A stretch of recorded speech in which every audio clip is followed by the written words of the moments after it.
tarde, sejam bem-vindos novamente a Pombal. Estamos no dia das finais, estamos no dia das decisões.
It's finals day here in Pombal after an intense day of qualifying yesterday. The lineups for today's A and B finals are decided, and the scene is set for a thrilling conclusion to the third edition of DNA Under-20 Clash of the Clubs. 12 teams selected by 11 national federations to compete in this third edition.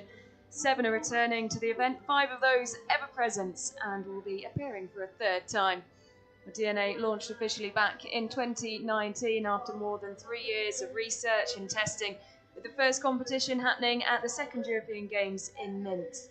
Since then, we've had 2 indoor instalments, 1 senior, 1 junior, 3 Clash of the Clubs international meetings, hosted by Spain, Italy, and now Portugal. We are 30 kilometres inland from the coast, equidistant from Lisbon and Porto, and Pombal hosts this third edition of the competition. It's a tournament format where the emphasis is on athletes representing their clubs on an international stage, with a real focus on contributing to team success. Think the Champions League of athletics.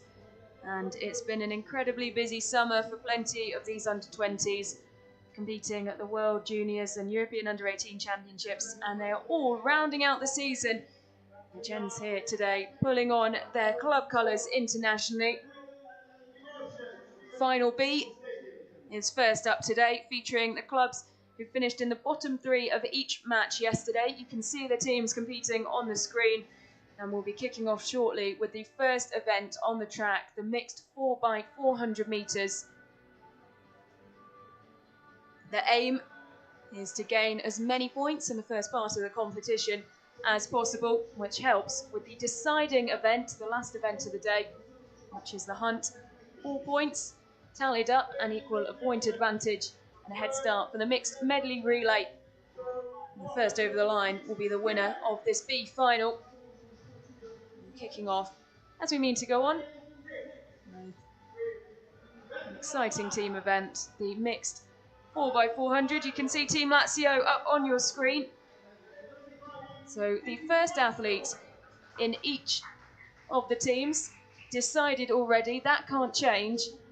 But after that, the team captains are in the technical area with the athletes, and they can swap the athletes around if they deem there'll be an advantage from having one athlete run at a specific time. Team North Norway wearing their national gear.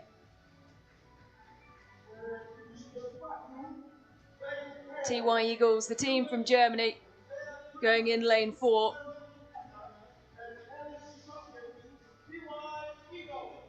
Few stand-up performers from TY Eagles found themselves in a good position, unable to sneak into that third spot to see them into the A final, though. CPPEA Club Pedro Pessoa, one of 2 Portuguese teams competing in this third clash of the clubs. Metz, the team from France, going in lane 2.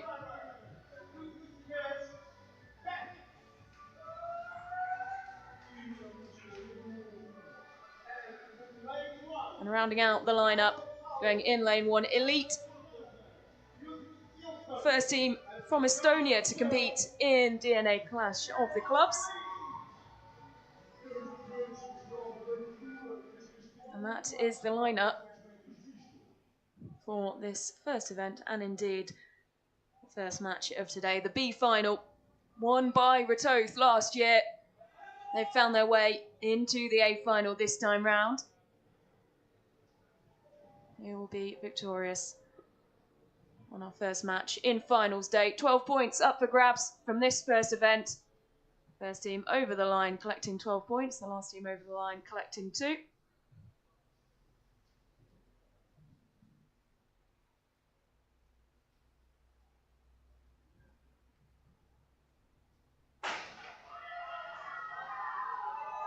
And always a great first event to get started with. Brilliant start already from Eagles and Mets as well, going on the inside. A lot of chasing to do. You can see the athletes to the outside of them. Nathan Freiberg it is on this first leg for Mets. We'll see him pop up later as well in the javelin. Plenty of these athletes doubling up. North Norway flying round the bottom bend. Not much between them when the stagger unfolds. Mets charging. Lazio with eyes on the back of the team from North Norway, trying to chase them down. It will be North Norway who hand over first though. Confident first leg. North Norway into the lead. So this order can be mixed around. It's the coach and the team's discretion. Just the first athlete locked in, and then after that, if they feel they can gain an advantage by swapping the order, they're allowed to do it. One of the differences, one of the many differences between this meet and other meets on the athletics programme, the involvement of the coaches and other athletes to switch things up to gain advantage. Lazio, a brilliant second leg. Up onto the shoulder of North Norway and into the lead. Plenty of these athletes representing Lazio have a lot of experience at this competition. One of the returning teams as they hand over just ahead of the team from North Norway.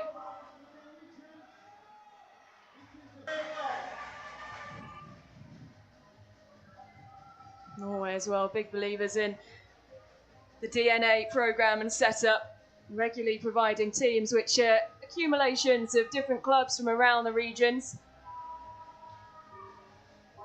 And wearing their national gear, it's North Norway just tucked in behind Lazio. You come round the bottom bend, nothing between these two. Battle for third place and 8 points rages on behind.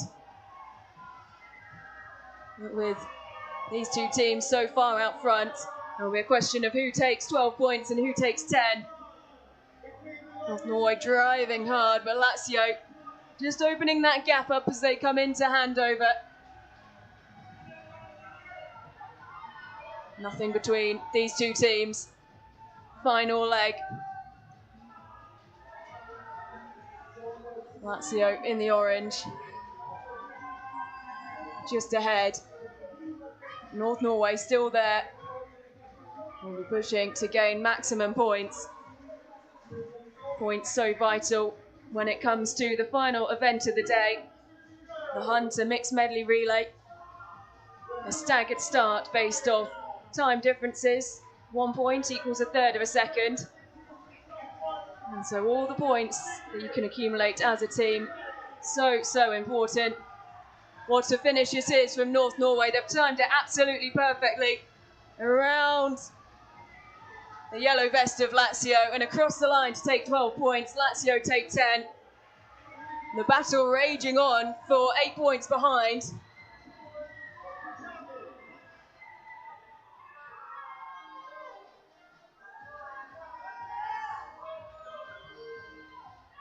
Eagles, Mets and Elite all pushing for the remaining points. Norway though taking all 12 points available from the first event of the day. As CPP EA come up to the line, 2 points from the team from Portugal. Only 120 members in Club Pedro Pessoa, mostly youth focused club. And for plenty of them, this is their first international competition.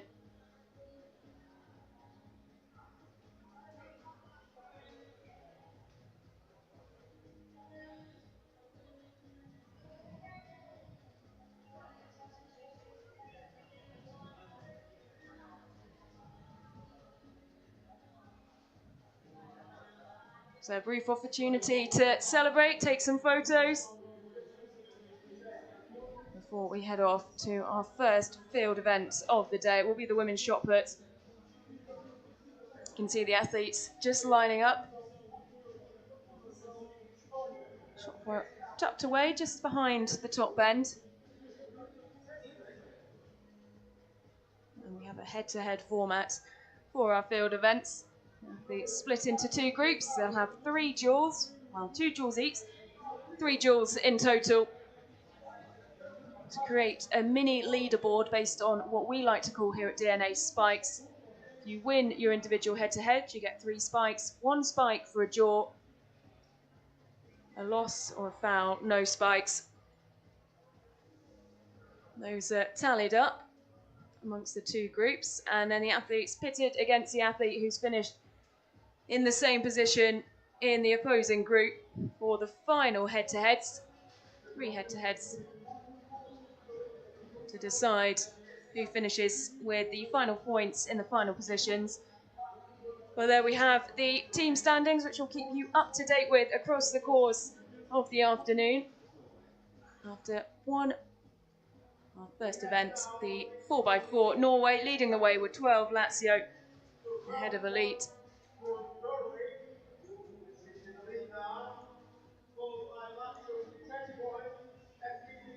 We saw 2 incredibly close battles yesterday for the first time that I can remember. No club in our second match went over 100 points, which was just testament to how close so many of the battles were across track and field yesterday.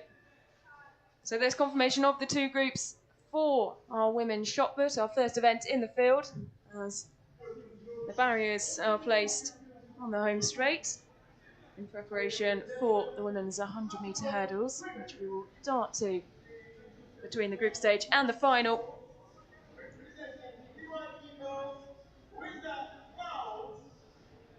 Luisa Klaus representing the German team, TY Eagles.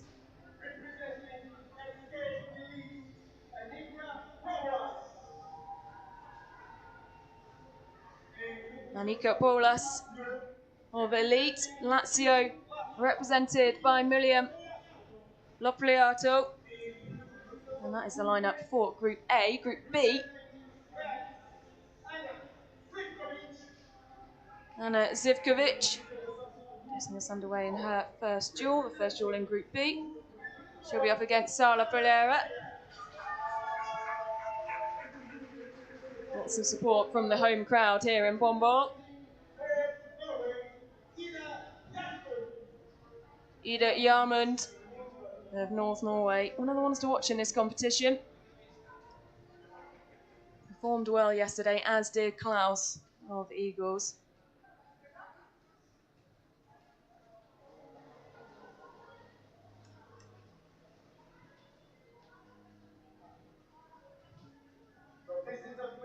So our first duel between Luisa Klaus and Annika Bolas.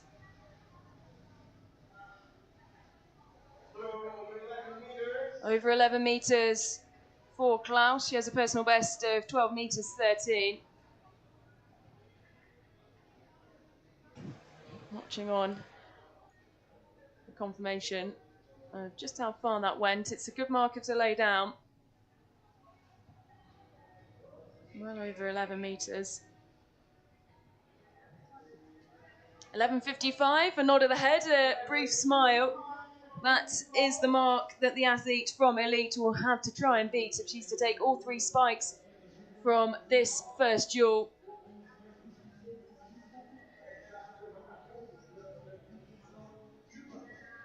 Oluwas third at the Baltic Under-18 Combined Events Teams Championships. And it will be a win for Louisa Klaus in the first duel.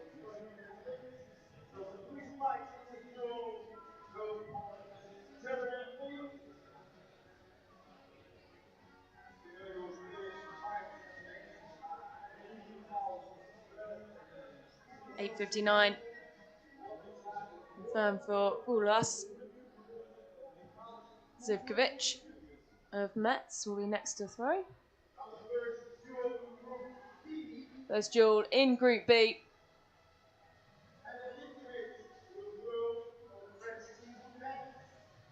Zivkovic favouring the hammer throw, as that event's not included in this DNA meet and the DNA structure.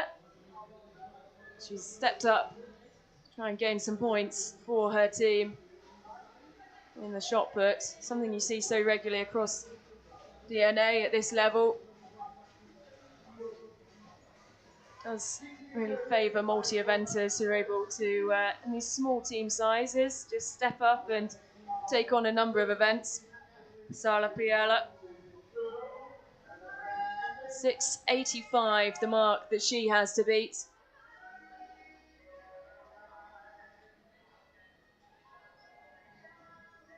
I think that might just be over it. CPP, EA, they struggled with points yesterday. It will have taken the experiences they had yesterday. 8.23, 3 spikes for CPPA.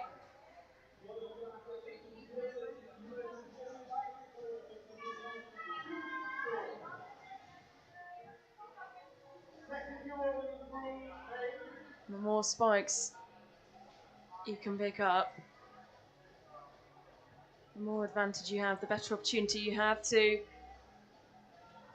try and gain a space in one of the head-to-heads for maximum points. Each of the head-to-heads in the finals are capped at a certain number of points, depending on how many spikes you've collected. Follow us. It's trying to get a balance.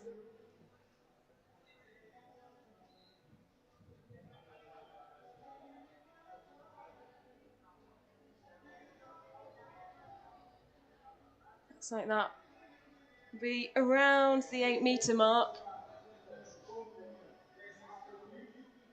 The athlete representing elite. A warm day once again here in Pombal. And a nice breeze cutting through the stadium. 9 metres 41 for Poloas.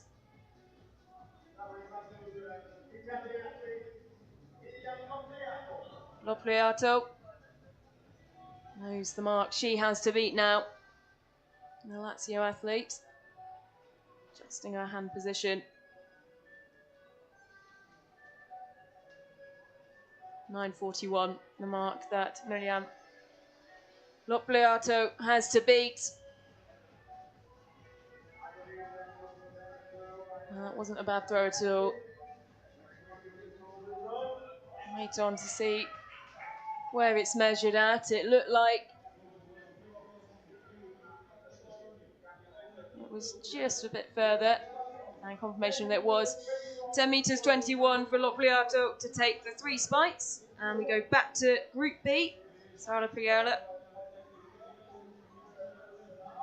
waiting on, having taken the 3 spikes in her first duel. It's her second and final opportunity to add to her total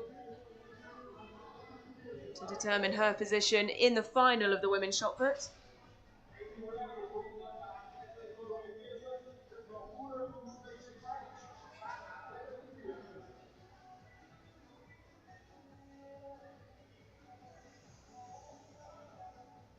$8.49.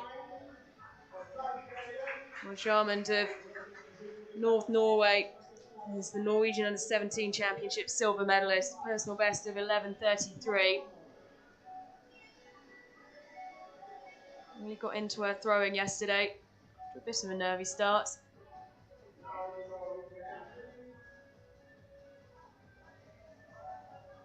This her first duel today.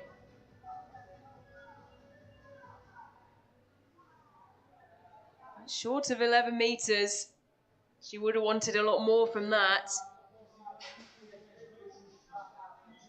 8:49 is the mark that she needed to beat. Opting for a different technique to most of the other athletes competing in this women's shot put.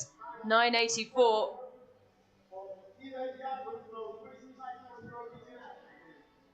I think she's just caught her replay up on the big screen. She does take the win in that head-to-head. We saw yesterday, once she got that first win in the head-to-head, her confidence grew and she really got into her throwing. Lopliato also won her first head-to-head. She's up against Luisa Clauso of Eagles, the German side.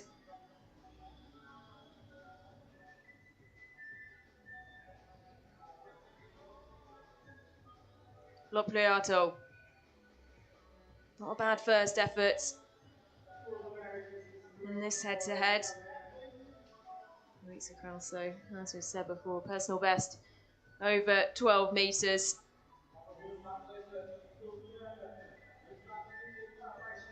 10:23 for Lopliato.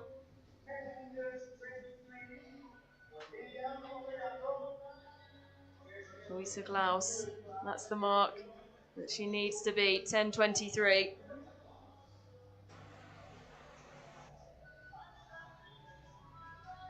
In the circle, shuffles back, and it's over 11 metres, so that will be a win in the final Group A head-to-head for Luisa Klaus. She'll be contending for top points in the final head-to-heads.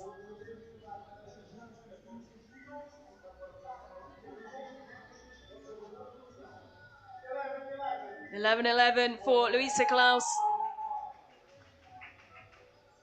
And our final head-to-head before we head down to the track. Jarmond of Norway against Zivkovic of France. Wearing the team colours of Metz. And Jarmond will be first to throw, laying down the marker.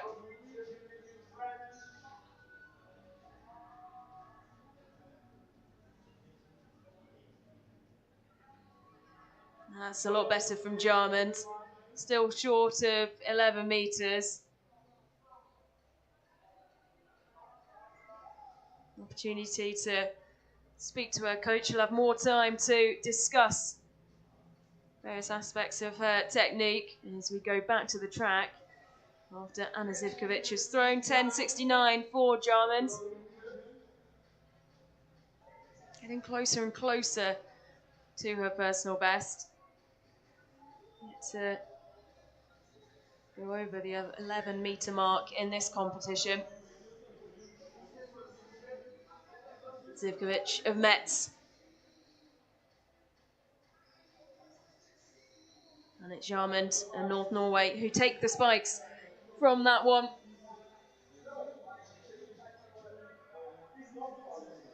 One of the athletes who's having to step along into a sport or in an event that's not necessarily one of her favourite events. Traditionally a hammer thrower. Stepping up for Metz in this competition. As long as she gets a valid throw in the final, she will collect some points.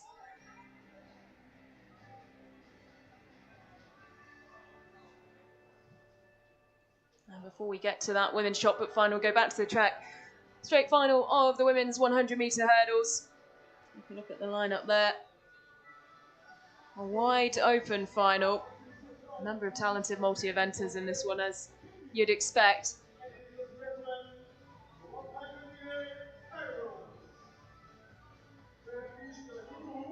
Traditionally events at DNA that we see a lot of the multi-eventers take to.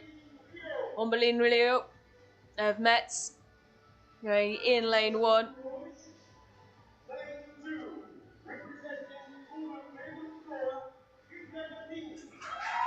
Rita Martins.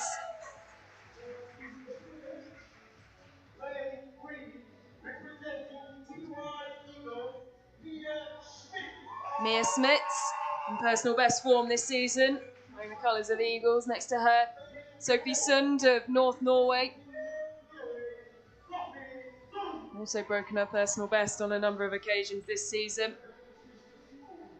Next to her, Jaakko Angeli of Lazio. And on the outside, arguably one of the ones to watch in this one, Marlene Lutali, representing SK Elite Sports, runner-up at the Estonian Under-18 Championships. Personal best of 14.24 over these under-20 height barriers.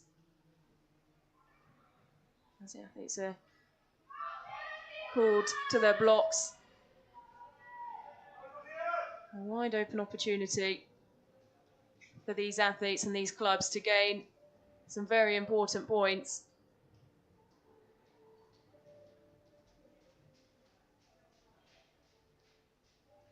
Mets in 1, CPPEA in 2, Eagles in 3, Norway in 4, Lazio 5, Elite go in 6.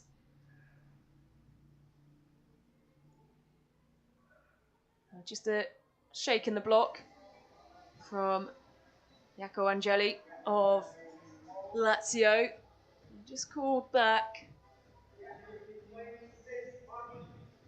A green card shown.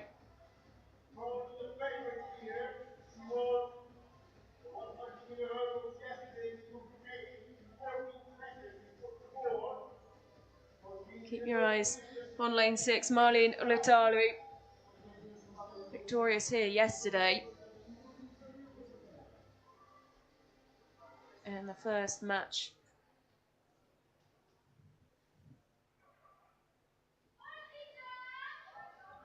She'll have to do it from lane 6. It's not a favourable lane draw.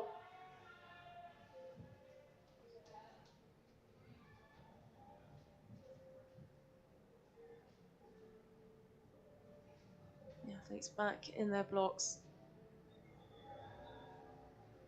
Hoping for a more settled start. And they're away cleanly, and it is a good start for Lutalu. Mia Smits of Eagles going well. Lazio starting to come back, but it is Rittari in lane 6, having to work hard from the outside lane, but takes the victory. 14.3, the clock stops at.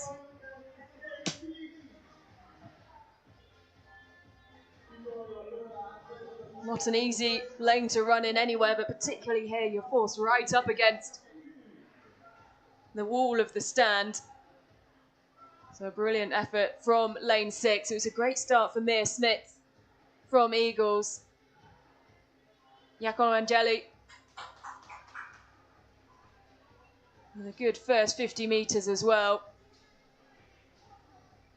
Rio of Metz taking a tumble over one of the barriers, but getting back onto her feet to finish off the race and still take 2 points for Metz. Marlene Rittari, you can see confirmation of the official time, 14.29. And Ombeline Rio able to get back onto her feet, knowing that if she finished, she'd still take 2 points for her team, despite taking a tumble over one of the last barriers.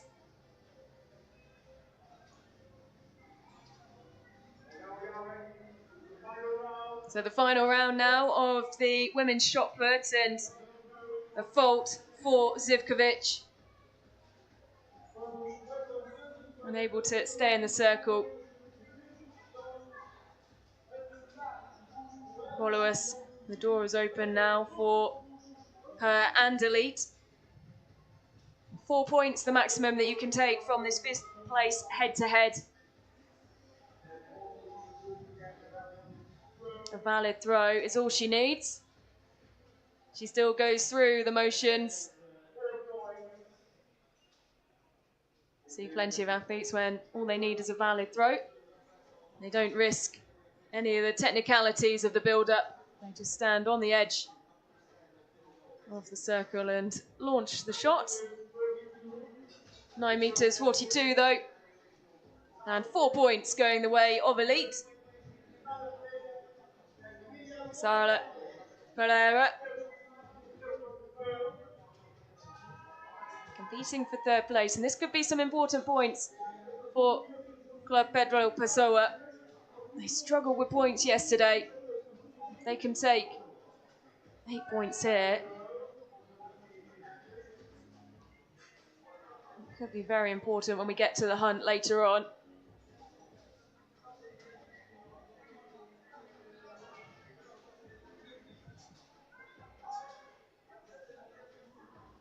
Nine meters and 9 for Sara Pereira. Lopliato next into the circle. That's the mark she has to beat. 9 meters and 9. If she does, 8 points will go the way of Lazio, and she'll secure herself third place in this women's shot put final.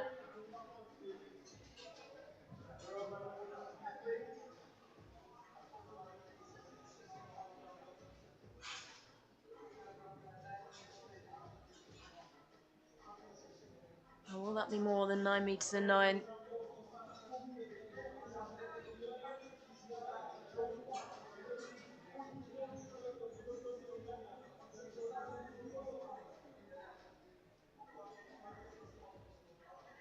Just having to move out of the way of the measuring equipment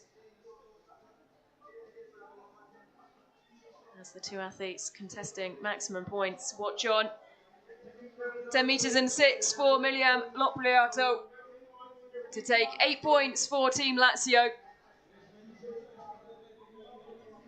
Now competing for a maximum of 12 points and top spot. Jarmond first into the circle.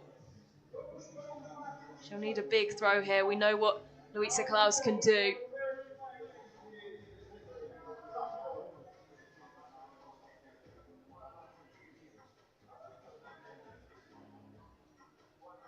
Able to stay on her feet, and another throw that's short of 11 meters.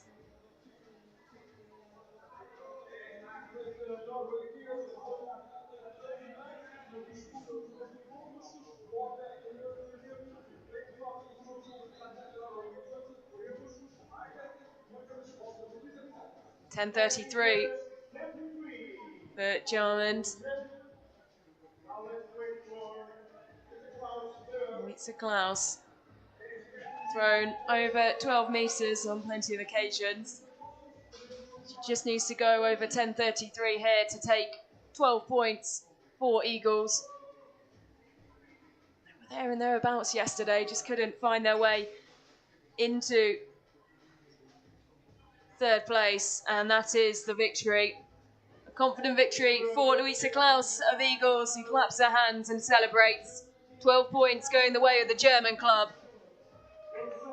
One of the more consistent throwers across the last 2 days. And Louisa Klaus, big thumbs up, a big smile. That's on the back from the coach.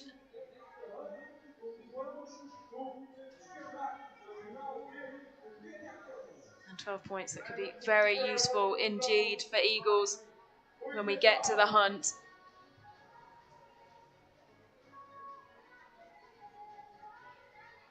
Next on the track is the men's 110 metre hurdles.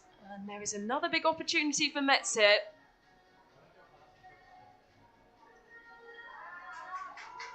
Wouldn't be surprised. They take a maximum of 24 points from the two events.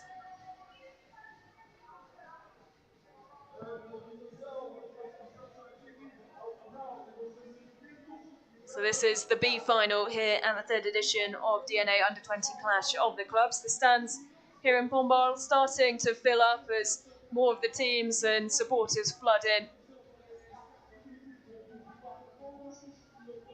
As the competition continues to grow, heard from the head coach of the Irish team, Ratoath, saying that more and more of family members, club members and supporters want to come along make the most of this weekend and the opportunity to come and watch their athletes pull on club colours and compete abroad.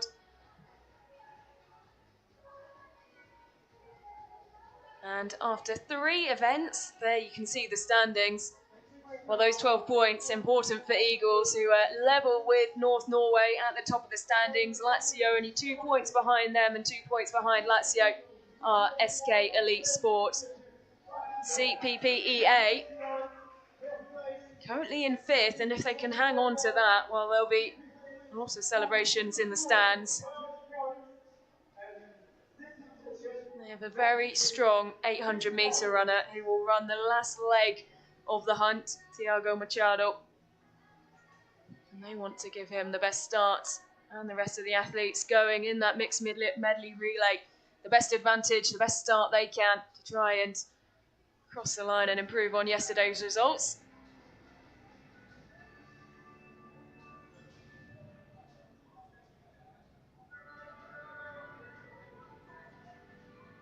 So there's the lineup for this men's 110-metre hurdles. Francisco Bayala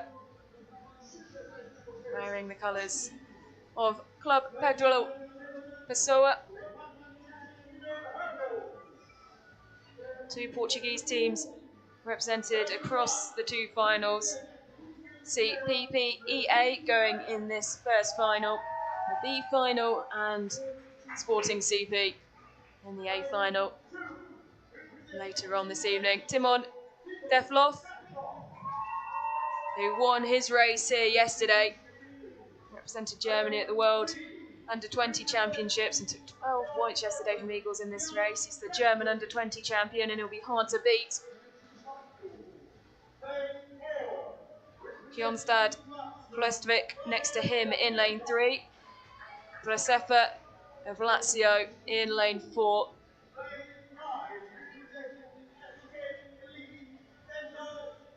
Endel Parlin wearing the colours of Elite, not to be confused with those of Metz. Emmerich Morley, who we'll see likely as well go in the long jump in just a few moments' time. It's next up in the field events. So like yesterday, we expect him to have to make a quick dash after this 110-metre hurdles over to the start of the long jump. He's actually a high jump specialist, but with only women's high jump in this competition, stepped up where he's needed.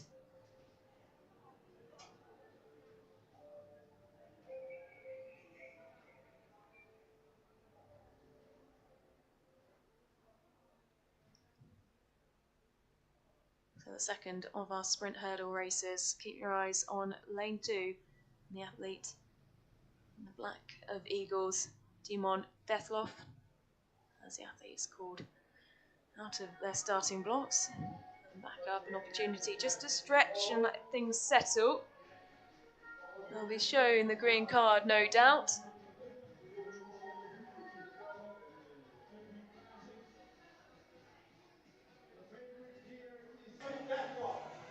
Deflof just coming back to his blocks now after just taking the opportunity to take an extra stretch further up the track.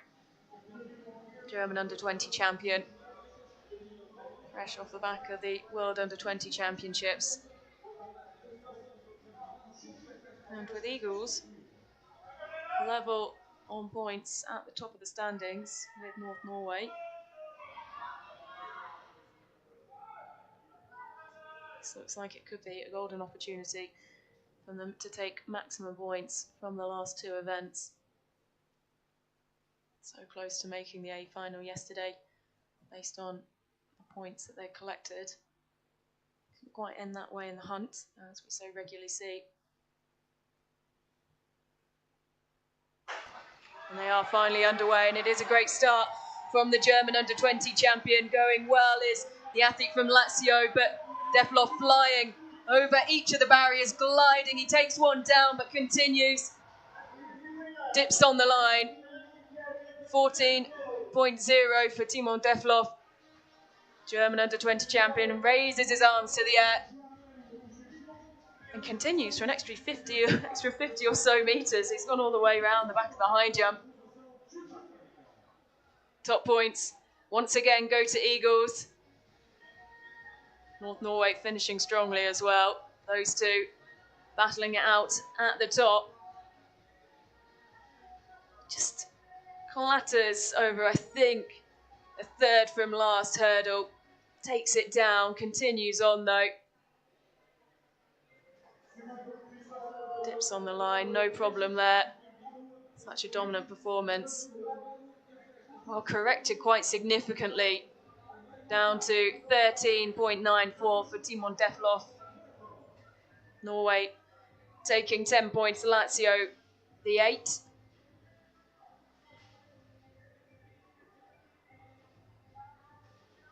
Six points going the way of Metz and Morlaix. As they look to lift themselves off the bottom of the table.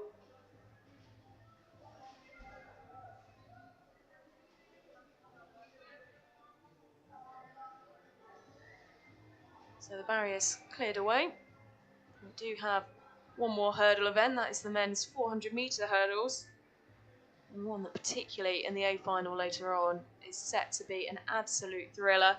After 4 of the 11 events, there are the standings. 2 points separating Eagles from North Norway. Lazio not far behind, just 4 points behind North Norway.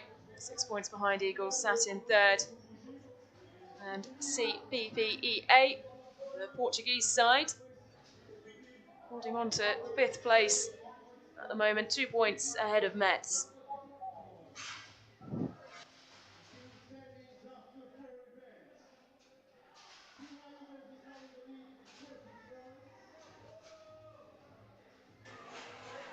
And you can see Emmerich Moray just jogging back into his position in the order as we wait to meet the athletes for the men's long jump. 2 groups, once again it will be head-to-head, these 2 mini leagues, before we then pit the athletes against each other for the final duels, the final head-to-heads to determine the end positions and the points.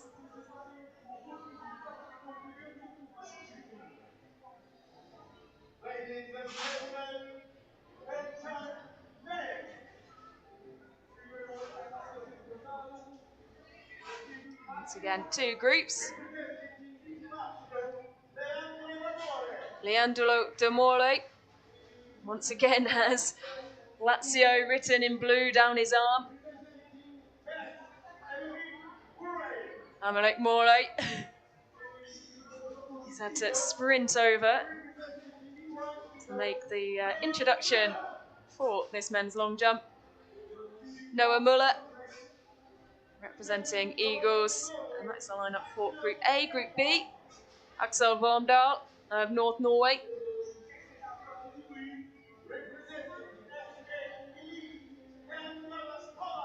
Jan Jonas Polak representing the Estonian side elite, and Francisco Pombal in the hoops of Club Pedro Pessoa.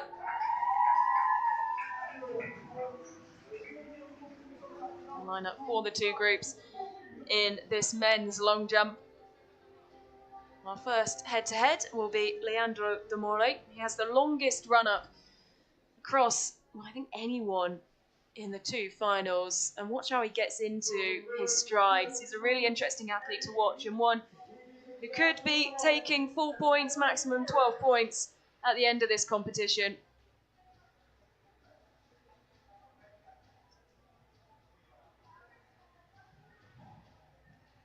Competed at the European Under-20 Championships last summer.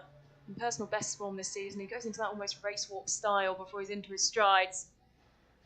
Bobbing head and launches himself. Well, that looked very close to the board.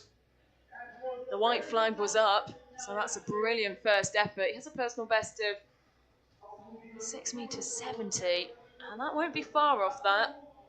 Leandro de More. Using all the space on the board. 6.84, it's a brilliant jump for Leandro de More.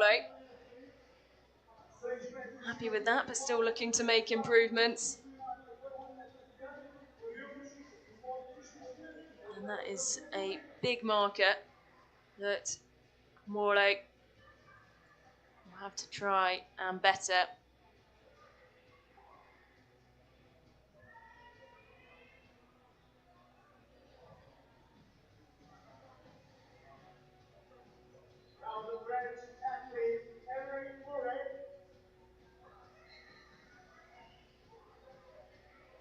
Morley waiting on the runway. The cone has been moved. It's his time on the runway now. And that will be a victory for Leandro de Morley in the first head-to-head. A run through for Eric Morley.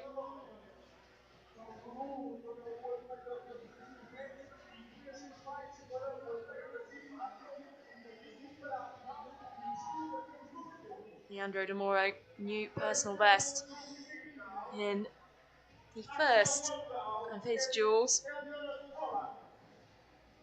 Very talented triple jumper as well. As we hop into Group B, Axel Vormdal, the Norwegian under-20 indoor triple jump champion. Norwegian flag painted onto his face. Always fun to see how the athletes decide to express themselves, their team colours. Small crowd building around the bottom bend where this long jump is taking place. Rare to see it on the bottom bend. As Vormdal lays down the marker in this first head-to-head in Group B. Jan Jonas Polak will be next to go. The red flag's thrown. Let's take a look back at where he was on the board.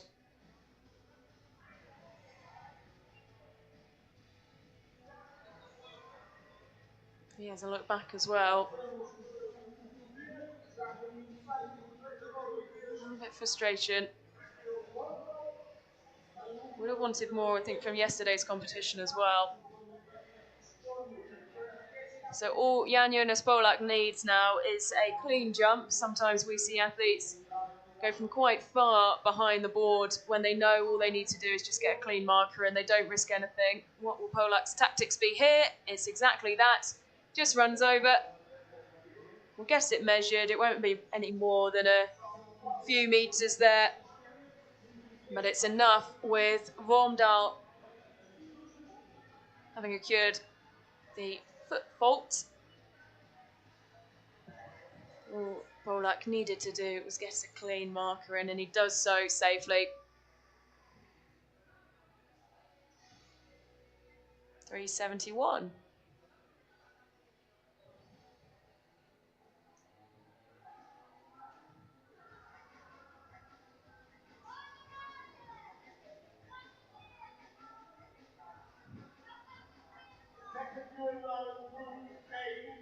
So back to Group A.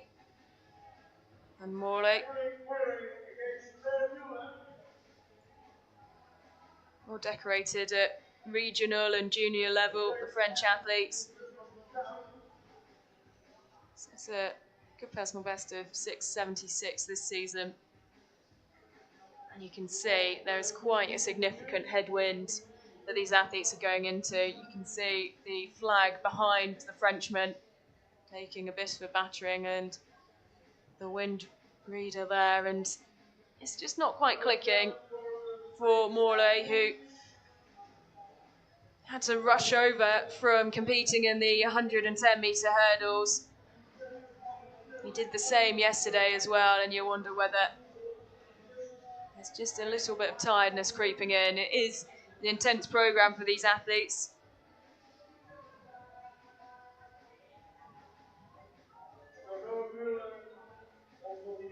Noah Muller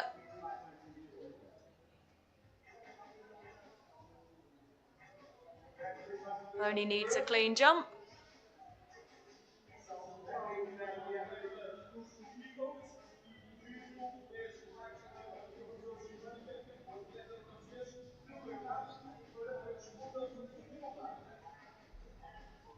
See what it's measured at. It He knows he didn't have to do much. Decides not to celebrate a huge amount as well. Noah Muller.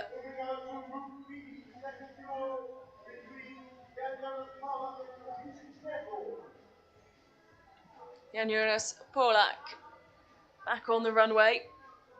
Group B, the second duel. He's up against Francisco Pombal.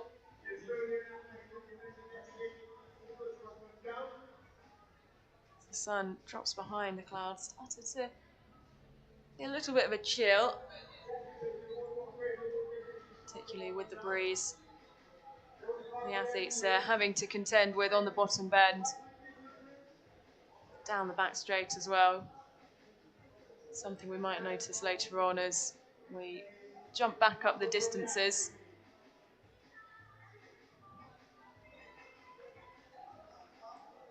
Bolak calling on support from the crowd who've gathered on the bottom bend. Bounding strides before he's into his running.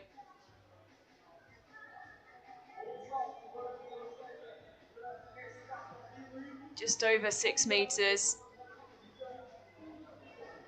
A little bit of frustration on the face of the athlete.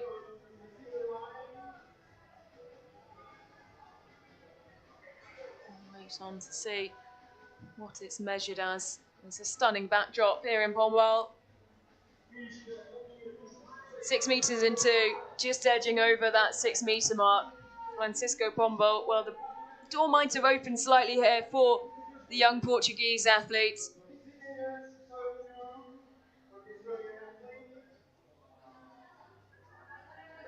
For plenty of these young Portuguese athletes competing for CPPEA.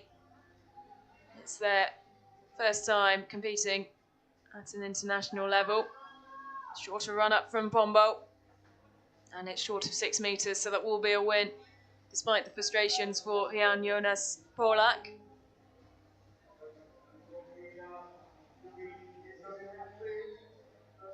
3 spikes go his way.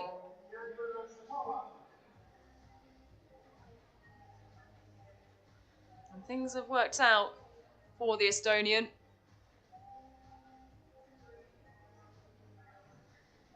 Noah Muller just waiting patiently next to his marker on the runway. It is Noah Muller, despite what appears on the graphics. Noah Muller representing Eagles today. Leandro Demore just having to jog back all the way out, and there you can really see the extent of the difference between the two athletes' run-ups as Noah Muller calls on the crowd for support. At least 10 metres of difference. Probably looking a little bit further.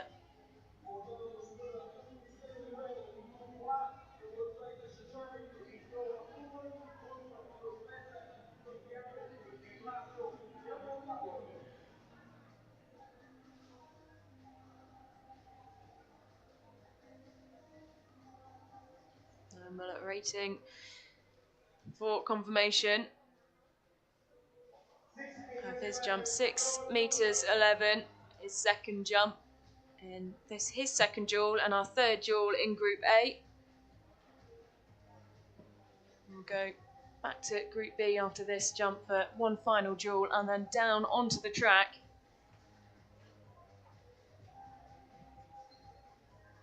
Leandro Demore.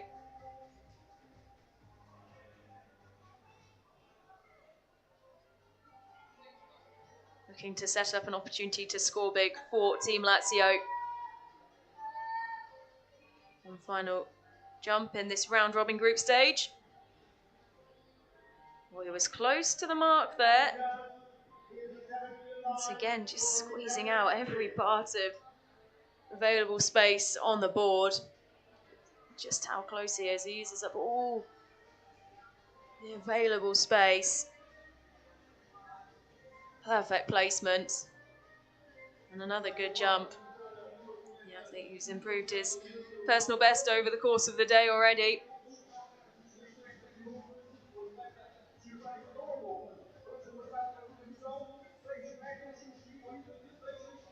6.86 for Leandro De Morley.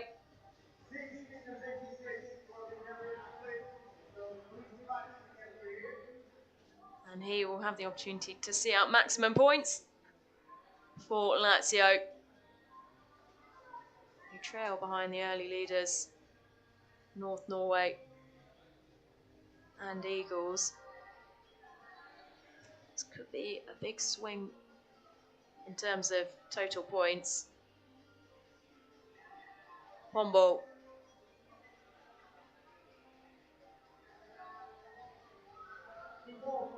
Axel Wormdahl. I feel confident in taking the 3 points here as we wait for confirmation of Pombal's jump.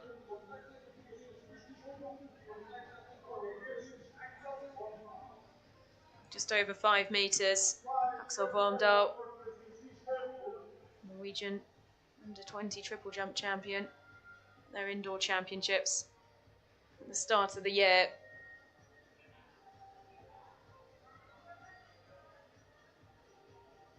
A personal best of 6.76, but can't overthink it now.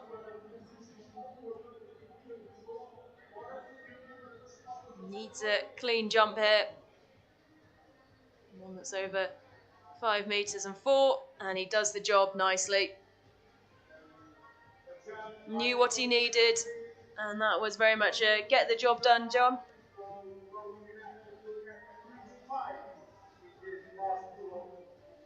Well behind the board.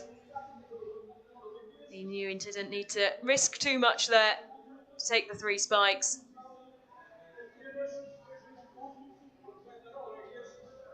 5.85, and we will be back for the final head-to-heads in the men's long jump after 800 metres on the track.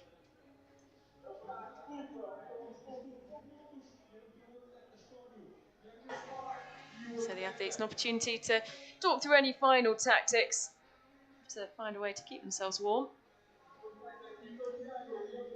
Well, some of the Lazio team have gone and done some shopping, adorned with full Portuguese kit there.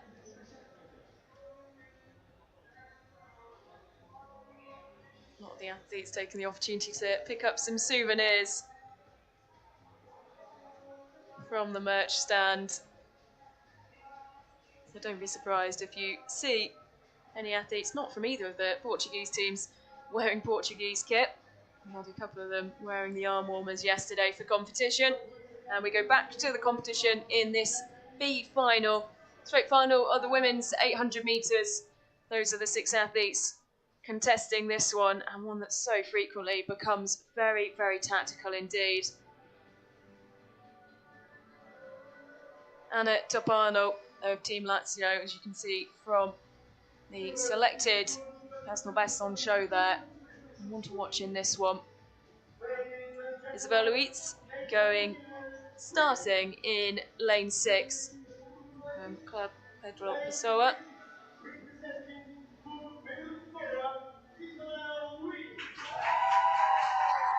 A lot of support from the home crowd here in Pombal. Camille Pali, representing the French club.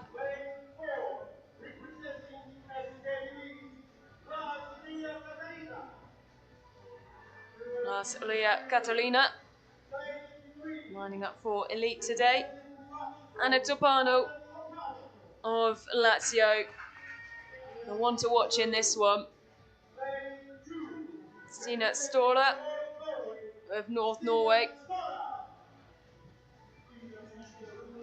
And back again, Louisa Klaus, who took maximum points in the shot put, has stepped up for her team in the 800 metres. This is a much changed 800 metre lineup to the one we saw contest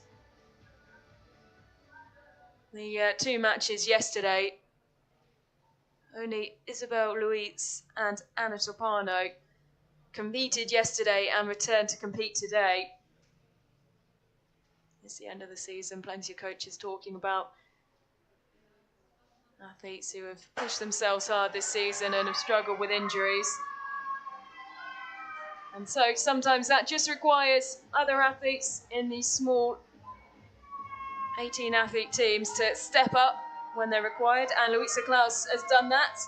I do wonder whether this will be one of her first 800 metre competitions.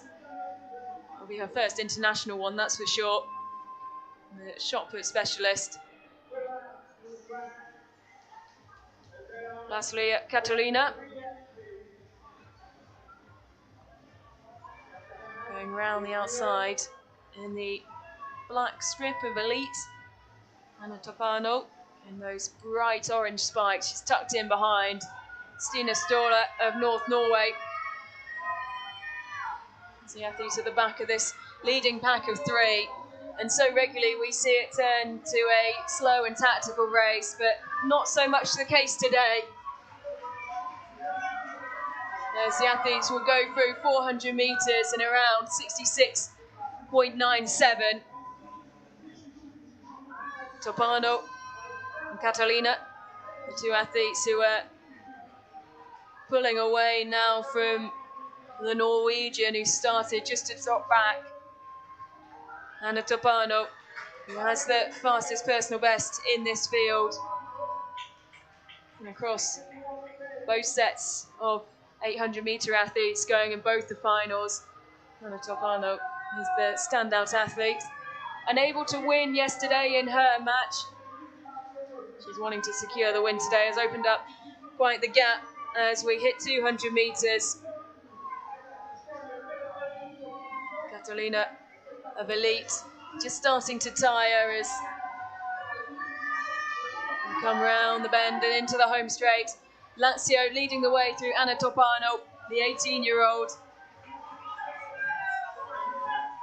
who has done exactly what she came here to do for Team Lazio. She will take the 12 points and get the win that she also wanted yesterday. She secures it today.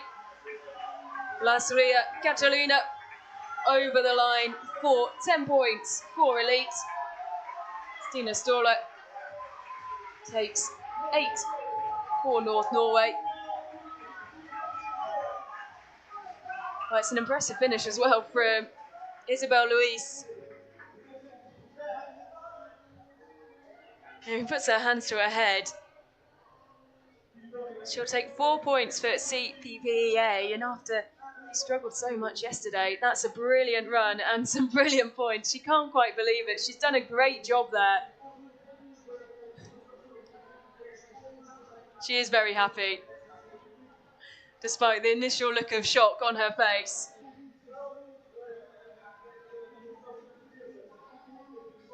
And that making for quite the exciting 800 metres after we saw so many athletes replaced from yesterday's lineups. And Louisa Klaus comes into the home straight. She'll be cheered all the way. The shot putter who took 12 points for Eagles. She won the women's shot put final and has had to step up for her club. It's something that we love to see here at DNA. It's the ethics that are in the fabric of this competition. And Louisa Klaus gritting her teeth as she comes towards the finish line. Eagles needed someone to finish this race, to take 2 points. 2 points that could be so important later on in the competition. And Louisa Klaus applauded all the way over the line, stepping up when her club needed her. 14 points from 2 events, that's not bad at all. Louisa Klaus, the final athlete over the line. Anna Topano taking the victory.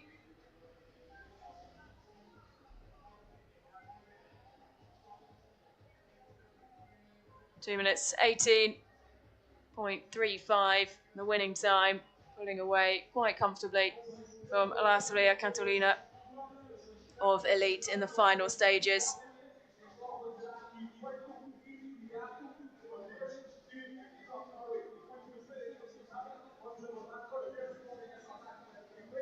So We'll take a look shortly at how that will affect the overall standings as we fly through the events in this B final. Now remember, it's all building towards the final event, the hunt, where all the points gathered by the athletes become a time advantage. And that determines when the teams set off for a mixed medley relay, 600 metres for the women, 400 for the men. We then hand back to the women for 200 metres before the 800 metre anchor leg brings us home. And the first over the line will win the match. So nothing can be won through these first 11 events. It all comes down to the hunt, but you can of course give yourself the best chance of performing well in the hunt by gaining as many points as possible, and that's something that North Norway and Lazio are doing very well. 46 points apiece. Eagles have dropped back with 42 points, Elite 4 points behind them with 36, and CPPE8 with 20 points. They lead Mets by 4, but importantly for them, they're off the bottom of the table, and with Thiago Machado, who I can see just down in front of our commentary box, preparing himself, a very talented 800 metre runner. They want to give him and the other athletes in the hunt the best chance of possible of finishing as high up the table. We go back to the long jump for the final head-to-heads. Morley of Metz. He's had a very busy couple of days, stepping up for the French club. This is the head-to-head for 5th place, a maximum of 4 points available for whoever wins this head-to-head, and it will be 2 points for the loser of the head-to-head. Morley with a jump that's just short of 6 metres. Doesn't really feel like things have been clicking today, is I think the gesture towards the coaches.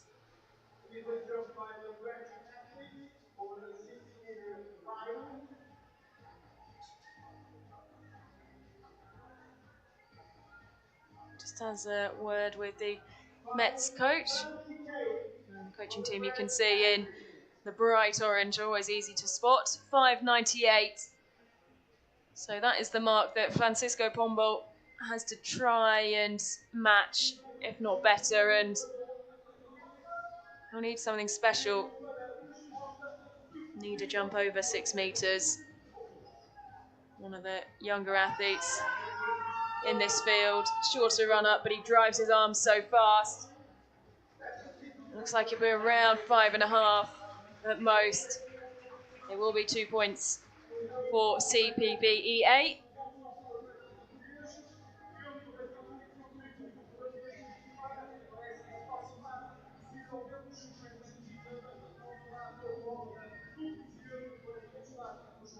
Given everything to this competition.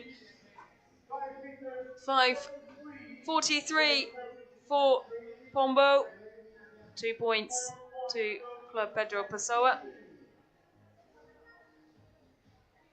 Axel Vormdal up against Noah Muller for 3rd place and a maximum of 8 points. North Norway leading the way. They want to keep adding to that points total. This could be a big opportunity for some differentials though, as Lazio going in the head-to-head for top spot. Axel Vormdal, national champion indoors at junior level in the triple jump.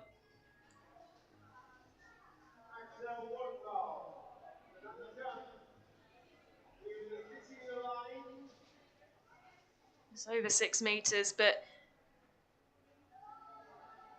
hasn't quite reached the heights that he would have wanted to this weekend.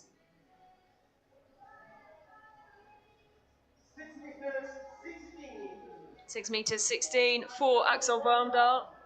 Noah Muller of Eagles watches on as this is raked, and that is the mark that he knows he needs to beat. Calls on support from the crowd on the bottom bend on final raw.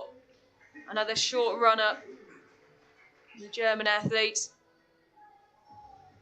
Oh, it's around 6 meters. It's going to be close. It's a much shorter run-up that Noah Muller tries to go off. He crams all of that explosive power into one of the shorter run-ups of any of the athletes in this competition. 16.16 is what he needs to beat to get to take 8 points, and he does. 6.21 for Noah Muller. 8 points as he takes a bow. 8 points go the way of Eagles. And this the playoff for not just top spot, but 12 points as well. Jan Jonas Polak will be laying down the marker that Leandro de Mole has to follow. De Mole just lurking in the background in that yellow kit. As Polak prepares for his final jump. And a jump that could see Elite claim 12 points. He needs to make this one count. That's the support of the crowd behind him. De Mole's joining in with the claps. Well, it looks like it's over 6.5 meters. White flag is up.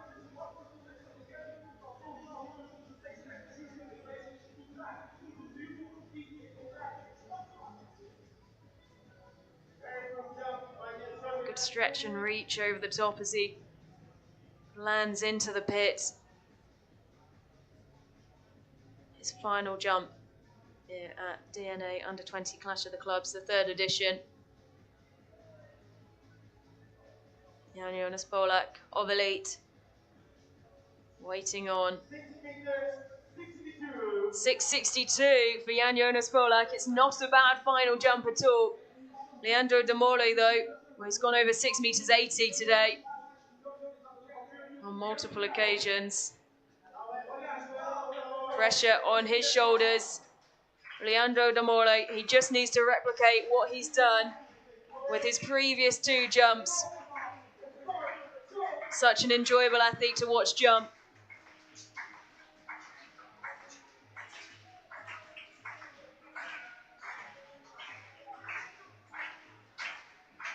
Shuffle into his bounding stride before he powers towards the pit, and it's a jump that's close to 7 meters there. That's not bad at all, but it's a red flag.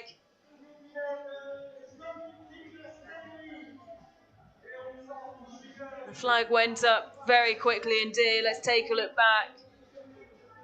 No hesitation from the official, sat on the white chair next to the pit there. Disappointment for Leandro de Mole. Broke his personal best in this competition, but unable to keep his foot within the bounds.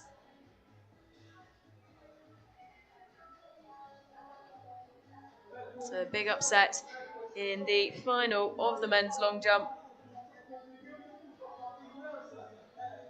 Jan Jonas Polak and Elite taking 12 points. Almost snatching them out the grasp of Leandro de Mole and Lazio.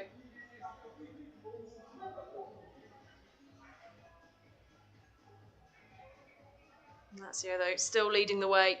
4 points ahead of North Norway after 6 events. Eagles just 2 points behind North Norway. And they're level on points with Elite. Club Pedro Pessoa with a 2-point advantage over Metz, who still can't seem to lift themselves off the bottom of the table.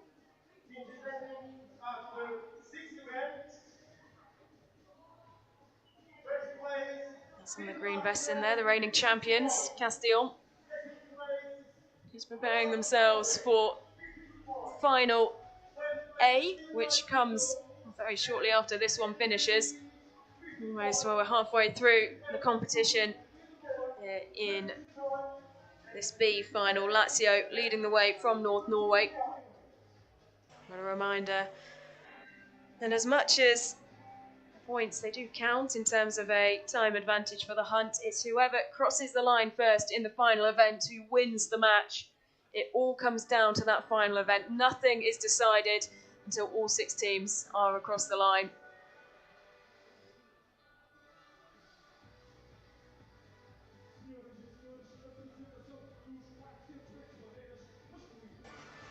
And we go back to the track for the final of the 400-metre hurdles.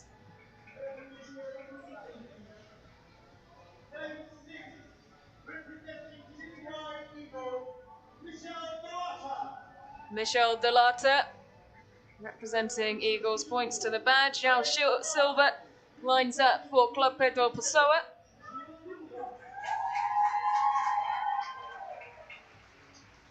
Jules Chauvin, wearing the colours of Metz, personal best indoors and out across 400 metres, and also personal best in the 4 hurdles this season as well. Johan Martin Tolim lining up for the Estonian team elite. Tommaso Aldersoni, one to watch in this one. Bronze medalist at the European Under-18 Championships, 3-time Italian champion and the Under-18 national record holder.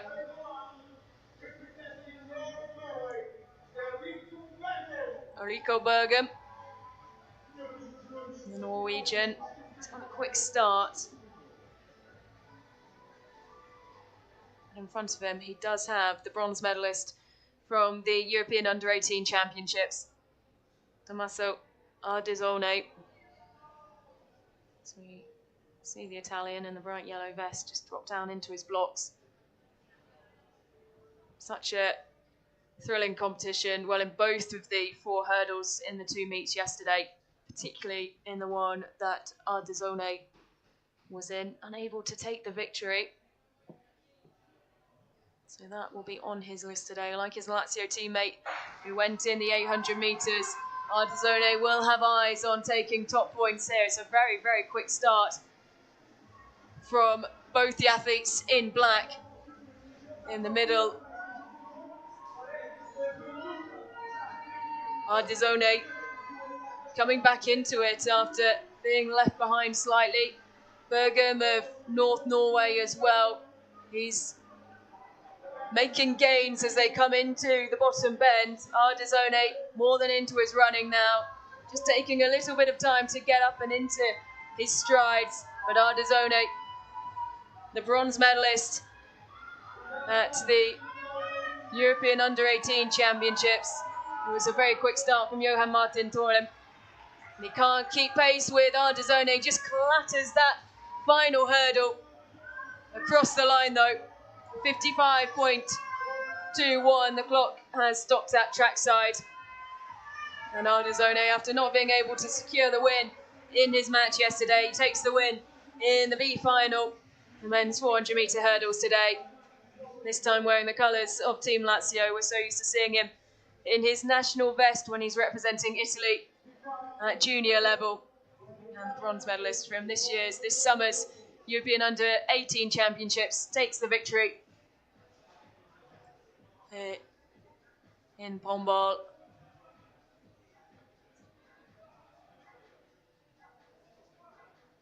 Quick word with Torim, who burst out of the blocks so quickly. Both him and Jules Chauvin unable to keep that pace going though, as Ardizone streaked away for the win. Top points going to Team Lazio. We're in that fierce battle at the top of the standings. After not narrowly missing out on the A final, Lazio will have eyes on taking the victory here at the B final. Seen over the course of the last 2 days how winning the B final has really spurred clubs on to go one step further in the years to come. Toth, the Irish team, victorious in the B final last year, and this time round they'll be contesting later on the A final, which is set to be an absolute thriller. So many top-class athletes, so many athletes who are competing at the World Under-20s and the European Under-18s this summer, swapping their national vests for club vests for one last meet of the summer season.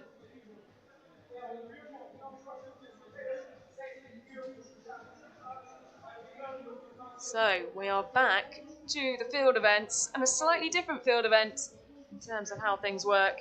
With the women's high jump, we are starting with Group A. Emma-Lotte Jurvetson and Tilda Mosley. The two going head to head. The difference between this field event and the other three is the athletes have to declare the height that they're going to attempt. It almost becomes a game of high jump poker. Do you play it safe, knowing that you can clear the height, or do you push up close to your personal best and risk taking the bar down and opening the door for the athlete you're up against? So 145 for Tilda Mosley. Emma-Lotte Jurvetson going for 157. Always interested with how the athletes pick their heights. We've seen, particularly in yesterday's second of the two matches, a lot of athletes opting for numbers that ended in 1, and I did wonder whether there was a bit of a psychological aspect of just adding a 1 on the end in case your competitor goes for a round number. Tilda Mosley with the lower height is first to jump. The athlete who selects the lower height is always the first athlete to jump, and then the bar is raised. So Tilda Mosley, 145, her declared height, and clears it with ease. The Norwegian. Jurvetson next up, and she will be attempting 157.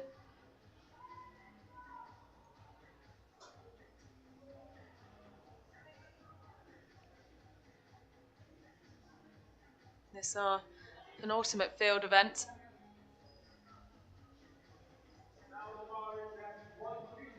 (157), Emma-Lotte Jurvetson.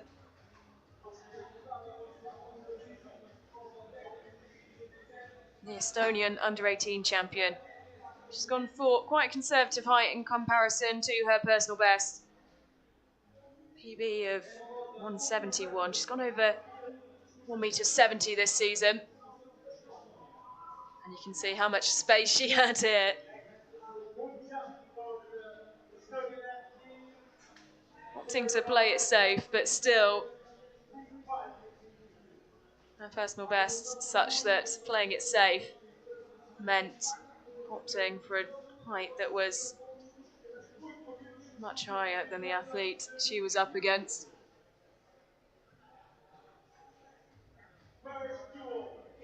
Nika Andersson and Romain Vel.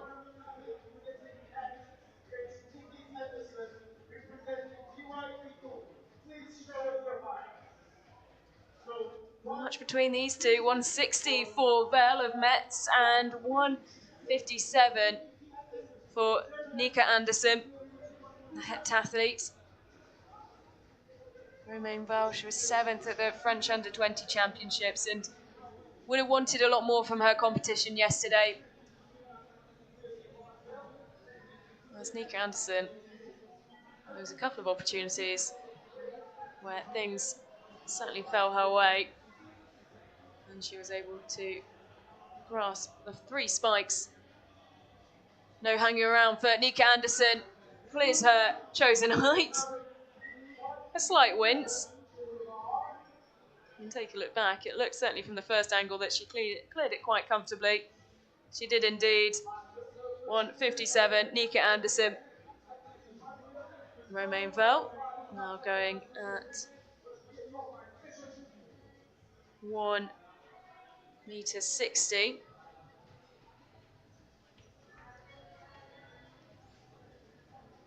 You see Jurvetson just adjusting her run-up.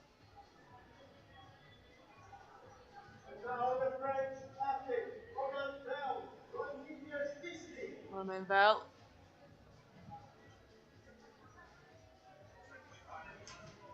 Final bits of visualization.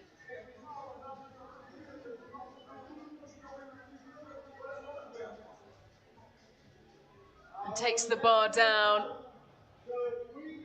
Caught the back of her calf. You can see the frustration there as she hits the bottom of her calf, looks towards her coaches, and once again for Nika Anderson, she's taken 3 spikes by opting for a slightly safer height. And the competitor taking the bar down.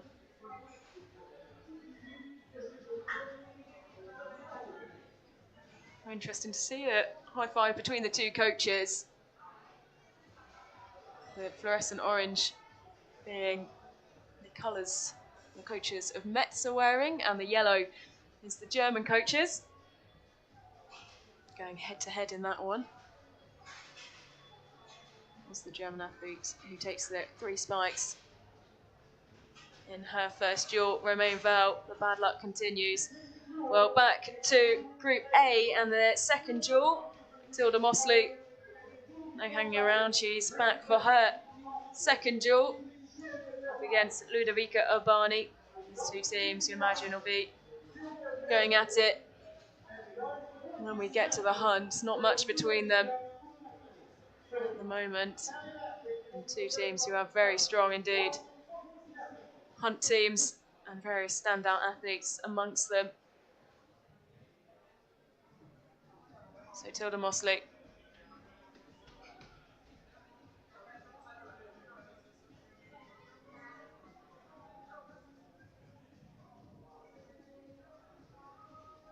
And Ludovica Urbani.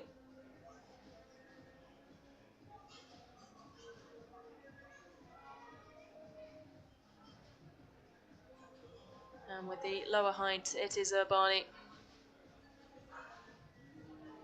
Jumps first, rattles the bar, but it stays up.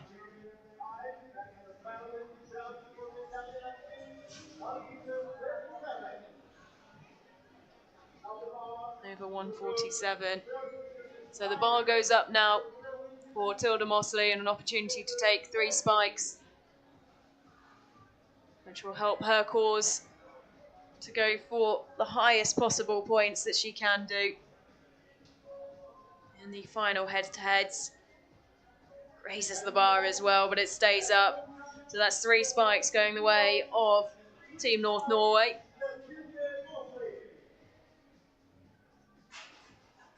Tilda Mosley will be contesting, you imagine, a maximum of 8 points in the 3rd place head-to-head.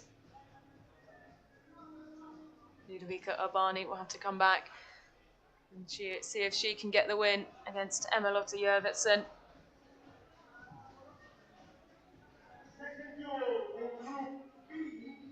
Nika Anderson already has 3 spikes. She's up against Joanna Rosa.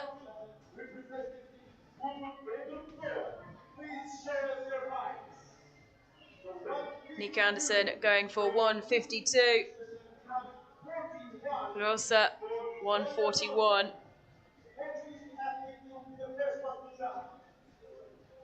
Rosa has a personal best of 155. That was set this season.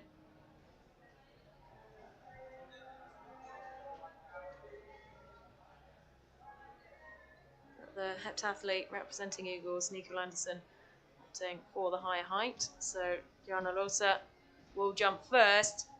And if Nika Anderson can take all 3 spikes here, she will be the first athlete confirmed in the final head-to-head to go for maximum points.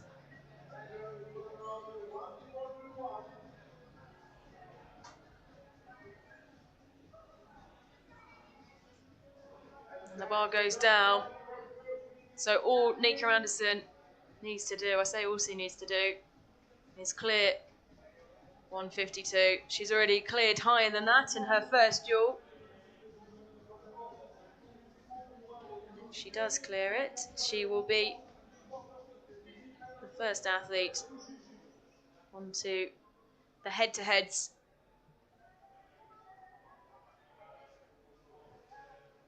has the opportunity to go for a maximum of 12 points for TY Eagles.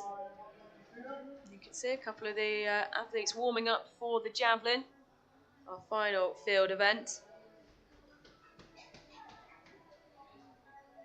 Nika Anderson, her final duel, needs to clear 152, and she's in the final head-to-head. Top points, a perfect scorecard for Nika Anderson. She'll be trying to secure 12 points for Eagles.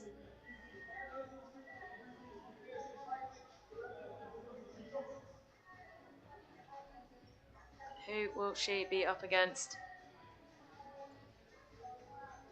This next head-to-head will decide that. Emmelotte Jurvetson up against Ludovica Urbani. Lazio against Elite.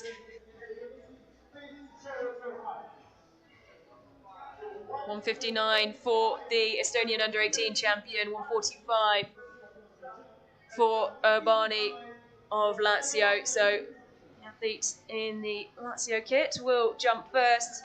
And Lotte Jurvetson, once again going for a height, slightly conservative in terms of her personal best. She up the bar just a little bit. Feeling very confident, you'd imagine, after watching back the footage of that first duel and the extent to which she cleared the bar.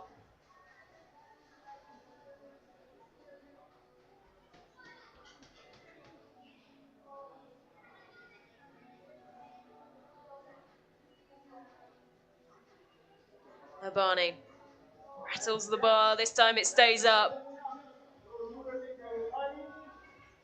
145 cleared by the Italian. So she has her clear marker down.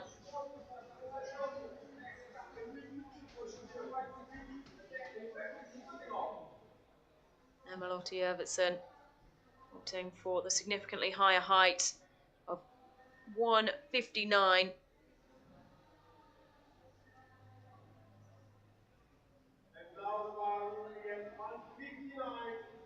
She's come so close to breaking her personal best this season.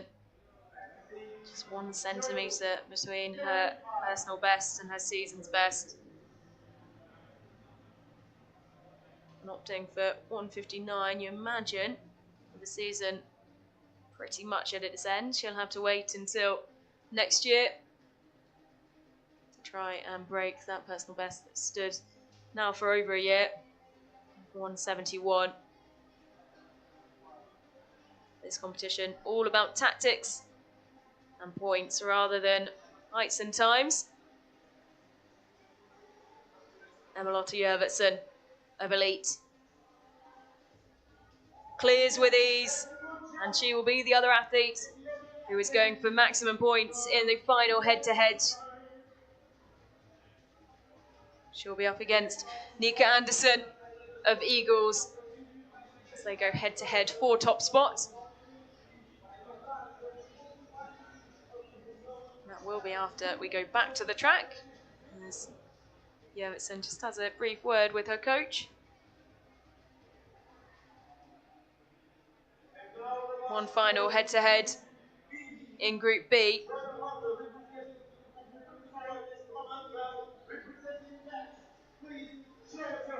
Roman Vell against Joanna Lossa, 10 centimetres between the two declared heights.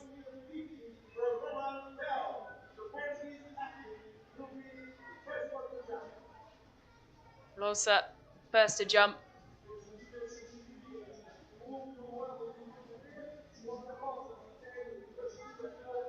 As we conclude this head-to-head stage of the competition, we move into the final head-to-heads. This the last of the group stage duels. Joanna Lossa of Club Pedro Pessoa up against Romain Vell of Metz. 10 centimetres the difference. Joanna Lossa going for 1.40 metre. Romain Vell 150. And Lossa first to jump. Clears the bar. So she has done all she can for now. All hangs on Romain Vel, clearing 1.50 m.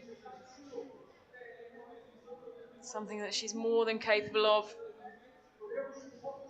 Taking the bar down with her calves. In the first of her duels, she's limited the amount of points that she'll be able to go for in the final head-to-heads.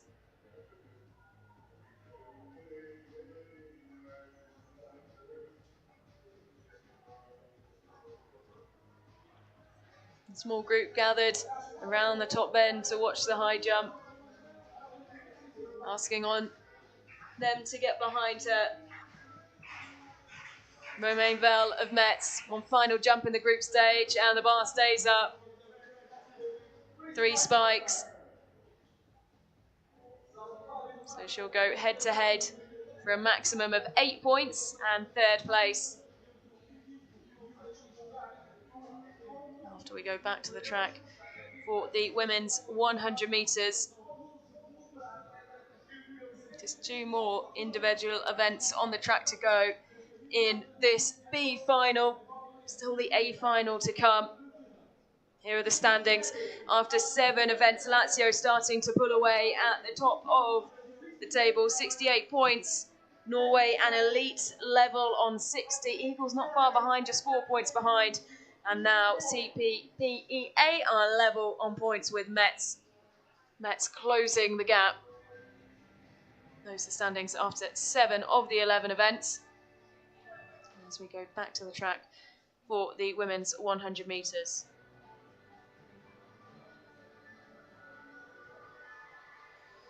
There's the lineup. And the athlete who we meet first, one of the athletes to keep an eye on in this one, Elena Salvetti of Team Lazio. 18-year-old, that personal best set this season. In good form.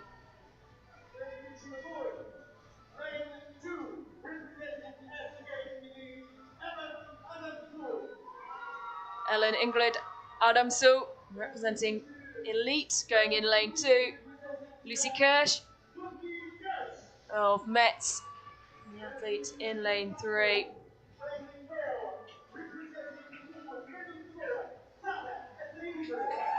Salah Athedi, well supported in the stands. Sophie Barth, representing TY Eagles. And then on the outside, the tall figure, Hedda Solensen. Talented multi-event. She's broken all the personal bests in the events that she competes in this season. And I think that's developing very quickly. And Norway so good at churning out talented crop of multi-eventers, as we saw particularly over summer at the Olympic Games. So eyes on the 2 lanes on the outside, lane 1 and lane 6. So clean start for the athletes. Good start from the Norwegian, but it's CPPEA, represented by Athade. And now the athlete from Lazio comes through. Salvetti taking her time to make an impact in this race. It was only the last 30 or so metres where she really started to come through the field.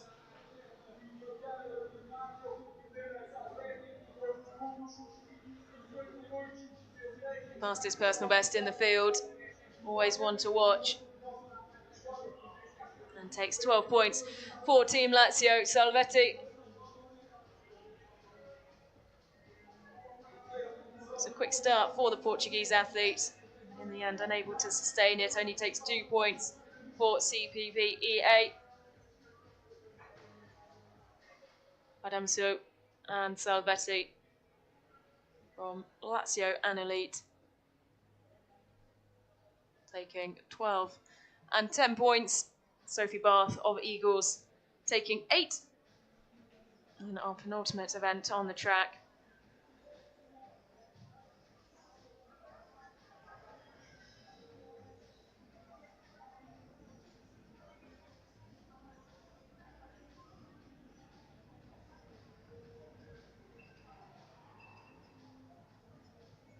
Vai construindo a mudança, informação das unidades, ao final de muitas provas, já venceu três e vai construindo outros pontos que nos podem significar segundos de vantagem para gerir esta perda de ano, onde tudo joga esta disputa. Stunning day here in Pombal. And there you can see the athletes for the next of our finals just getting ready.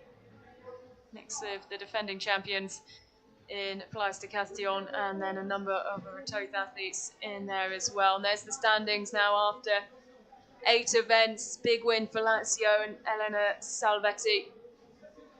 Open up now a 10-point gap back to elite. 1 point equals a third of a second. 4 points between elite and North Norway.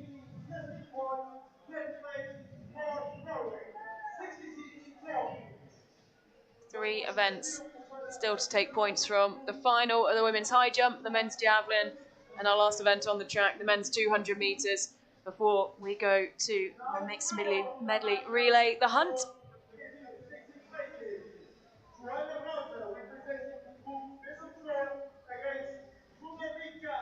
So the athletes who will be seeing out this final head-to-head for 5th and 6th place. And not much between these two. 1:45 for Ludovica Urbani and Joanna Rossa, opting for 1:46, just 1 centimetre higher in this 5th place head-to-head.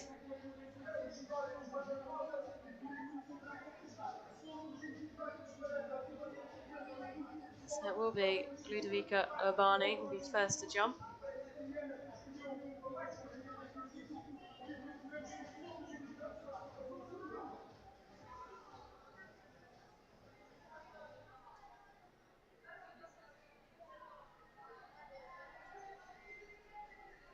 Urbani bounding towards the high jump bed and over with ease. But her height, 1 centimetre below her opponent's. So Rossa also clears her height. It's Rossa who walks away with the maximum of 4 points from this head-to-head.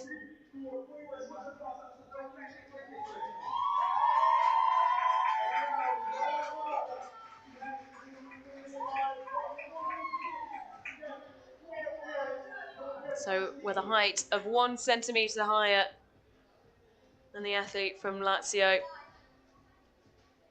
Could this be an important 4 points for Joanna Rossa and CPP EA? It is indeed. Some very good tactical nuance and gambling on that height. And she walks away with maximum points from that head-to-head and 5th place. Up next will be the head-to-head for 3rd place and a maximum of 8 points.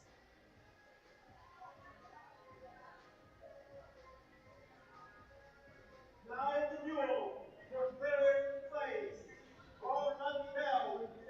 Roman Vel of Metz and Tilda Mosley of North Norway.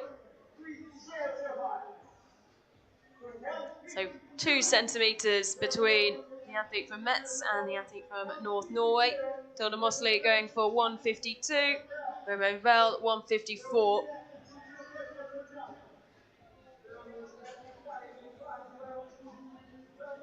8 points at stake.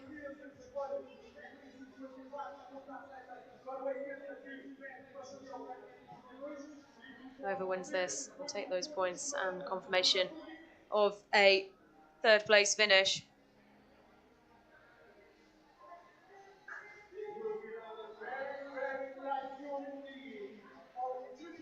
Tilda Mosley. Final jump and takes the bar down, goes straight through it. Takeoff was all wrong, had none of the height that she needed. And has that handed 8 points to Romain Vel and Metz.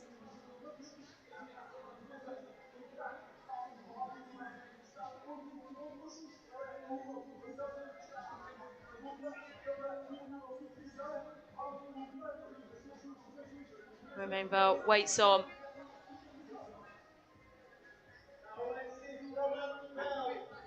The clock has started ticking. An opportunity, a huge opportunity to take 8 points for Metz, who for so long have sat at the bottom of the table. They needed something special, and 8 points could really help them out here.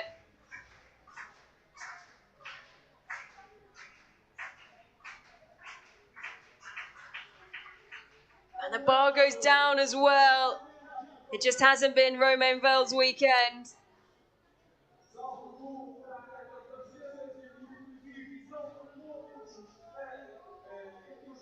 Neither of the athletes picking the right choice in terms of where they were gambling for their heights.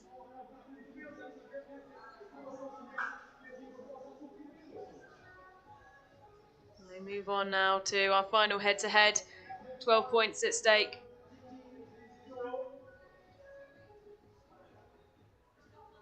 That does mean as well that the athletes from North Norway and Metz will have to share 7 points. And this for top spot, 12 points in the women's high jump final. Emma Lotte Jørgensen and Nika Andersen. Nika going for 1.60 m, while Emma Lotte Jørgensen goes for 1.64 m.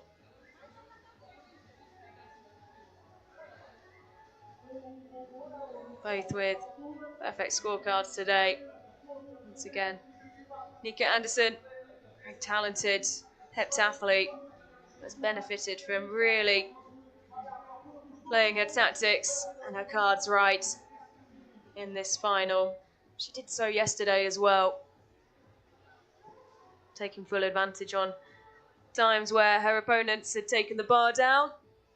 She gives that a good rattle, but her bar stays up.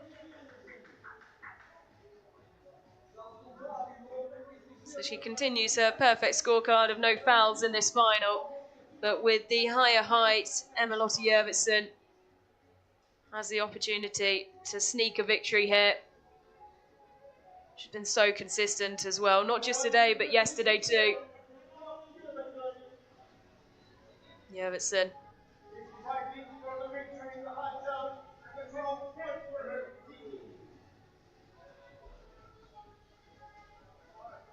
Longer run up.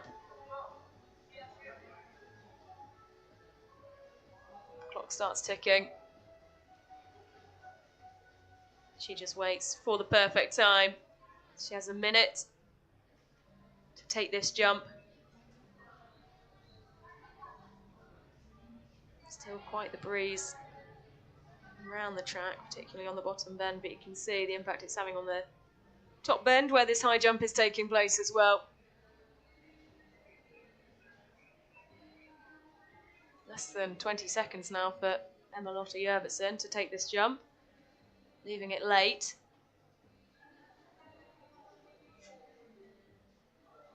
Less than 10 seconds on the clock where she goes towards the bar and, well, far too hesitant, and you wonder whether that just affected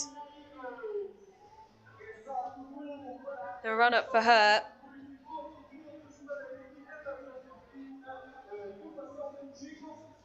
And Nika Andersen takes all 12 points for TY Eagles. What a couple of days it's been for her. Played her cards perfectly to take 12 points for TY Eagles.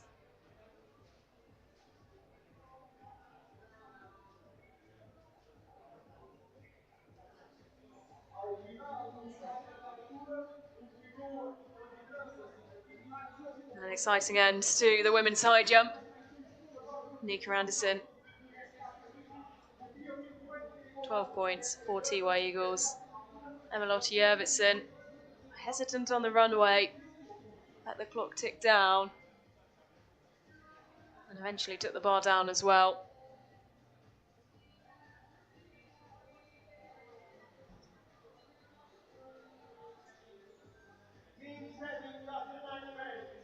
So Eagles closing the gap, 4 points from them up to elite. Lazio 2 points ahead of elite. tight at the top, and even when you look at it, Norway not far behind as well. It's going to be a thrilling start to the hunt. Won't be much separating these athletes at all. 1 point equals a third of a second time advantage. And we just have 2 events left to decide. And next up is the men's javelin throw. Once again, 2 groups.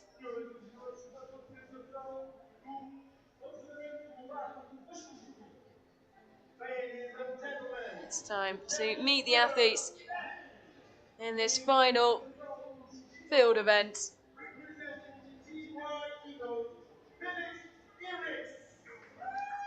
Felix Henriks, wearing the colours of Eagles. Well, he's already competed in the 4x4.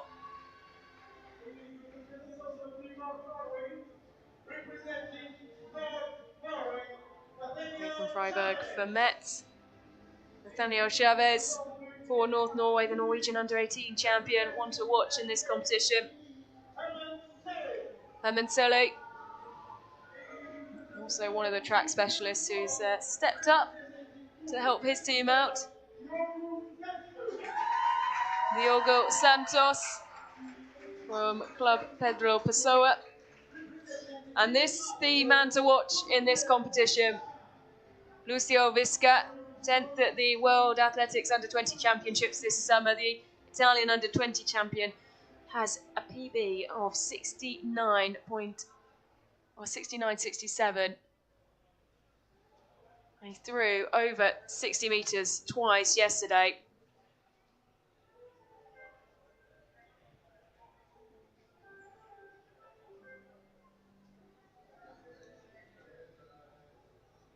The first duel in Group A, the javelin throw will be between the German Felix Inrix and the French. So the first duel in Group A, Felix Henriks and Nathan Freiberg. Henriks 6th at the German Under-20 Championships. It's a short run-up, but over 40 metres. Well, in reality, not much at all of a run-up there.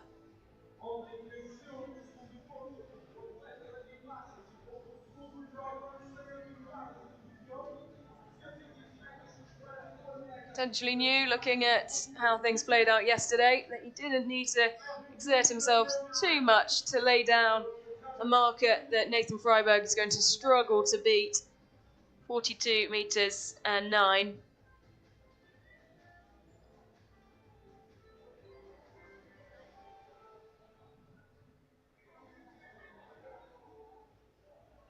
Be less than 30 metres, but it will come up as a no throw, a red flag. Felix Henriks taking the 3 spikes and the first win in that head-to-head duel.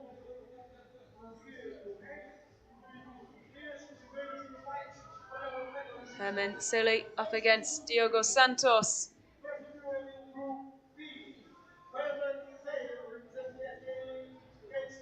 Herman Sele of Elite.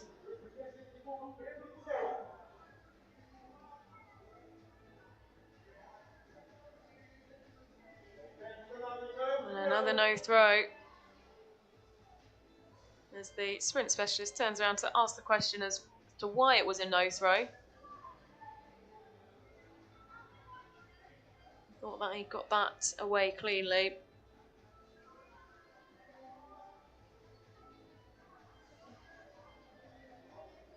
His head coach has gone over to ask the question as well. I think there was a debate of whether it landed tip first, potentially.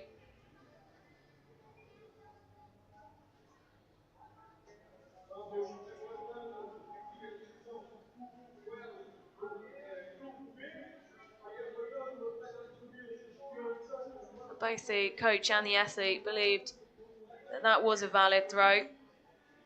Tried to appeal the decision. It seems like the appeal potentially has paid off. Herman Sele picks up the javelin once again. From this angle, it didn't look like there was too much wrong with it.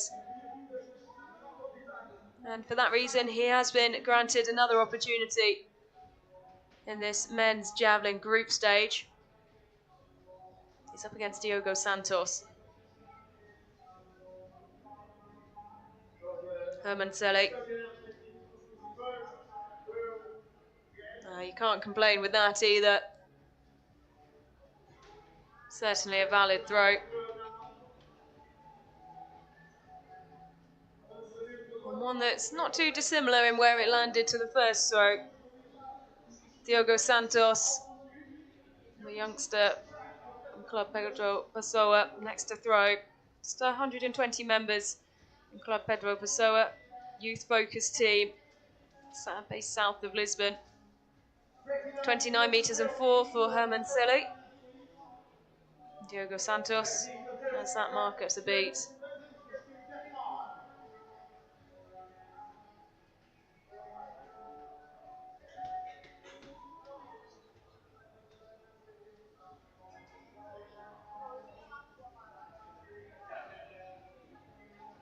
A mixture of the wind catching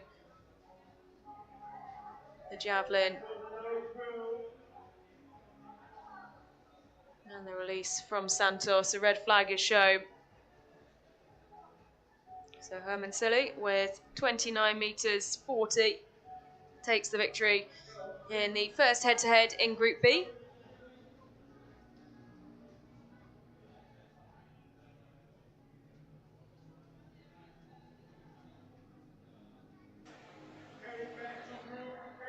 Back to Group A and back to Nathan Freiberg. He's up against Nathaniel Chavez.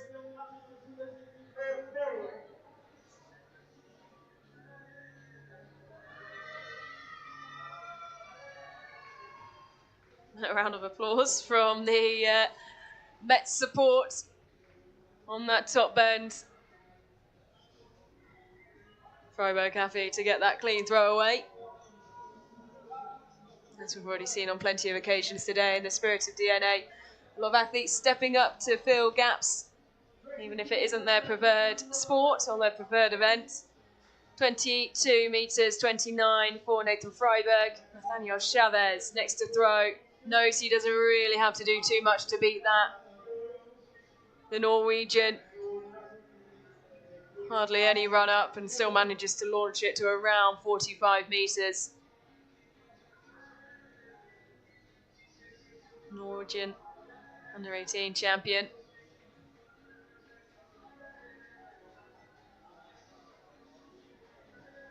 Take the win quite easily in his first duel. 45-50 for Nathaniel Chavez. Diogo Santos is back on the runway for his second throw, his second duel. He's up against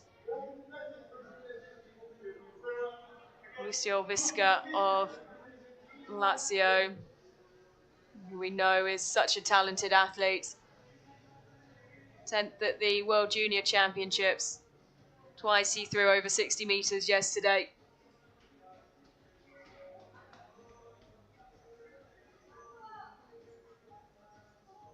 Personal best that's just short of 70 metres.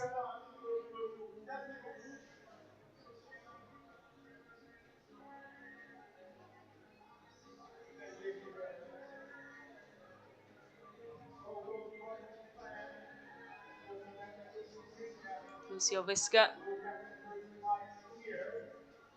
waiting on. 21 metres and 1 from Diogo Santos. What will Lucio Visca open up with? Always so powerful. It's another throw that soars over 60 metres. It's a huge throw from Lucio Visca.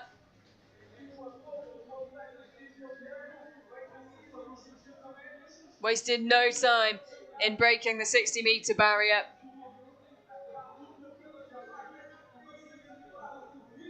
Won't be far away from 65 metres. It's over at 65.49 for Lucio Visca,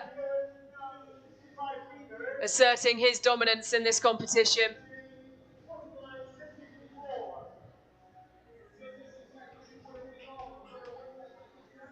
One of the athletes who potentially could respond is Chavez.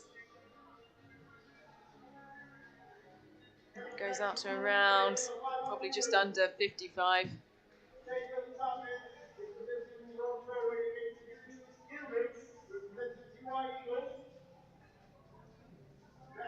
Hendricks of Eagles, next athlete to throw.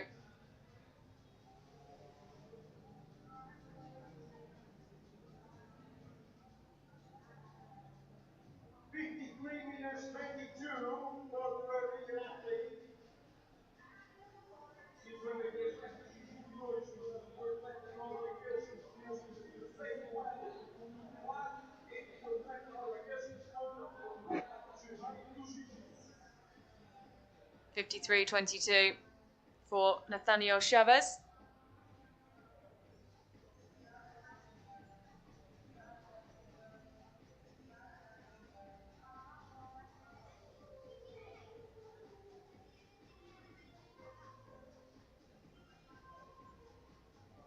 Felix Hendricks.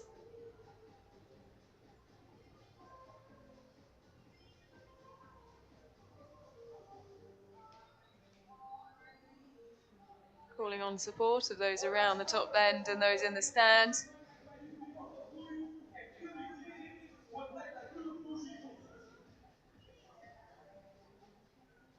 Eagles not wanting to drop too far behind in the points total. That's shy of 50 metres though, and it will be the three spikes going the way of Norway in this final duel in Group A. 46.99. So one more duel to come. We'll then go back to the track for the men's 200 metres before the final standings confirmed in the men's javelin.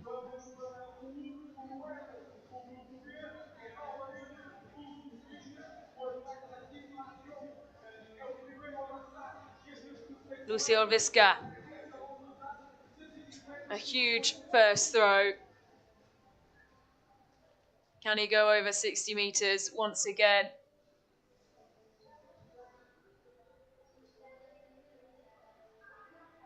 Another powerful throw. And it's even bigger this time. It's a huge throw once again. We're almost out of the bounds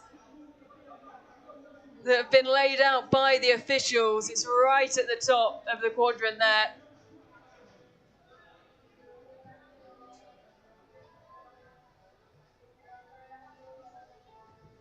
70 metres 15.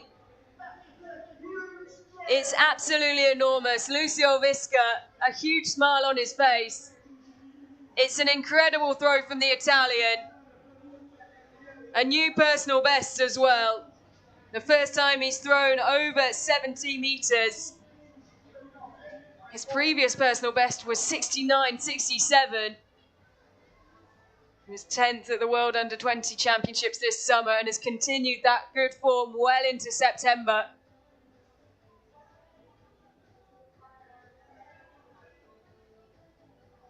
Now that's a marker that Herman Selly knows that he just cannot respond to. So what does he do here?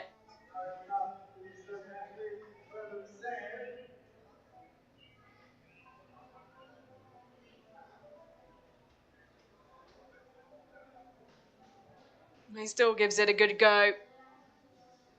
Around the 30-metre mark. Looks like it will be over 30 metres after his first attempt. It's just below it. But there's no way you can compete with a throw of over 70 metres from Lucio Visca. Such a talented youngster.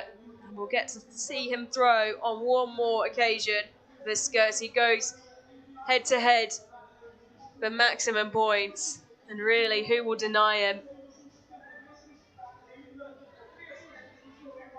Always such a pleasure to welcome so many talented athletes who have competed at the World Juniors and European Juniors over the course of the summer. There's the lineup on your screen for the men's 200-metre final. Plenty of familiar faces in there. Once again, like with the women's 800, there's a lot of change from the athletes who competed in this event yesterday. So lots of fresh legs, making this one hard to predict the outcome of. Keep your eyes on Noah Muller, who we've seen already in the long jump. Alessio Di Giorgio going in lane 6, wearing the yellow of Team Lazio. Lane 6, representing Team Lazio, Alessio Di Giorgio. One of the athletes who's stepped up. Lane 5, representing North Norway, Magnus Jonsson, Norwegian Under-20 Championships finalist. Noah Muller, TY Eagles. One of the fastest in this field. Gone under 22 seconds this season. He was second in match 1 yesterday. Francisco Pereira, representing Club Pedro Pessoa. Bothero of Metz, adding a bit of flair to behind the starting blocks. Jan Jolas Polak, you've already also seen go in the long jump. 2 athletes from the long jump going in this 200 metres.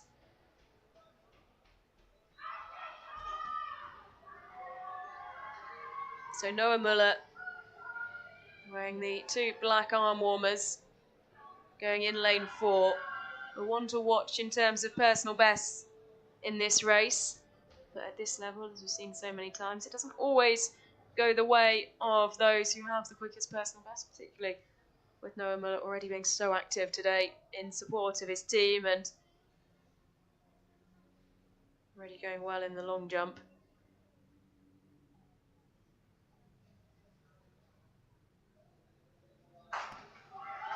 There's a very quick start for Noah Muller. And also a very quick start for Bothero, the Metz athlete, with the 1 black arm warmer, but it is Noah Muller of Metz who leads the way. He's being charged down by Jonsson, but Noah Muller just takes a look to either side, eases up. He's up maybe a little later than he wanted to, with Magnus Jonsson right on his shoulder. Things going the way of the form guide there. Noah Muller, 12 points for Eagles.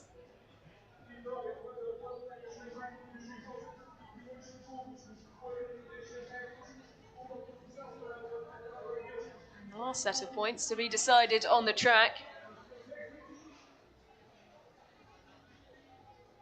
Confirmation of the times. Noah Muller, 22.43. Magnus Björk Jonsson, not too far behind him, 22.64. Johan Brothero, so quick out of the blocks from Metz, but couldn't really hold the pace for the full 200 metres in the same way that Noah Muller and Jonsson could. So it's 12 points to Eagles, 10 to North Norway and 8 to Lazio. Di Giorgio finishing in a time of 23.13 as we wait to go back to the javelin throw for our final head-to-heads. 3 head-to-heads to confirm the final positions and the final points.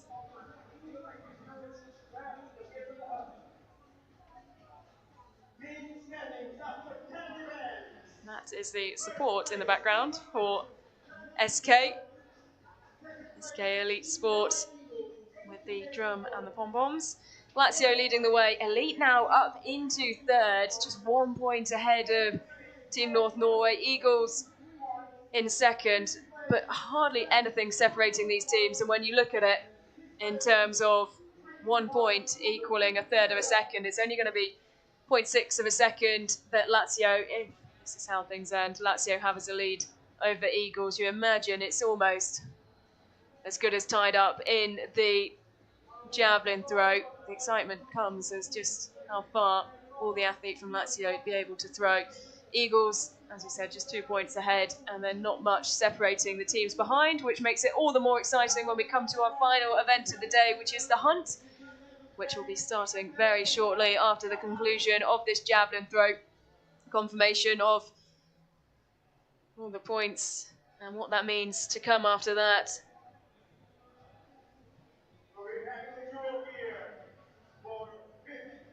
Diogo Santos up against Nathan Freiberg. So two athletes where javelin is not their preferred event, but they've stepped up for their clubs.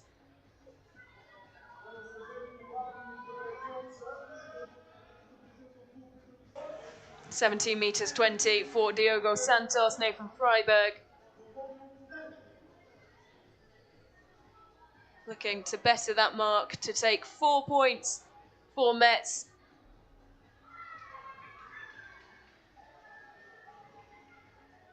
It's been so close between Club Pedro Pessoa and Metz. Nathan Freiberg, who kicked things off in the 4x4 for Metz before having to compete in the javelin. 16-11, so it is CPPEA, Club Pedro Pessoa, who take the maximum points from that head-to-head, which is 4, and they're celebrating wildly down in front of the commentary box. Herman Silly is up against Felix Hinrichs in the playoff for 3rd place, and a maximum of 8 points. Herman Silly.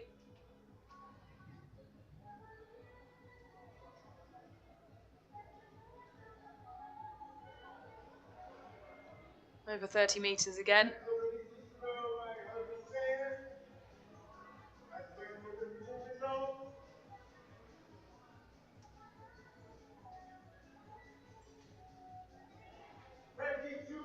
32 metres and 8 centimetres for Herman Silly. Felix Hinrichs will be looking to better that mark. Always such a focused athlete.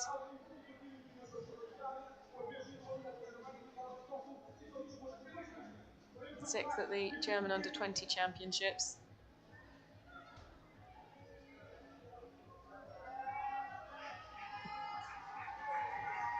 And knew he didn't really have to exert himself too much there. Very short run up and still manages to launch the javelin over 50 metres.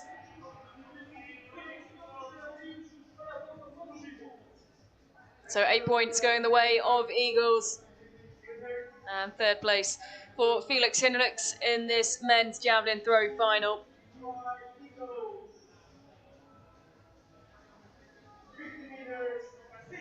And now the head-to-head for top spot, 1st place in this men's javelin final, and also 12 points.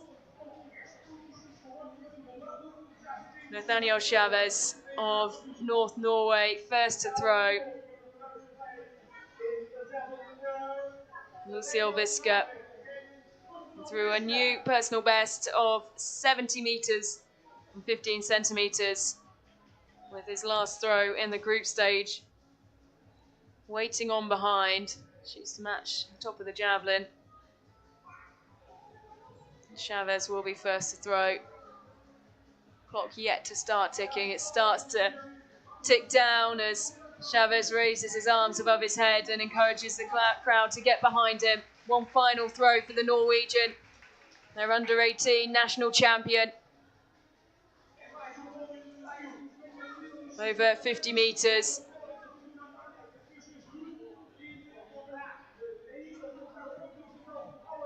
He's got his clean marker down.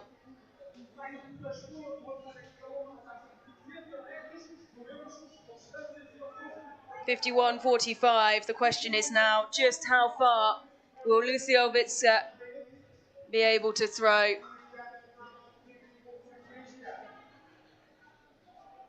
Each of his throws have gone over 60 metres over the last 2 competitions.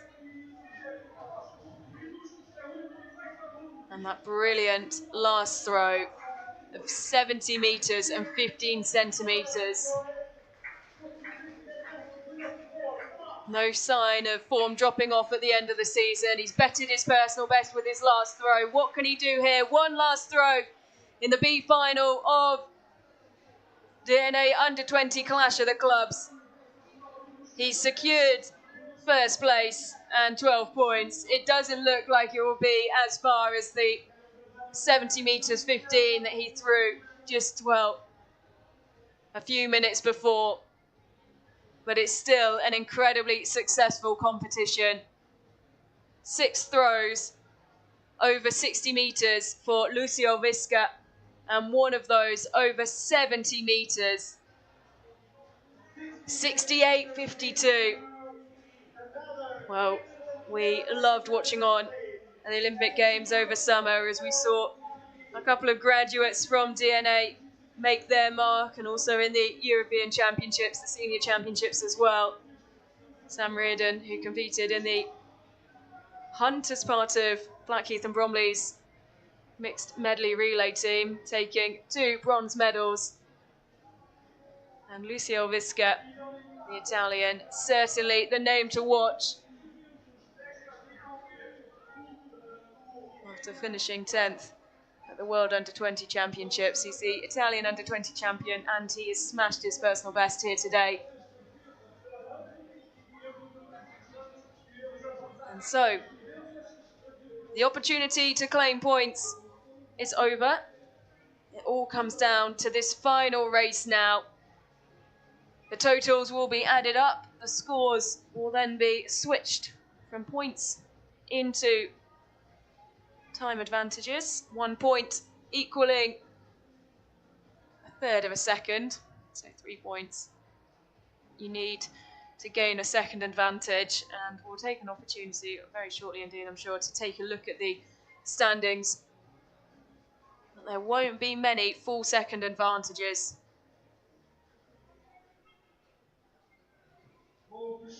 Norwegian flag flying high. The athletes from the high jump and the long jump. Tilda Mosley and Axel Wormdahl leading the Norwegian charge over to the far side to support their athletes. All of the athletes who have either competed already or stand by, those coaches as well, all allowed onto the infield to support their athletes. It's something you don't see anywhere else other than here at DNA. Those are the athletes who are waiting for their turn. Those going in the men's 400 metres or running that leg, and the women who will be going over 200 metres.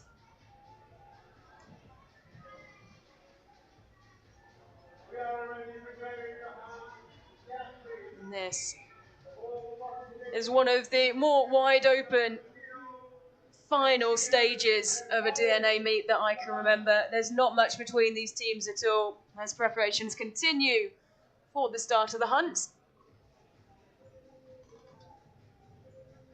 Green boards laid out in front of every lane, which will flash up and indicate when the athletes are allowed to go. And there will be just over a second advantage for Team Lazio. 2 seconds will be their advantage over Eagles. 1 second between Eagles and Norway, and 1 again between Norway and Elite.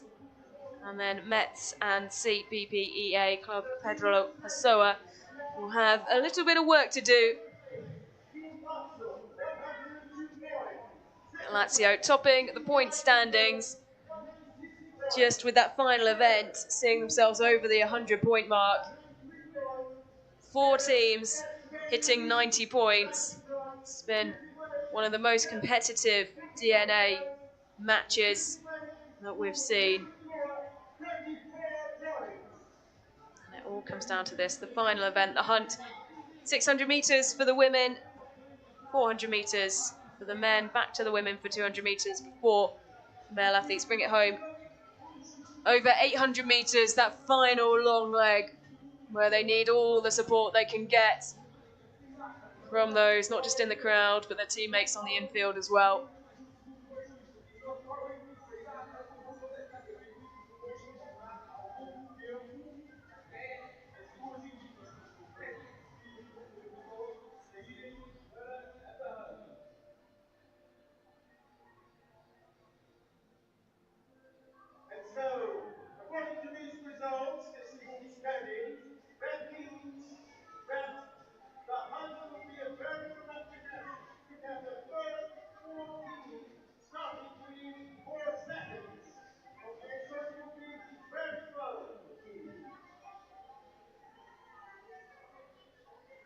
So preparation continuing. The athletes receiving their briefing just to the side of the start line, as they're informed as how this start works.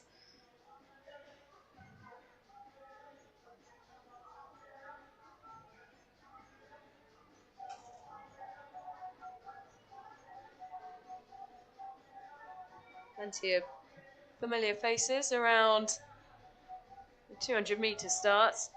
Athletes who have competed in a number of events over the course of the last 2 days have stepped up for their club. And there you can see SK Elite taking the opportunity to have a big team photo.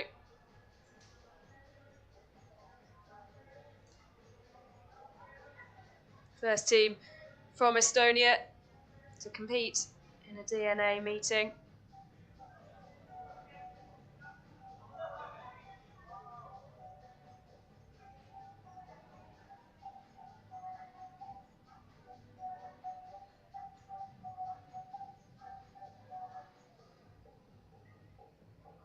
Founded by Sydney Olympic decathlon gold medalist Erki Nul. Now a 500-member club with 18 athletes competing over the 2 days here in Pombal, and others travelling as reserve athletes and in support as well.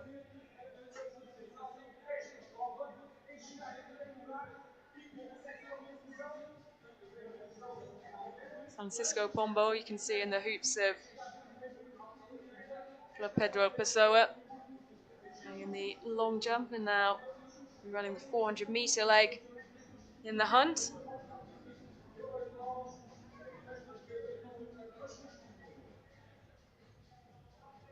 We are just a couple of minutes away from starting the hunt, the last event in this match.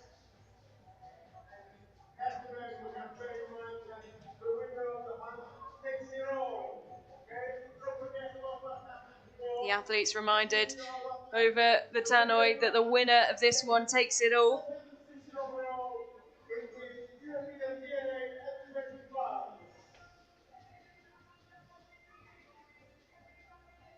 Both winners of the B final last year, competing in the A final this time round. So we will have a new champion in this B final. North Norway and Metz. Over on the far side.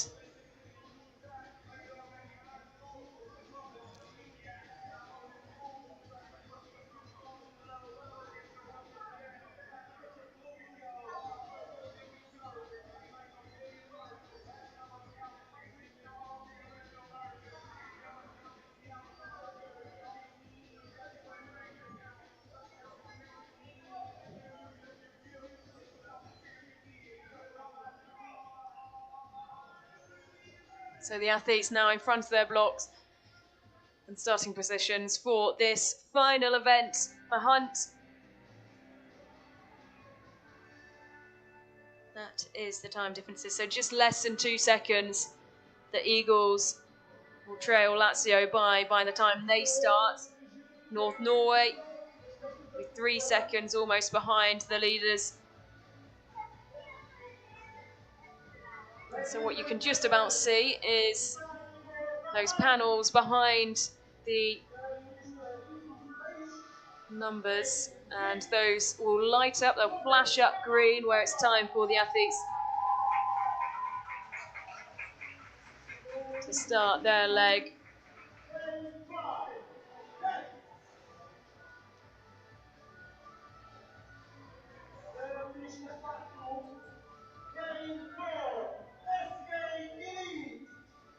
So the athletes here in the order, the lane order corresponds to the order they'll be going off on. North Norway will have to try and make up a 3-second disadvantage. The Eagles will be 2 seconds just under behind our leaders, Team Lazio. any of these teams could still win this B final. Whoever crosses the line first will be crowned champions of the B final. No trophy lift for this one, only in the A final. But still, as we know from last year, Ratoath taking so much pride in the fact that they won here. So the green light flashes up for Lazio, and then you can see the quick succession that all the other athletes are going off on. Metz and CBPEA, the two who are held back, and already Eagles making up what was such a big gap.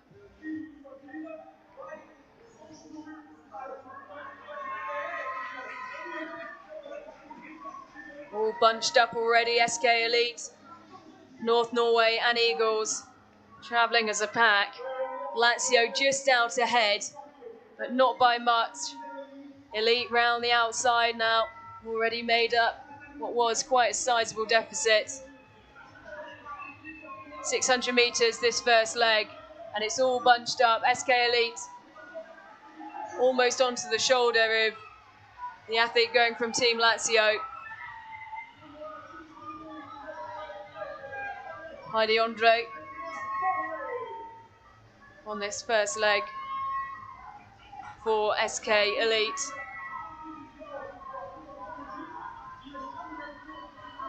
Kana Butchia still leading as now North Norway start to make their way round the outside. This is a brilliantly timed first leg from North Norway, who will hand over first. They'll be handing over to the 400-metre runners. Bastian Årstad waiting to receive the baton.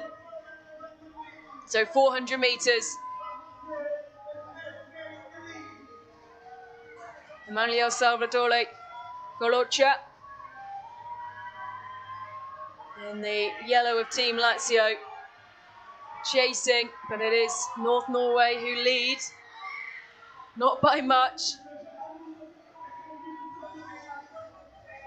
There's the athletes who have already finished competing dart either side of the infield. Lazio almost bridging the gap. Scaly have some work to do here to get back in it. It is the Norwegians who are leading, but Lazio, a brilliant charge around the outside as they hand over. It's going to be neck and neck between Norway and Lazio. Norway just getting out in front.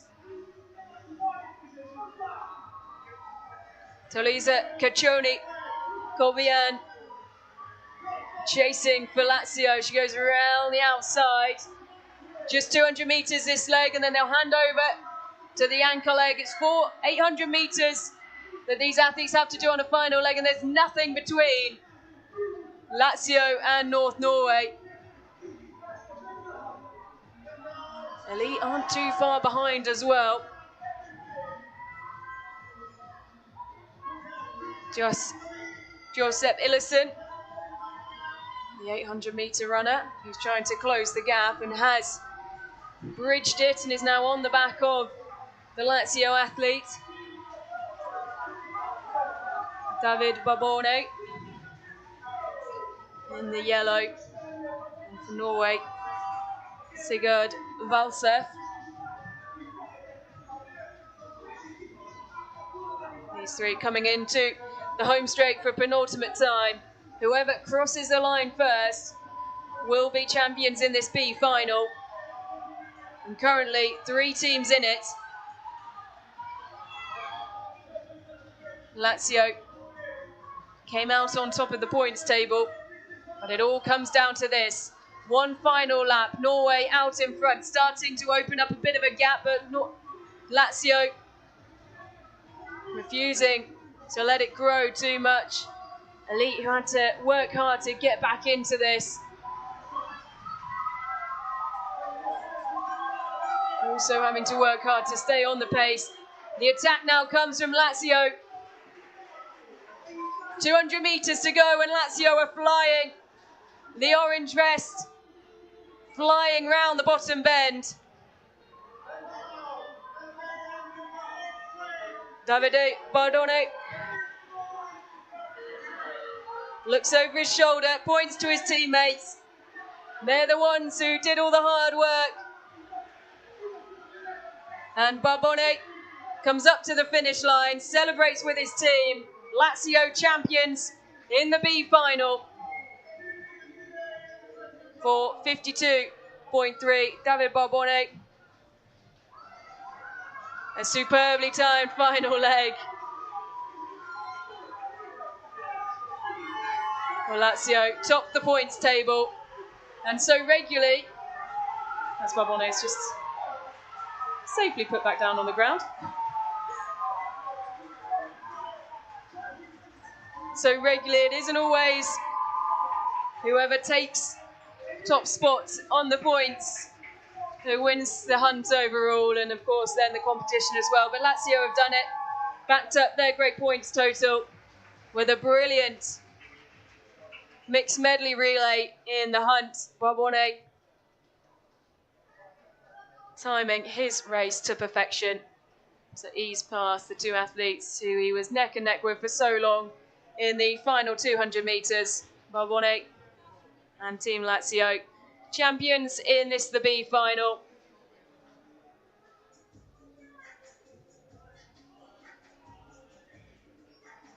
And all celebrating. The A final still to come, plenty of drama to come in that. It will be thrilling. There are the final standings. Lazio, champions in the B final. Norway finishing second. Elite taking third. And the home team, CPPEA, with a brilliant final leg from Thiago Machado, coming through 4th, 5th after really excelling this morning after struggling yesterday. They take a well-deserved 5th place. And so the celebrations continue around the start-finish line. We have half an hour before the start of the A final. We will be back then as 6 more teams battle it out to see who will be crowned overall champion here at the DNA Under-20 Clash of the Clubs.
So finals day continues as evening draws in here in Pombal, and we are straight into the action with the first event of Final A. It's the mixed 4x400 metres.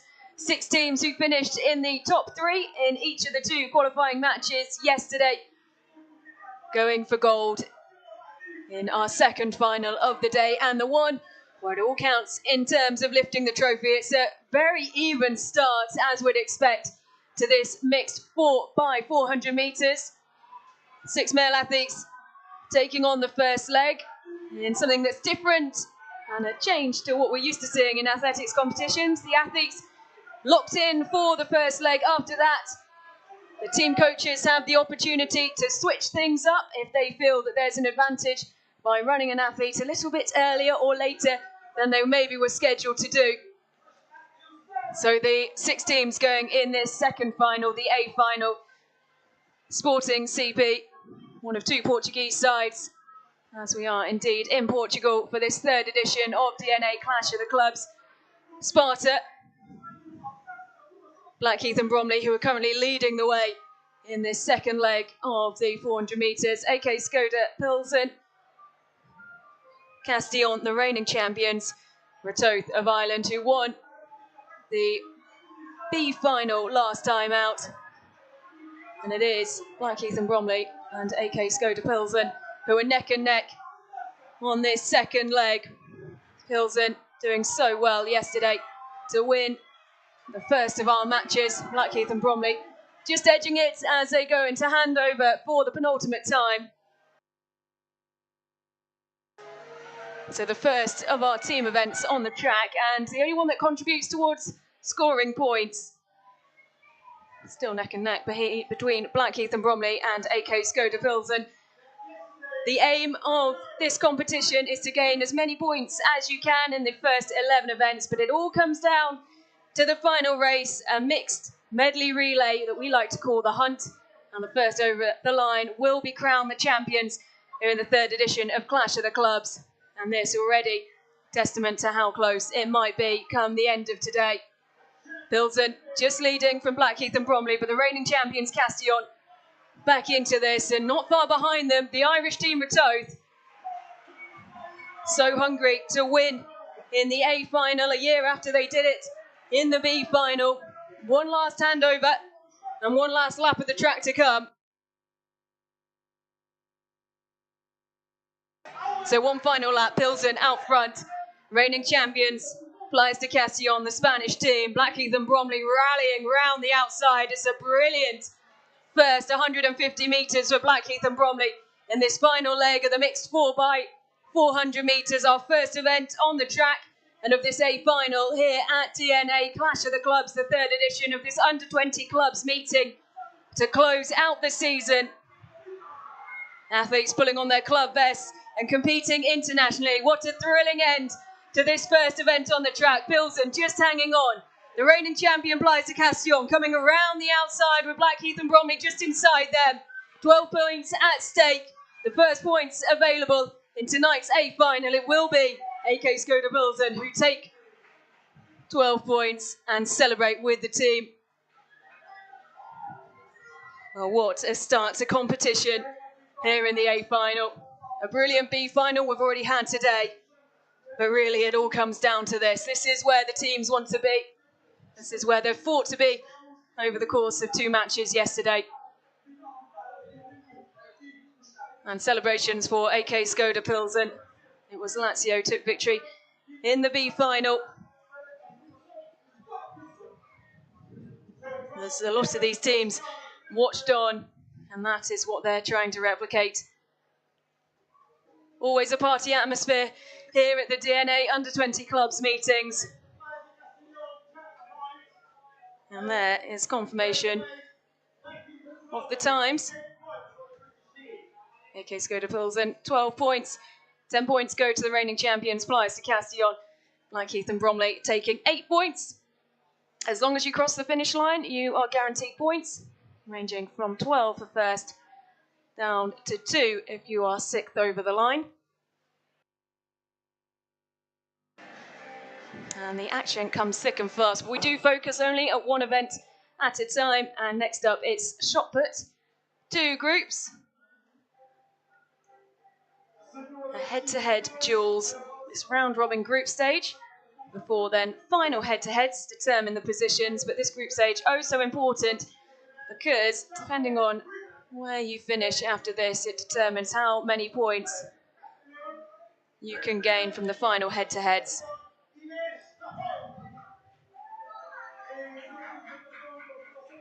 Ines Safont applies the Castillon, the first athlete to be introduced. Katalina Sagmanova of AK Skoda Pilsen represented Czechia at the European Under-18 Championships 2 years ago. Joyce Nzekwe going for Blackheath and Bromley.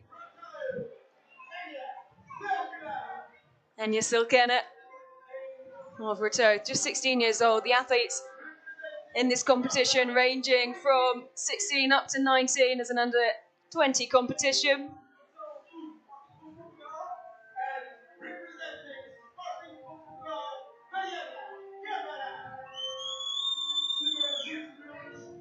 So all the athletes introduced to the crowd. 2 groups of athletes in this the women's shot put group stage in final A, our second final of the day.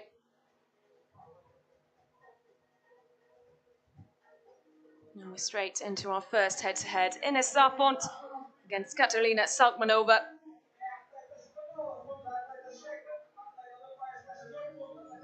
Our first head-to-head in Group A, and it's a big first throw from Ines Safont.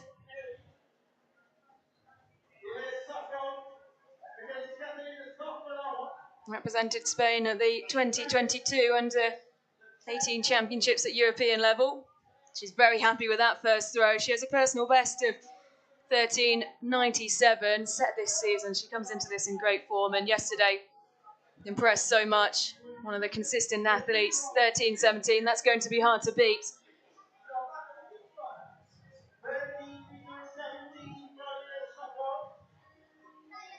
Katalina Salkmanova also competed at the European Under-18 Championships 2 years ago. Talented young multi-eventer. She'll also go in the hunt for Pilsen over 200 metres. PB in this event, though, 12 metres 60. That's not a bad start. The only issue is she's going up against one of the leading athletes, if not the leading athlete in this competition, and that is Ines Safont.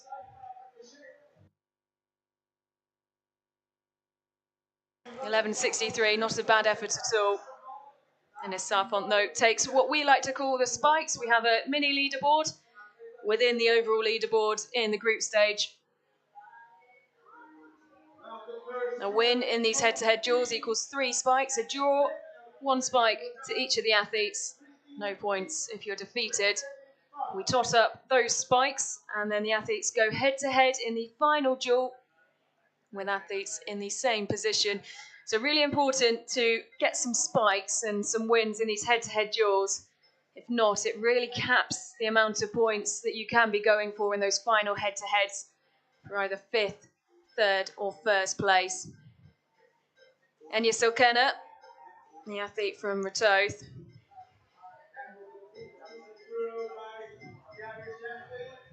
Ratoath well supported here in Pombal.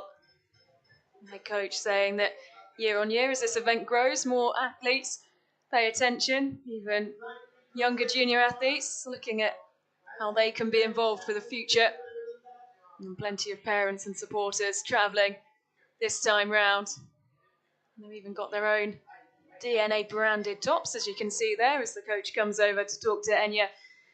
9.81, the mark that Bitz is trying to beat. The athlete from Sparta, the Danish team.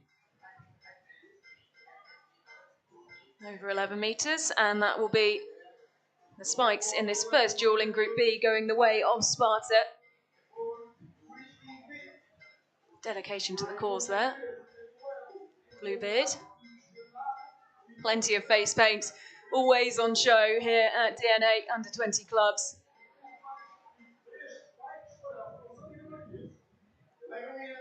Within the main stand, each of the teams have marked their territory. Plenty of national flags. Blackheath and Bromley have bought their bunting. The Irish team rolled in yesterday with their own sound system. And always good vibes. Our second head-to-head in Group A. South Manova is back. Up against Joyce Nzekwe from Blackheath and Bromley. This will be her entrance into the competition. Did well yesterday, Joyce Nzekwe. 11.73, the mark that Nzekwe will be trying to beat. That one over. Nod of the head there. Some strapping on her leg, but she is due to go over 200 metres in AK Skoda Pilsen's Hunt team. Strapping also on the shoulder of Joyce Nzekwe. Just about stayed in. And it will be the spikes going the way of Katerina Sakmanova. Consistent with her 2 throws so far.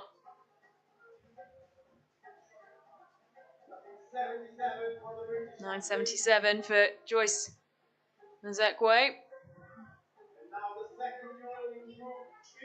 Back to Group B. Bits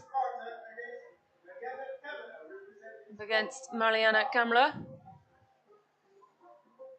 This time round, it's Bits who is first to throw.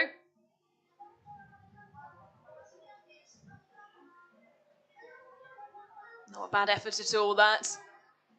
Around the 12-metre mark. 12.72, her personal best set this season.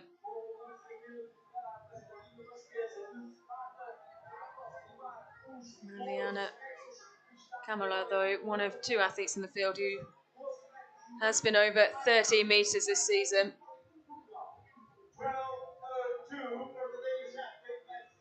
So 12.02.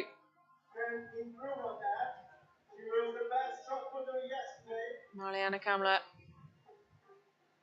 impressed so much yesterday.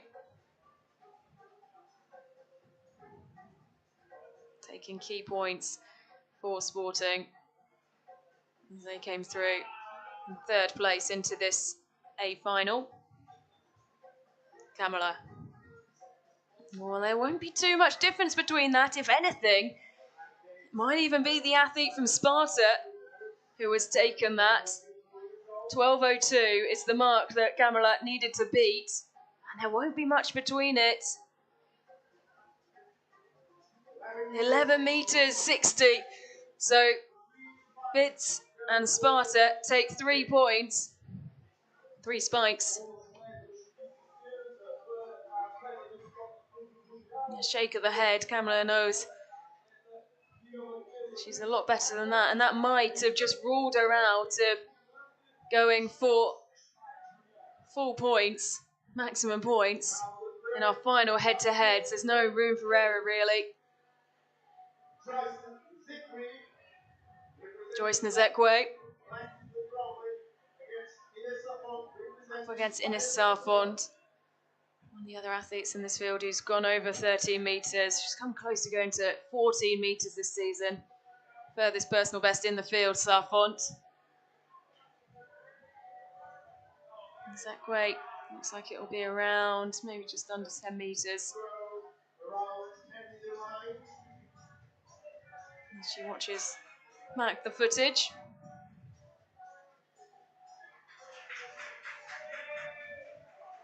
"10 metres and 4 for Joyce Nzekwe in the Sarfont of the reigning champions. Here with Mariana Kamler not fulfilling her potential with her first throw. Well, the door has really opened up here for Ines Sarfont and Pliers de Castillon, the reigning champions.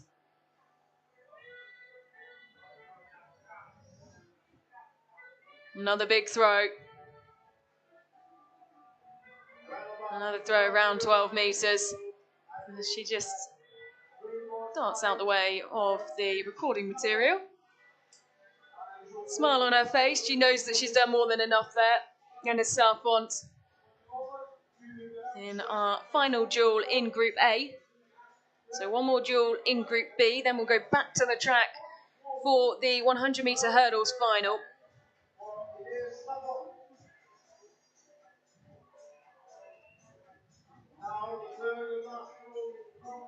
So pressure now on Mariana Kamala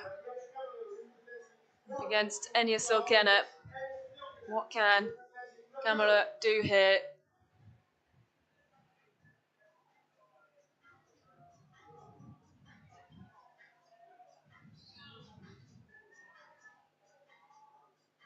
Pressure on the shoulders of these sporting athletes. Only Portuguese team to make it into the A final. On home soil, they'll be looking to make a mark here.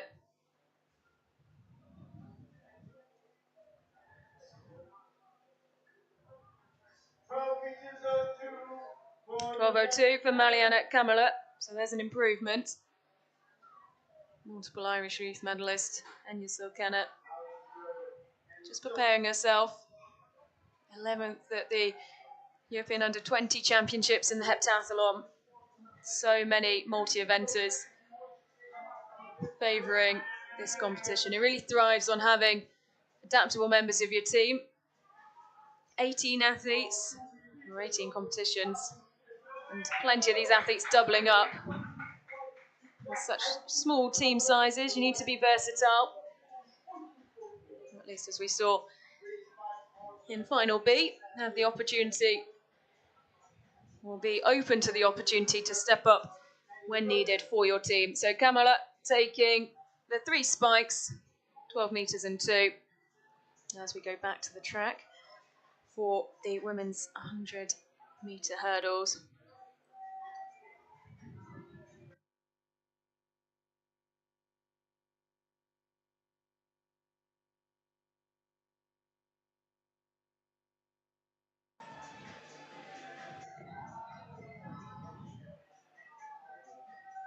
So confirmation of the team standings after the first event, the mixed 4x4. Skoda Pilsen leading the way with 12. Castillon just behind the reigning champions. No one's ever won DNA Under-20 Clash of the Clubs back-to-back. Castillon will be vying to do it today. Blackheath and Bromley in third.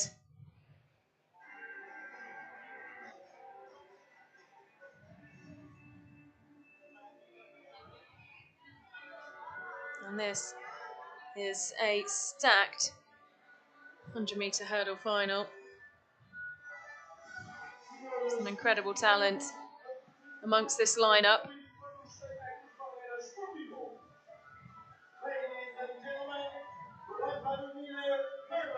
So going in lane 1, an athlete who we'll see plenty of over the course of the next 2.5 hours, Aurora Throstrop of Sparta. Danish Under-20 combined events champion, personal best in this event this season. Jodie Self performed really well here yesterday. Regional indoor 60-metre hurdle champion, so she has the speed. Next to her, Caoimhe Fitzsimmons, the Irish Under-20 combined event champion from Ratoath. Adela Hanakova represented Czechia at the World Under-20 Championships in Lima. Czech Under-20 combined event silver medalist. She's entered into 2 of her favourite competitions today. Ilse Badal, to gain valuable points for the reigning champions. And Anastasia Gula.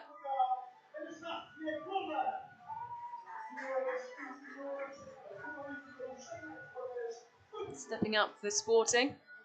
And a change of the lineup that we saw in the qualifying matches yesterday.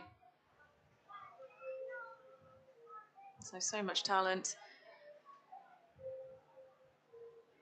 in this A final women's 100-metre hurdles.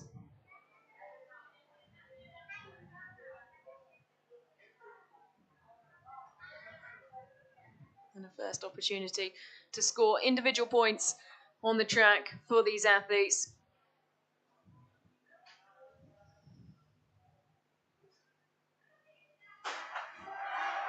Jodie Self always starts quickly alongside her though. Caoimhe Fitzsimmons, but it is Jodie Self who's pulling away now. She's opened up a gap. Clears the last hurdle safely, dips on the line.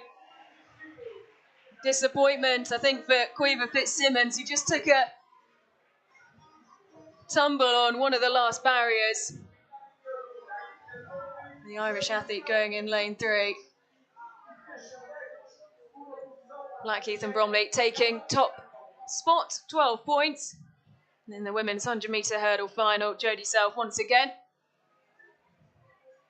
performing incredibly well, and she goes over to embrace Joyce Nzekwe, who's going in the shot put.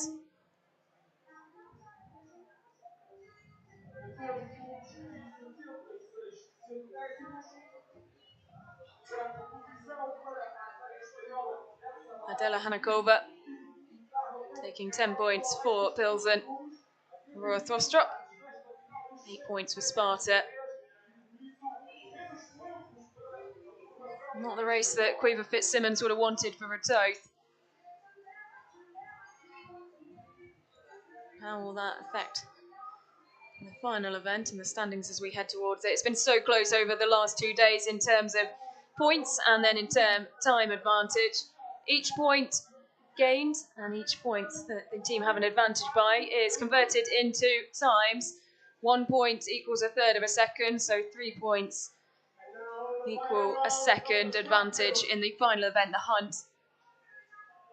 And particularly amongst the top teams, it's been very rare that we've seen more than a second or so advantage over the 3 matches that we've already had this weekend here in Pombal. Joyce Nzekwe, first to throw in this 5th place head-to-head, a maximum of 4 points to be won. She's up against the Irish athlete,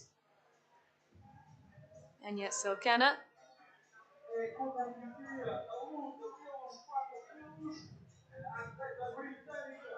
Still wait on confirmation of the marker that Nzekwe has laid down. As you can see, the athletes warming up behind. Final words with coaches as well before these important final head-to-heads. 10 metres 30 for Joyce Nzekwe, nod of the head. Enya Silkena knows that's the mark that she will have to try and beat.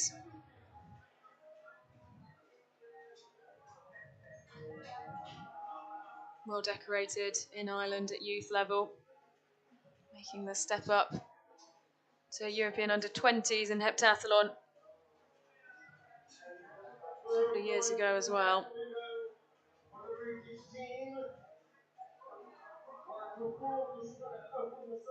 Handshake with coach.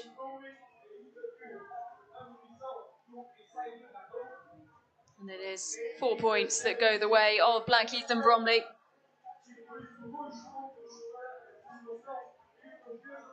Always a good team spirit between not just the athletes who are competing as one team, but those amongst it as well, as we'll see, I'm sure, with the celebrations that go on late after the competition, regardless of who's won.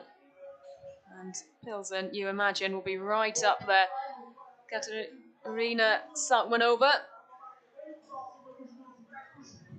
vying for a maximum of 8 points in this 3rd place head-to-head, up against, though, Mariana Kamala, one of the standout athletes in this competition. Just disappointment with her first duel and the throw in that, which means that she is not competing for maximum points, although based off personal best, many would have put her in that position.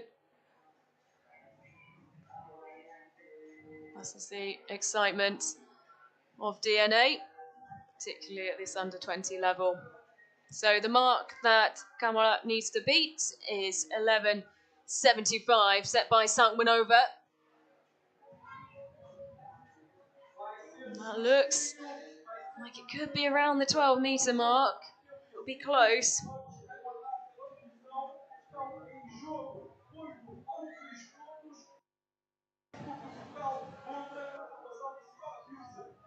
He's on for confirmation of the distance.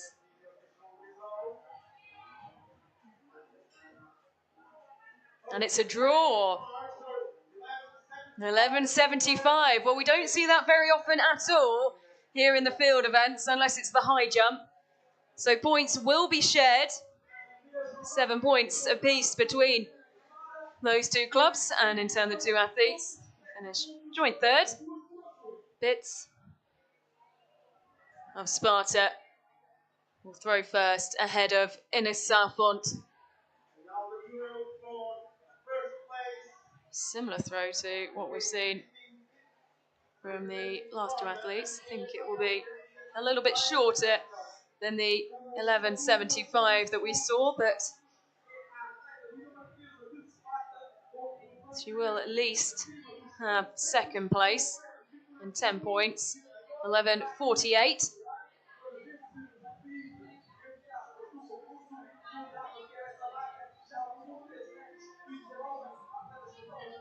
Yanis Sarfont to take 12 points for the reigning champions, Players de Castillon.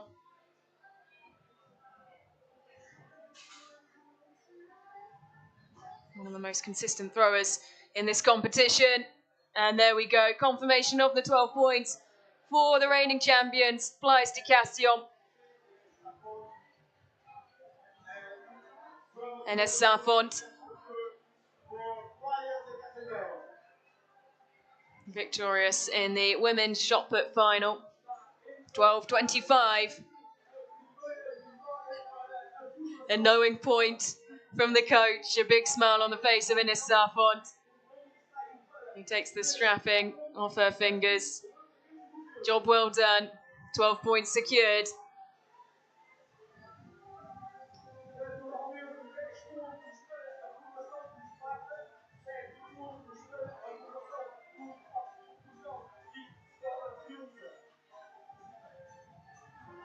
So the team standings after 3 events. AK Skoda Pilsen out front by 1 point. Castillon with 28. Blackheath and Bromley 4 points behind. And 2 points behind them is Sparta. And then a gap back to Retoth and Sporting CP. So Players de Castillon, the reigning champions, and AK Skoda Pilsen emerging as the leading forces. Blackheath and Bromley have been in this position plenty of times before. They want to make sure that they have the best advantage going into that final event, the hunt, because particularly in the case of Pilsen and Castillon, they have 2 incredibly fast 800-metre runners who will be anchoring their teams. So any advantage that the other teams can get before we get to that point, I'm sure would be much appreciated for them.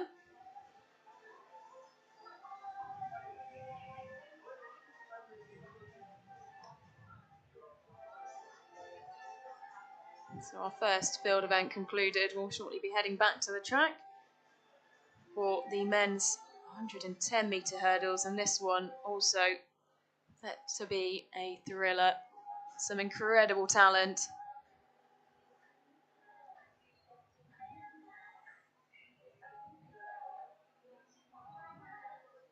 And you can see the lineup there. The one to watch in this one, going in lane 1, Daniel Goliola of Blackheath and Bromley. He's a senior national champion for Great Britain and Northern Ireland.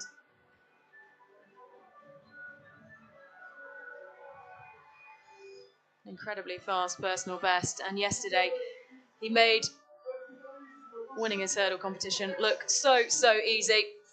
But having to go in lane 1, it's not the easiest lane draw for Daniel Goliola. He'll have clean air to one side of him, and to the other side of him is Gavin Witter of Retoth.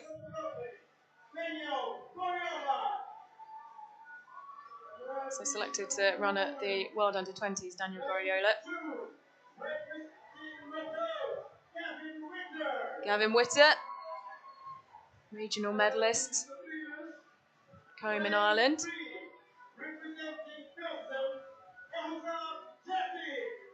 Borislav Chertik, a very tall figure, going in lane 3. Daniel Sebastian, Spanish under-20 championships finalist, going in lane 4. Alfonso Fernandez, bronze medalist at the Portuguese under-20 championships, goes in lane 5.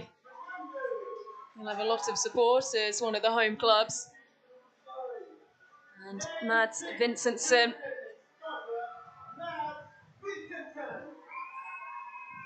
stepping up. Didn't compete in this event yesterday for Sparta. Or wasn't due to. But also going in the javelin as well, Mads Vincentson.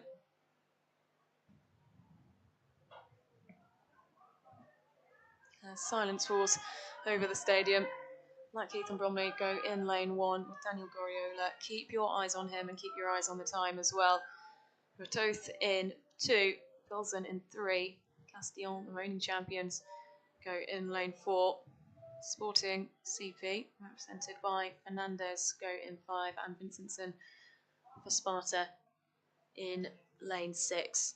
All eyes on lane 1. And with Blackheath and Bromley trailing slightly in terms of points, how important could this run be? Daniel Goriola absolutely gliding over each and every one of the hurdles. No mistakes made. This is such a dominant run for Goriola.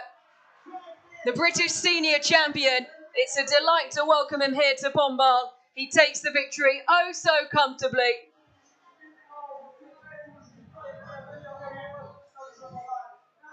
2 barriers, I think he was at least ahead of everyone else. Competing over the under-20 height. So adept at the senior height as well. One to watch for the future. Already the British senior champion, taking the title at the end of June. 13.39. You can see just how far he was ahead of everyone else. It's such an incredible run for Daniel Goriola. 12 points going the way of Blackheath and Bromley as well, and that could be incredibly important by the time we get to the hunt. Plenty of very happy Blackheath and Bromley fans flying the Great British flag down in front of me in the stands. Blackheath and Bromley, so good at developing young talent in Great Britain. We saw Sam Reardon, who competed here over 800 metres in the hunt, go on to win 2 bronze medals at the Olympic Games. I'm always so excited to welcome top talents like Daniel Goriola here to DNA. I'm even more excited when we see them go off to thrive at the Olympic Games or Senior European Championships. Plenty of recognisable names at the European Championships in Rome over summer. Well, let's look at the team standings after 4 events, 4 out of 11. Blackheath and Bromley leading the way now after that dominant run from Daniel Goriola. 36 points, they lead Plies de Castillon by 2 points. Eco Skoda Pilsen just 1 point behind Castillon, and I just have a feeling that this is going to be exactly how the story of the day develops. There will be nothing between these top 3. And there's not much back to Sparta as well. You can never rule the Danish side out. They've got plenty of top talent still to come. As the barriers are cleared away from the track. And our focus goes back to the field and 2 groups for the men's long jump. Abraham Sheriff, who was excellent yesterday for Blackheath and Bromley, will be looking to back up that performance in the final today. Marcos Lara, with Sporting, looking to claim some big points for Sporting CP.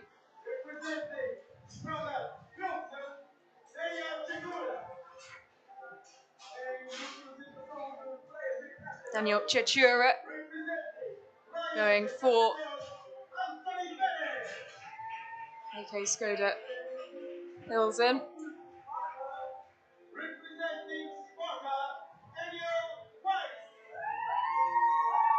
Daniel Weiss for Sparta. And without his glasses this time, Michael Kent. Anthony Perez, the athlete, going for place to Castillon. At the first head-to-head.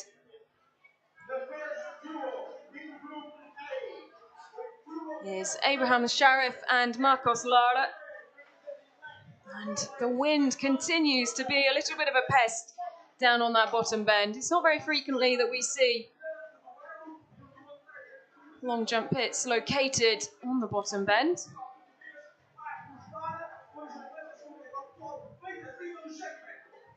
There's a changeable head and side wind that these athletes are having to contend with in the long jump. And that looked like Abraham Sharif was well over there. The red flag raised instantly. But yesterday he was so good at squeezing every last bit of distance out of the board, and on so many occasions we thought there could have been a foot fault there. And so regularly the white flag was raised. This time round it hasn't gone his way, and that has opened the door for Marcos Lara. So in this head-to-head, all Lara needs to do now is secure a clean jump, and it's always interesting to see how the athletes deal with that, as we see the back of the head of Abraham Sharif, who now steps off. Marcos Lara, all he needs to do is get a clean jump, and that is what he does. It won't be more than 2.5, 3 metres. And 3 spikes go the way of Marcos Lara and Sporting CP, where it will be disappointment for Abraham Sharif, who would have fancied himself to go again in the final head-to-head to try and secure maximum points. But really, that first mistake, there's no room for error in these field events, and it does mean that he is very, very unlikely to be seeing out that top spot. If he can secure 3 spikes in his next head-to-head, it will be a maximum of 8 points that he will be going for. Anthony Perez. The longer run-ups.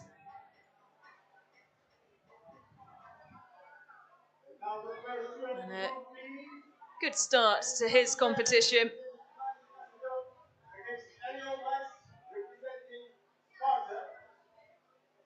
Competed at the European Under-18 Championships over summer. Also a multi-eventer, but this one of his preferred events. Personal best of 7 metres 53. 6.72 for Anthony Perez. And your Weiss, well, he has work to do here. He does have a personal best as well that's over 7 metres, the Danish Under-20 champion. He'll have to get close to that. We haven't seen many athletes go over 7 metres over the course of the last 3 matches. Although there's plenty in this field who do have personal bests in that region. Pesky headwind, though, causing a little bit of havoc. Oh, that could be a jump over 7 metres. It won't be far off.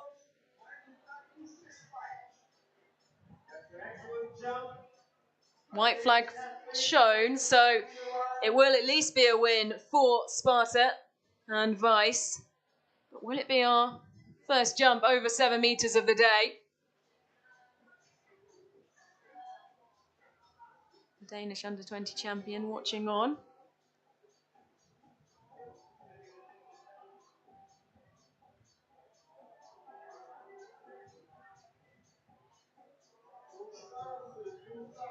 Glorious backdrop to this competition. The castle just out of shot. Stunning woodlands, and it won't be over 7 metres, but it is a win. 6.97 for Aniel Weiss.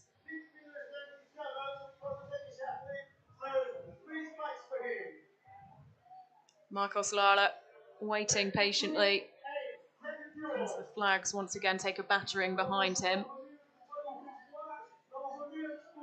Marcos Lara of Sporting CP against Daniel Chichura of Pilsen. Another good jump Well, Marcos Lari's performed well. He didn't have to do too much in that first head-to-head. Going to the foul jump from Abraham Sharif. So that his first proper jump, let's say, and it's not a bad one. He's happy with it. Wearing those iconic sporting colours.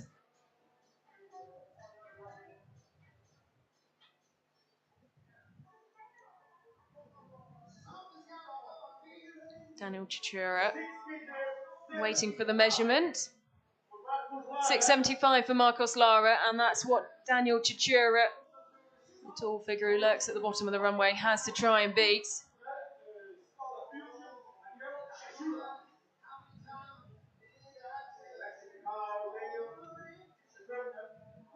Abraham Sharif just adjusting his marker behind him.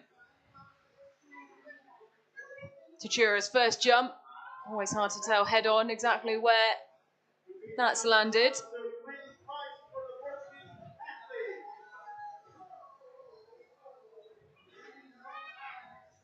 Doesn't look like it will be enough to better Marcos Lala's 6.75, although head on, always difficult to make those calls.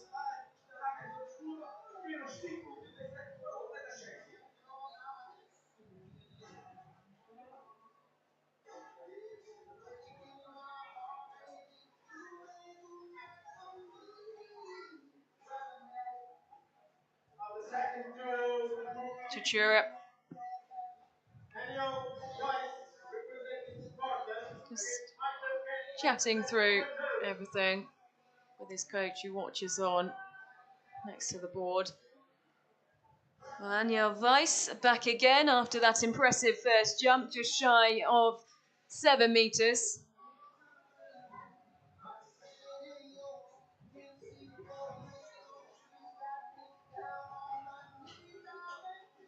Personal best of 7.24. He drives down the runway, and I think he could feel that that wasn't right on the board.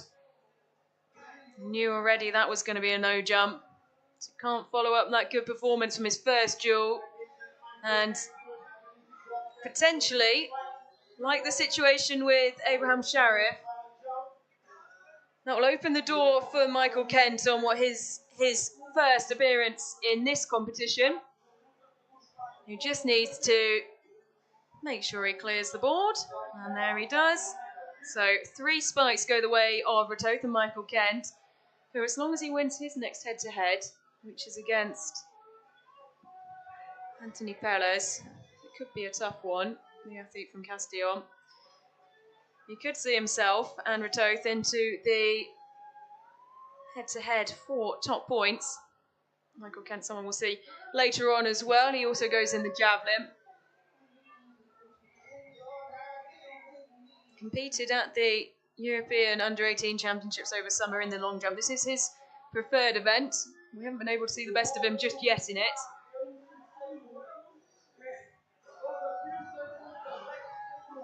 I haven't seen the best of Abraham Sharif either, as he waits behind Daniel Chichura. On the runway now for Pilsen.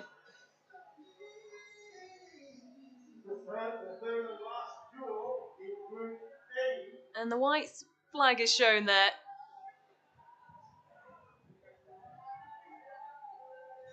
Despite it being a run through.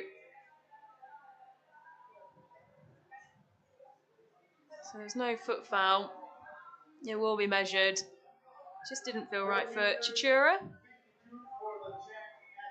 4.53. So as a 7.29 man, Abraham Sharif, I think he'll probably be aiming for something around maybe just over 5 metres. So he might go for something different. No, he goes for just over 5 metres, somewhere central between 5 and 6. Gets the job done, doesn't put himself or the opportunity to take spikes at risk. That will be confirmed as 3 spikes for Abraham Sharif. Plays that well tactically after the mistake in his first duel. So he will be contesting 8 points and a maximum of 3rd place. And if Michael Kent can win this one, he could be competing in the final head-to-head for top spot and 12 points. Anthony Perez, though, will be hoping that that slot will go the way of the reigning champions, Blaise de Castillon. Glasses off for Michael Kent, the Irish athlete.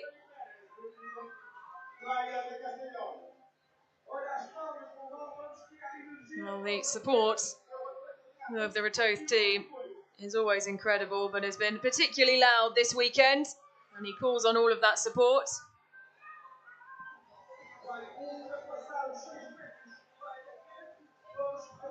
That's that 7m11 personal best.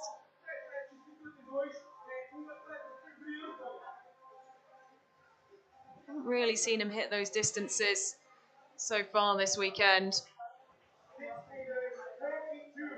6:42. He would have wanted more from that, with Anthony Perez having the furthest personal best in this A final. Personal best of 7m53. Also competed at the European Under-18 Championships. And this, to see Castillon into the playoff for top spots, and that should be job done. I don't think it will be 7 metres, but I also don't think it will be far off it.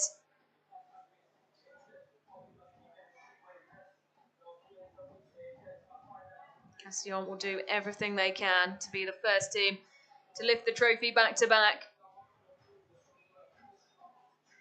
6m93 for the Spanish athlete.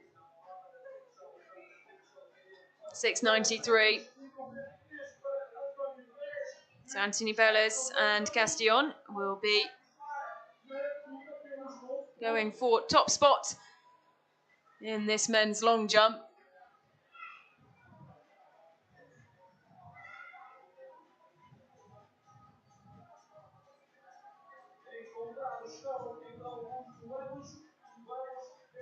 You can see there how some of the teams have tried to make the place their own. Plenty of support in the stands, obviously for the teams competing, but also for those who have already competed today in the B final, sticking around to support those going in the A final and looking to lift the trophy.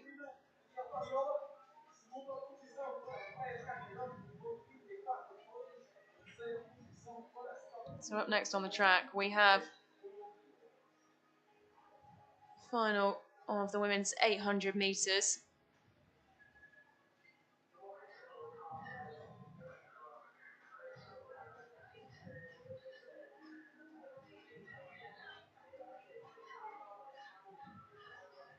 Always an interesting event to watch, the 800 metres.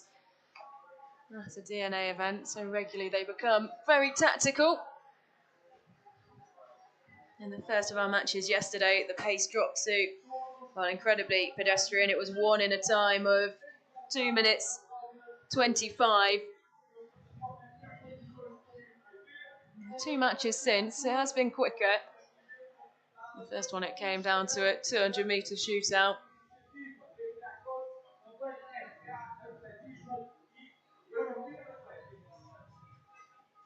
Supporters scattered all around this stunning track.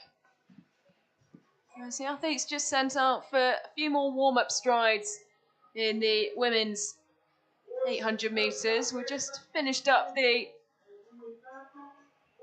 men's long jump group phase a little bit early. So the markers for the break being put out at the top of the back straight, where the wind is picked up once again. You can see it moving through the trees, and of course on your picture through the flag as well.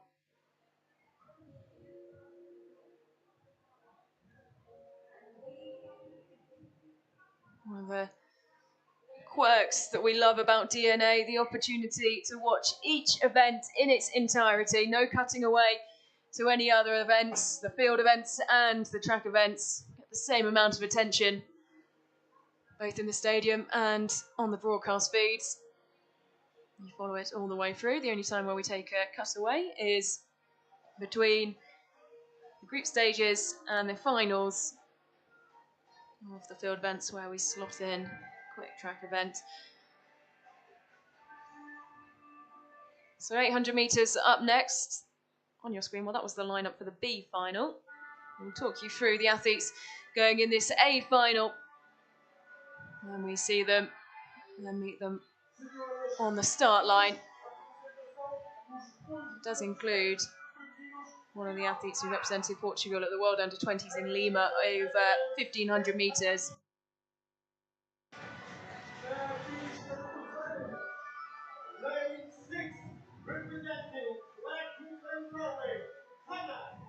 Hannah Clark representing Blackheath and Bromley. A few changes in terms of lineup, but not for Lurke Ferguson, who ran in the 800 metres yesterday. She had to then run the first leg of the hunt, which is 600 metres. But this is the athlete to watch, Beatriz out of Azevedo of Sporting CP. Regular at championships at junior level internationally, and fresh off the back of the World Under-20s. Carla Jimenez, second fastest in the field, so keep your eyes on her. Simona Smidova, representing AK Skoda Pilsen, and Eve Mooney of Ratoath, bronze medalist at the Irish Under-20 Championships, starting in lane 1. Look at Ferguson, she won this race yesterday in the first and the second of our matches yesterday. She has, however, after that had to run 600 metres in the hunt. And we saw yesterday, this is a really well-timed race tactically. Hannah Clark comes into this on fresh legs for Blackheath and Bromley and is quickly to the front. She has to brake and will just slot in on the railings in the front.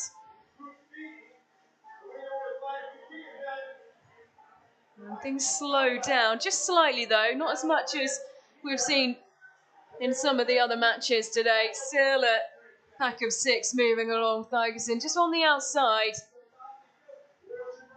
As the pack begin to split slightly, Carla Jimenez stuck to the shoulder of Beatriz Azevedo.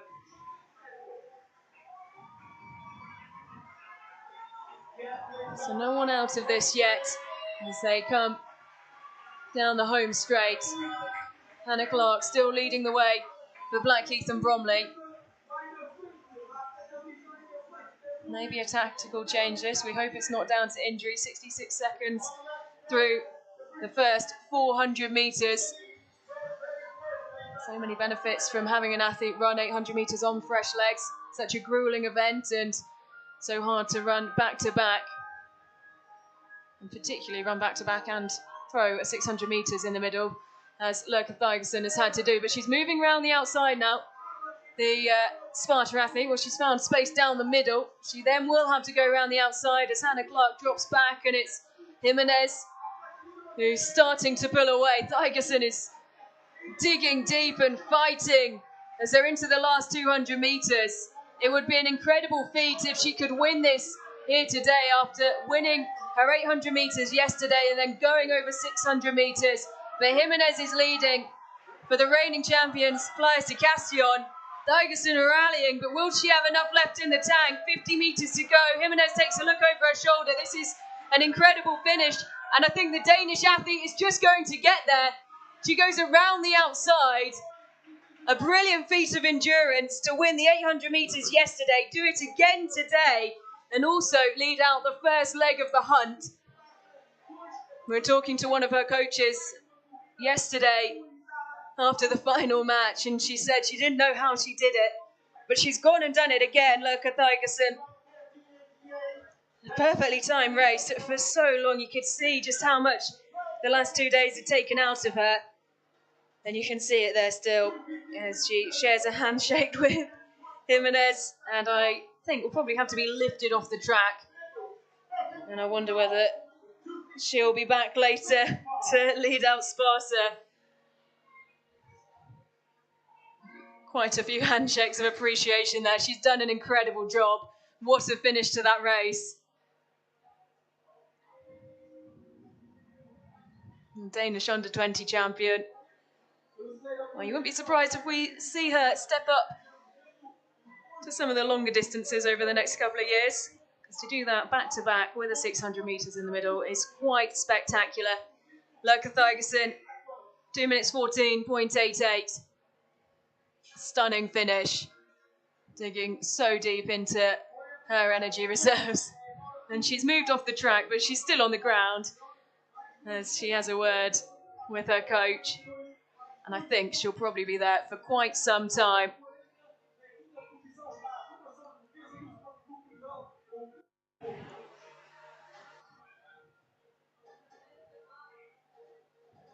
I wonder how that will contribute to the swing of points as well.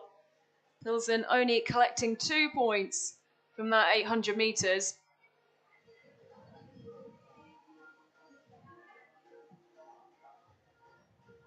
And it has affected the standings, you can see there, with 5 out of the 11 events complete.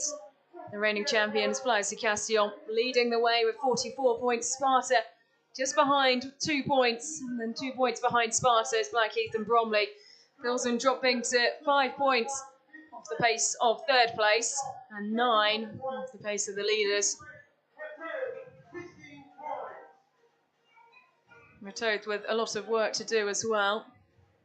They do have some big hitters coming up though, in particularly the high jump and the 400 metre hurdles, which will be the next event on the track. After we head back for the final head-to-heads in the men's long jump.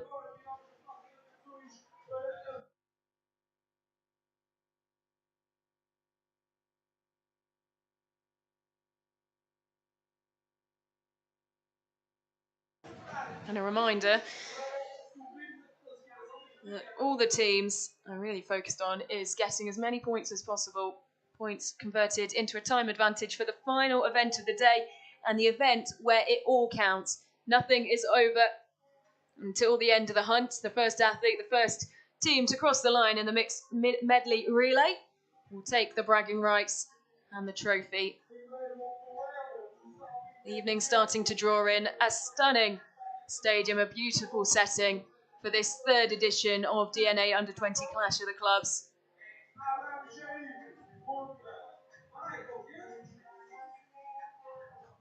Travelled to some stunning locations over the course of the last 3 years. Flyers Castillon hosting the first ever event. They won it last year in Rome. Now we find ourselves in Pombal in Italy, 30 kilometres inland from the coast, equidistant from Lisbon and Porto.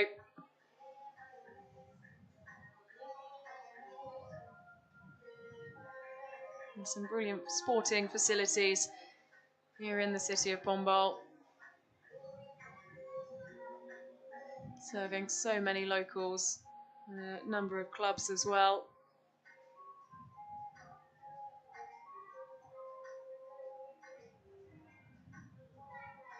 Home club here, part of the Sporting CP umbrella. And it is Sporting CP and Marcos Lara who will be going in the head-to-head for top spot alongside Aniel Weiss. In the end, Anthony Perez having to settle for the third place head-to-head with Abraham Sharif, Daniel Chichura and Michael Kent in the fifth place head-to-head.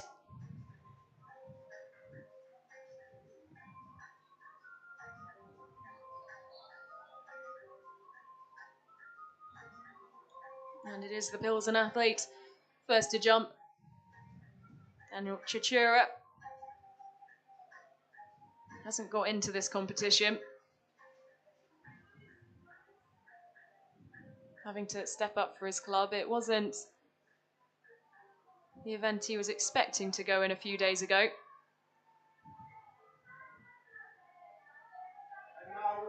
Michael Kent just enjoying the music a little bit.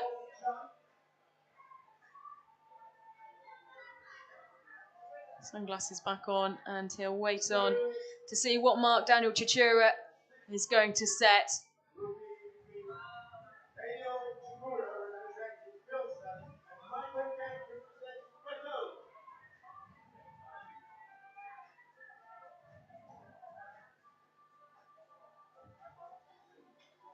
So the cone has now been removed. The Pilsen athlete preparing to jump. His clock is ticking. It's just ticked down to 45 seconds, but he's on the runway, driving towards the mark. And that's one of his first clean jumps, as long as the white flag is shown, and it is finally raised. There's a smile.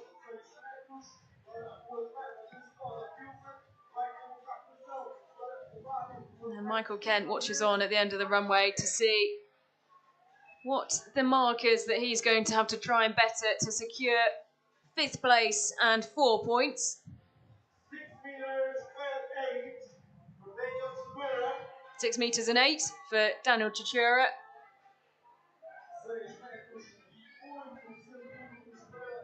Michael Kent watches on.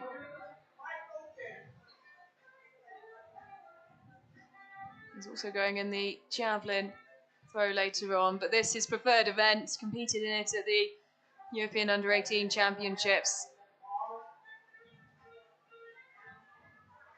Personal best over 7 meters. Can he do it here with his final jump?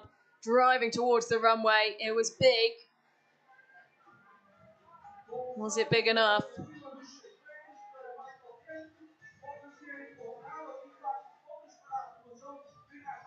I think there was just enough there to take 5th place. Michael Kent. Wait for confirmation of exactly how far it was, but the points will go the way of Ratoth and Michael Kent, a maximum of 4 points, and it's 6 meters 35, his final jump. He'll be back to try and secure more points for Ratoth in the javelin. Now, a disappointing start for Abraham Sharif in this long jump competition, and he's going to try and make up for it now by securing 8 points for Blackheath and Bromley. He's up against Anthony Perez of Castillon. And it is the Blackheath and Bromley athlete who has to lay down the marker for Perez to try and better. I wonder whether that first failure has just affected him slightly, because he was well behind the board there as he shakes his head. And yesterday he was so good at squeezing every last centimetre out of that board. But today, luck just not going his same way.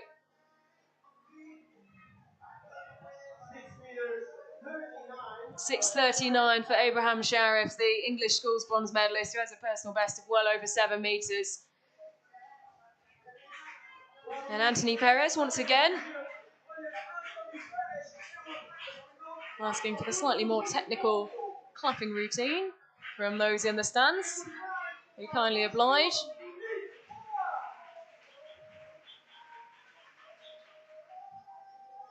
And that will be the win for the reigning champions and Anthony Perez.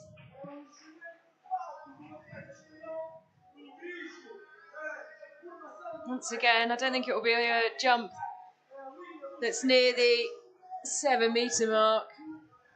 It might be just under it. 6:93, so not too far from 7 metres for Anthony Perez. But that 7 metre mark continues to be elusive. Marcos Lara now going head-to-head with Aniel Weiss in this head-to-head for 12 points. I should say 8 points going the way of Plies de Castillon. Whoever finishes second in this will get 10, and whoever comes out victorious as the champion here in the men's long jump final will take 12 points for their team. Marcos Lara, first to jump, and a big jump, just short of 7 metres once again, the white flag up.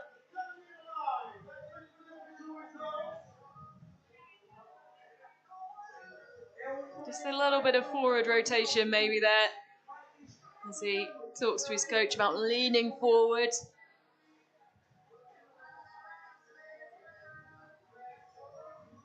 That is a big mark to lay down for Anja Weiss, the Danish junior champion, to follow.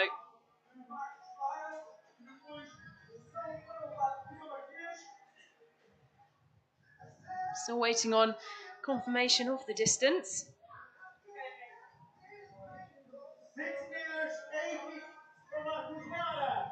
6 meters 86 for Marcos Lara. Anja Weiss, he has gone over 7 meters in his lifetime. He's come very close to it here. And this for 12 points and the victory. He needs to bet at 6.86. Personal best of 7.24. To take some much needed points for Sparta. Here he goes on the runway. Anja Weiss, the final athlete to jump in this men's long jump competition for 12 points. He's well over there, so the points will go the way of Sporting CP, much to the delight of the crowd. Just overcooked it slightly. Marcos Lara, off he goes. Replicating Ronaldo's celebration. Fitting for the Portuguese athlete. He goes and embraces all his teammates and family there as well, you'd imagine.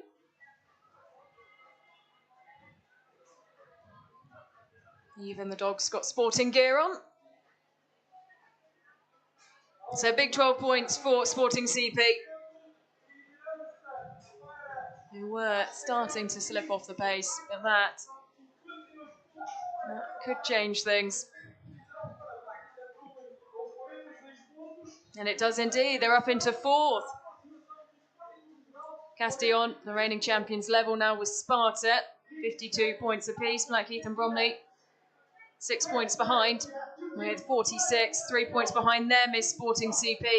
And AK Skoda Pilsen, who would have wanted a lot more from their points return at this point, just over halfway. 37 points. Same can be said about Ratoth as well.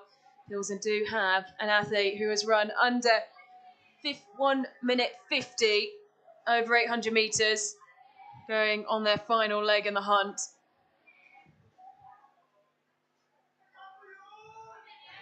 But they won't want to give the teams around them too much of a head start. Well, this is one of the events that plenty of us have been looking forward to. One of the most anticipated matchups. When you look at that lineup,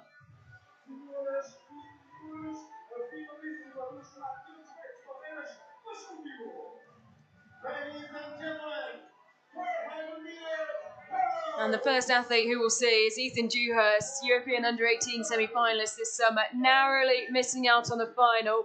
He did set a new personal best in the heat though.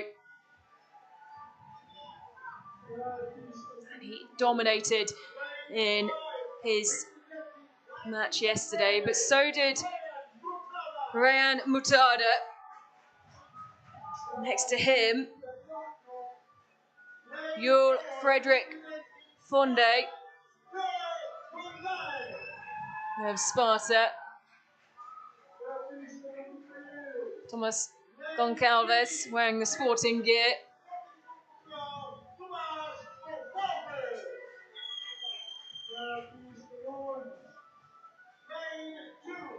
Alejandro Guerra.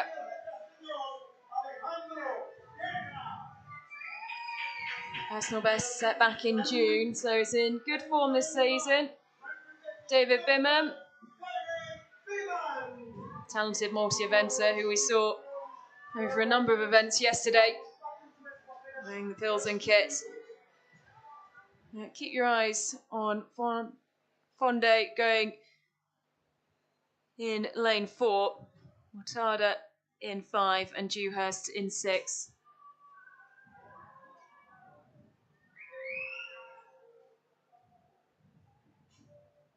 Fonde, national under-20 record holder. He set that record at the World Under-20s.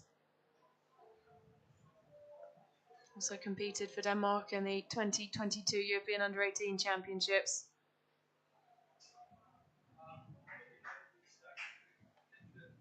And this is going to be a thrilling men's 400-metre hurdles final. So keep your eyes on 4, 5 and 6. Dewhurst won't have anyone to chase. Mortada is chasing him hard though. Has to just chop his stride a little bit. Mortada pulling away from Fonde. Takes down one of the hurdles though. So the stagger will begin to unfold, and we've got 2 groups of 3, but Mortada tying up slightly, tired legs, and you can just see he's lost his stride pattern, whereas Dewhurst, the Irish athlete, going so well as Mortada tying up into the home straight, and now it's neck and neck between Sparta and Ratoth. Dewhurst, the cleaner of the clearances of the last hurdles, and it will be Ethan Dewhurst who takes it from Ratoth. Ratoth taking 12 points, so needed. Ethan Dewhurst, who ended up going in the hunt yesterday as well, embracing Jarl Fonde.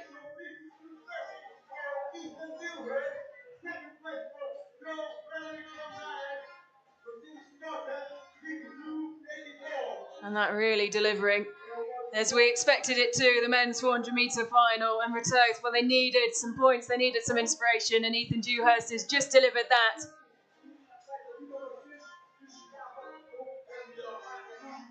They also have some very strong athletes coming up, including in the women's high jump.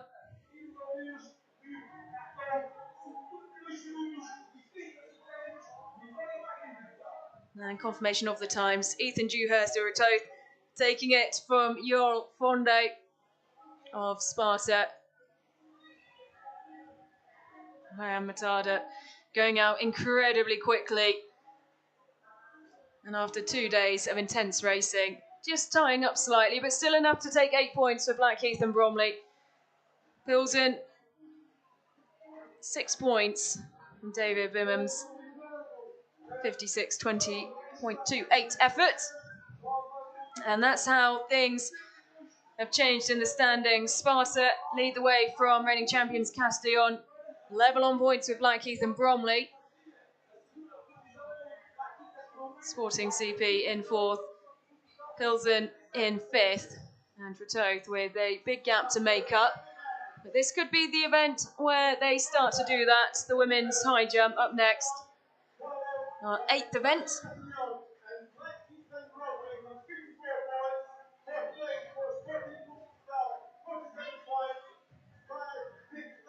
Once again, 2 groups of athletes going head to head. But this one does have a few differences in terms of how this field event plays out and the format. So the first duel is in Group A, Adela Hanakova and Aurora Throstop.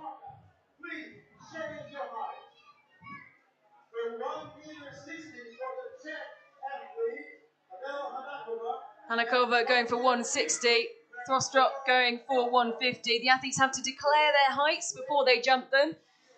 A little bit of mind games with their opponents. Once you get that locked in, that is set. If you clear the height and the other athlete fails at the height, then you take, obviously, the 3 spikes. If you clear the higher height and the athlete clears the lower height, you take the 3 points with the 3 spikes. And obviously, if it's a draw and you happen to pick the same height, it'll be 1 spike apiece.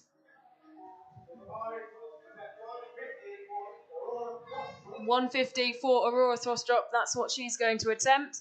So she jumps first, clears the bar with ease. And so, Adela Hanakova, if she fails at this height, the spikes go the way of Throstop. She clears the height, owing to the fact that she has picked the higher height, she will take the 3 spikes.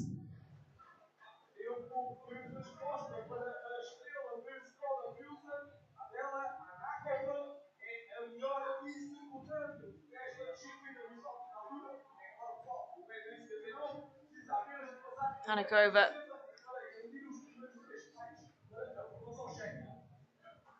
represented Czechia at the World Under-20 Championships in Lima. Personal best of 179 set in July, and that at 160 was so easy for her to clear. Czech Under-20 combined event silver medalist.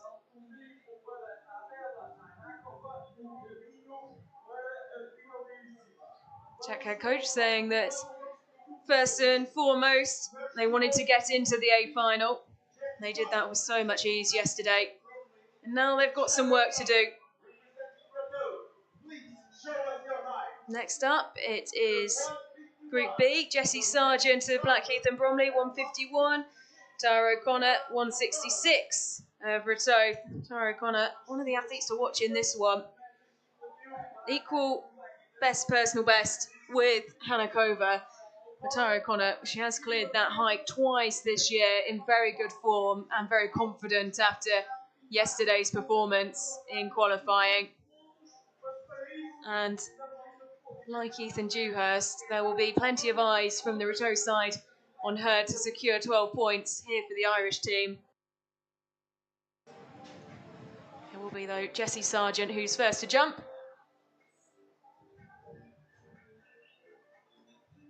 Opting for the lower height of 151, and she clears that ease.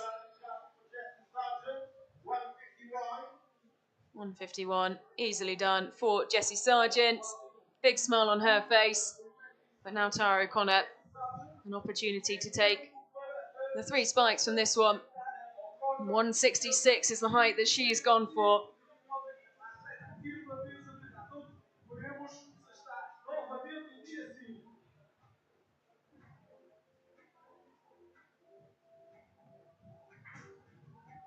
As the sun begins to set here in Pombal, the Irish hopes of getting back into this competition pinned on the back of Tara O'Connor, who waits for her opportunity to jump. The clock is ticking for her. She has plenty of time, so just takes herself through the final visualizations. Tara O'Connor for Ratoath. 166, nicely done. Always looking so comfortable and confident, as you would be. Embraces the coach. And that's 3 spikes the way of Ratoath. Back to Group A. And our second head-to-head, Aurora Throstop is back for this one. Up against Anastasia Gula of Sporting.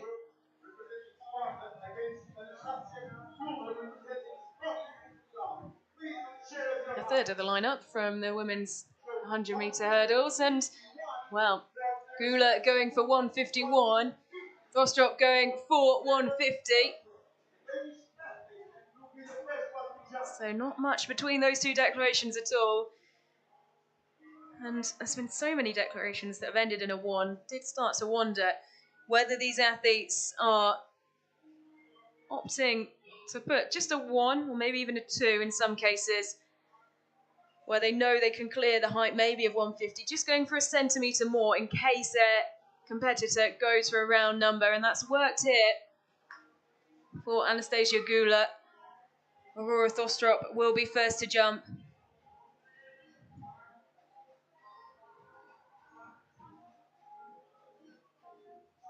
Those final preparations, those final words to herself, deep breaths, as the clock is ticking, 45 seconds.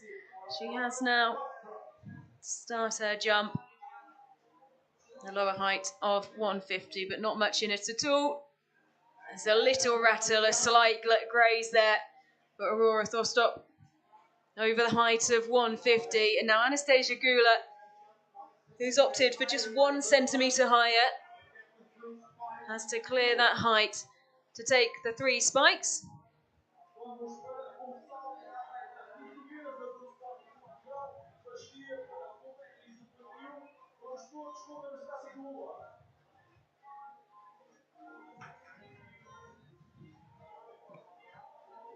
So the cone moved away for Anastasia Gula. 151, she's attempting just 1 centimetre higher than Aurora Thorstrop. And she takes the bar down, so despite opting for the lower height, Aurora Thorstrop takes all 3 spikes. The gamble didn't pay off on this occasion for the Portuguese athletes.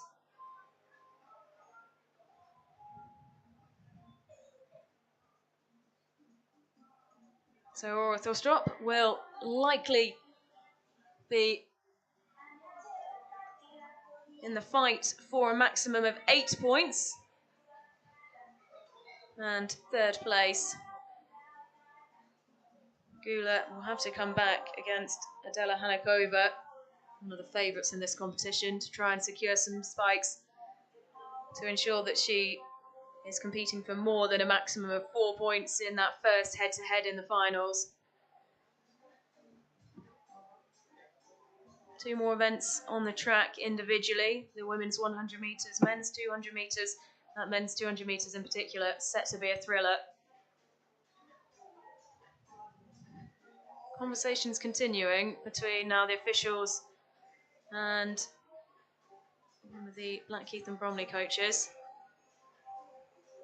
As Jessie Sargent heads towards the high jump bed. She's standing and is ready to go.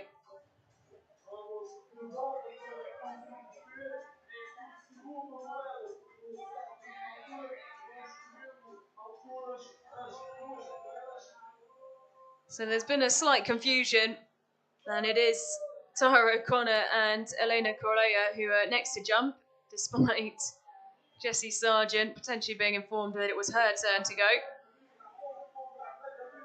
So the Blackheath and Bromley athlete will just have a little bit more time to rest between her 2 jumps.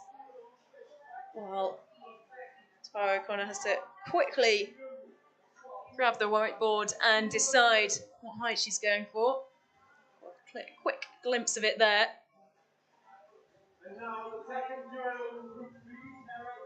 So Tara O'Connor up against Elena Correa. 163 for Tara O'Connor, and I think 140 for Elena Correa, with the athlete from the reigning champions, Playa Castillon, being the first to jump owing to the shorter height. Tara O'Connor, full of confidence, still opting for a slightly lower height than her first jump. And she takes on some fuel and some water. It's still a warm evening as the sun sets.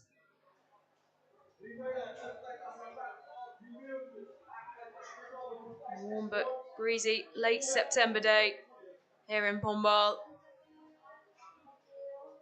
Castillon looking to be the first club to win back-to-back DNA Clash of the Club championships. Correa over at the lower height of 140, but she will know the class of Tara O'Connor.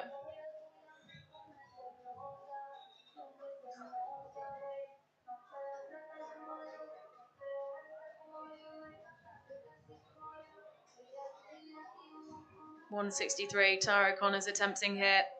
Watched on by the Retoth athletes, you can see in their DNA kits.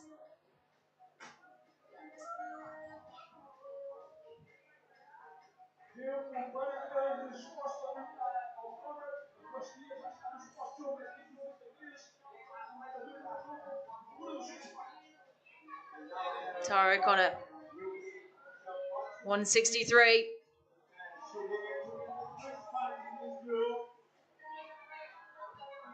Once again, easy as you like.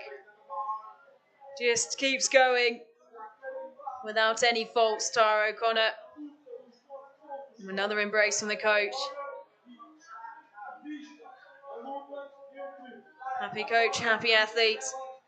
Tara O'Connor will be going for top points, first place, and 12 points for Retoth. Much needed points. After Retoth find themselves bottom of the table.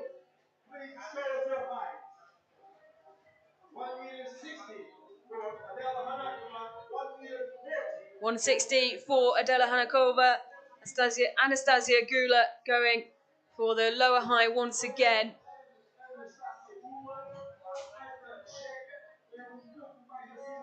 Adela Hanakova has been so consistent, very much like Tara O'Connor with those perfect scorecards. And that will be a brilliant final.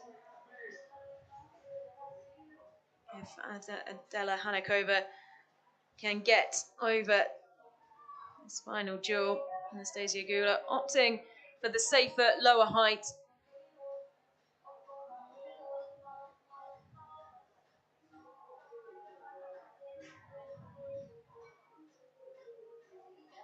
Gula 140 once again. A little rattle. She took her time before looking up at the bar just to make sure it hadn't come down.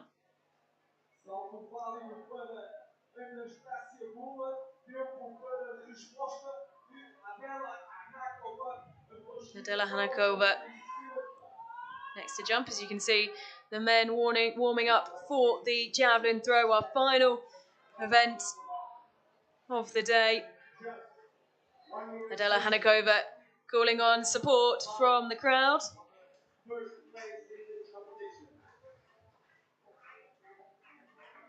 To set up a clash for top points, and she does it expertly. Adela Hanakova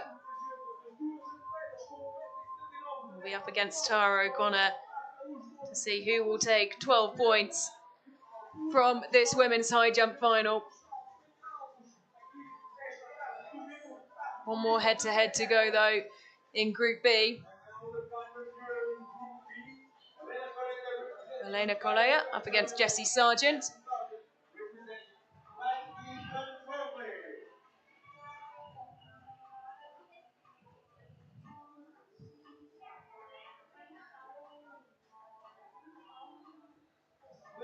Show us your height. 153 for Jessie Sargent, 151 for Elena Colea.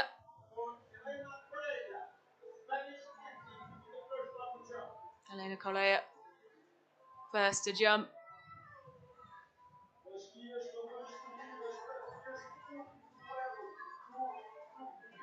So nice to see the involvement of the coaches allowed into the technical areas with the athletes where necessarily wouldn't be in other competitions.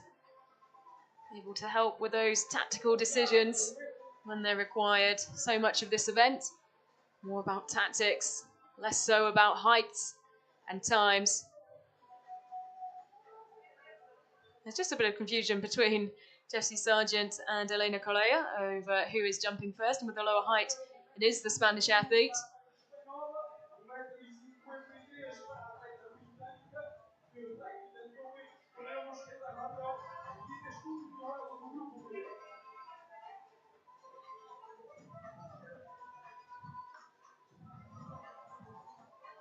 Elena Colea, 30 seconds remain on the clock as she begins her run up and takes the bar down. Well, she went for the lower height, but even with the safer gamble, it hasn't worked out. So Jessie Sargent opting for the higher height, but she still needs to clear the bar to take all three spikes.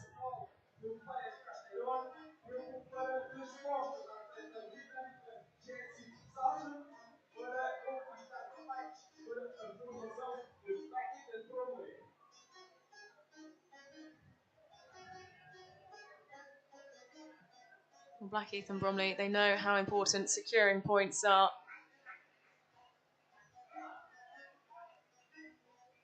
Sargent, nicely done. a higher height, but Jessie Sargent clears it, 153. 3 spikes go the way of Jessie Sargent.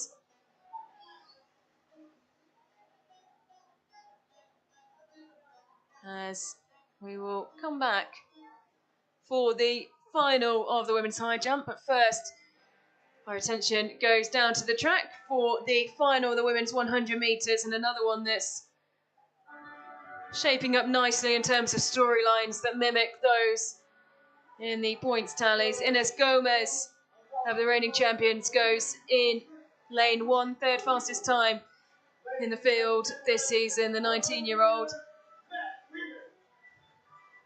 12.02 personal best. That was set this season. She's in good form. Drawn in lane 1 though, next to her. Oliviera of Sporting.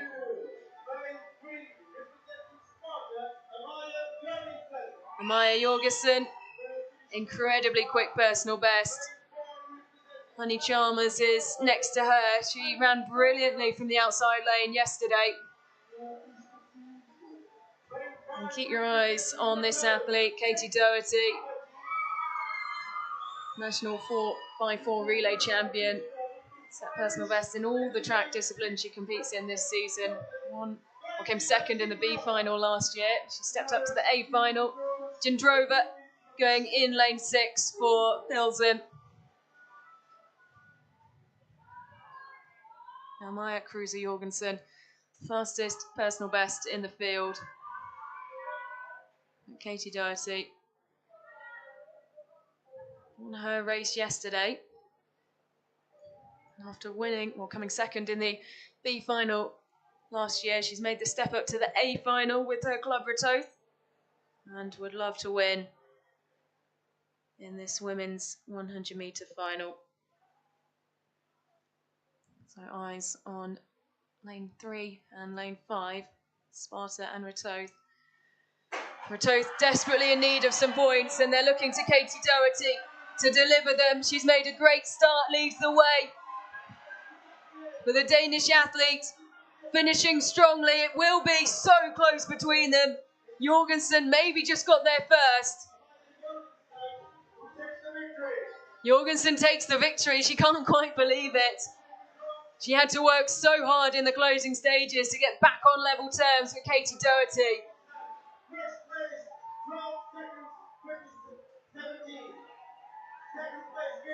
Well, we'll wait for confirmation of the time. Doherty takes second place again. This time, though, it's in the A final. And she looked set on taking 12 points for Retoth. 10 points will still be much needed. And you can see how happy her team are with it. 0.01 between the top two. Jorgensen taking the victory, working so hard through the last 30 metres to just pip Katie Doherty to it on the line. Honey Chalmers, once again, a brilliant run from the British youngster, taking third place. And 6 points for Blackheath and Bromley. She did very well from one of the outside lanes yesterday and has replicated that with a better draw of lanes today. And that, the final event on the track for our women individually. We have a men's 200 metres to come. Straight after the women's high jump final, we will go straight into the javelin group stage. And then between the group stage of the javelin and the final, we'll see the athletes for the men's 200 metres. Confirmation still on your screens. The times for the women's 100 metre final. Sparta taking top points.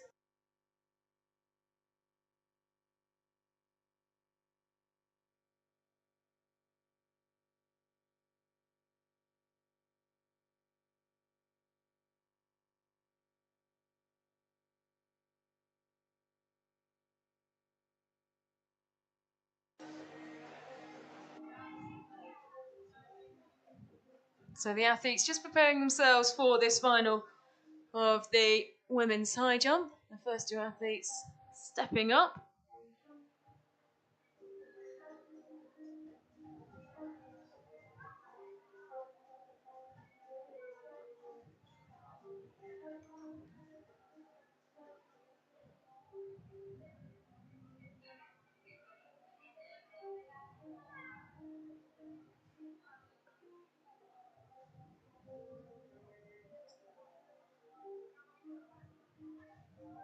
There will be two athletes whose club colours heavily feature green in the head-to-head for a maximum of 4 points and 5th place.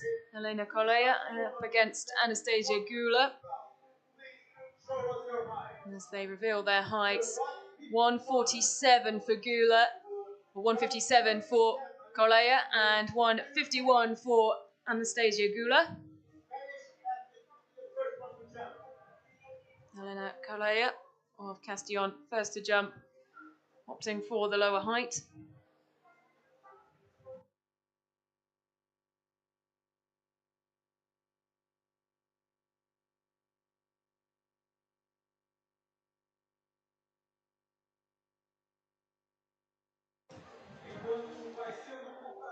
So Elena Colea, first to jump in this head-to-head for 5th place and a maximum of 4 points.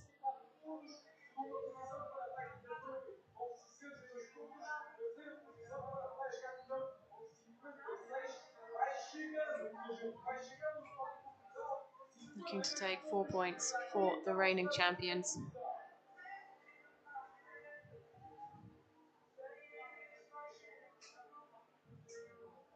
Anastasia Gula has opted for the higher height, but as in the group stage, doesn't always mean you take top points. Clearance for Colea, 147, the height of her clearance. 151, the bar is being raised to for Anastasia Gula.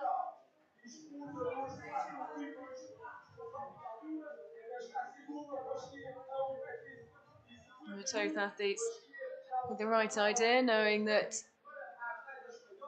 most of the action will be on the top bend. Moving around.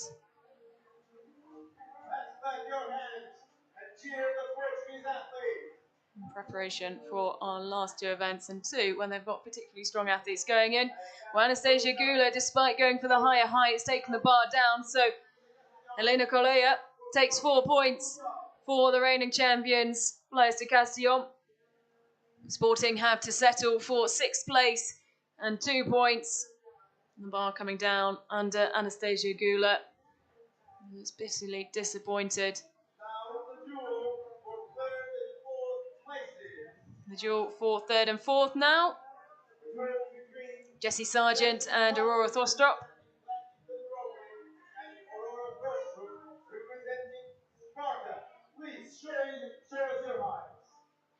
153 once again for Jessie Sargent, 151 for Aurora Thostrup. So if Sargent clears this height, she will take 8 points for Blackheath and Bromley. She'll have to wait for Thostrup to jump first.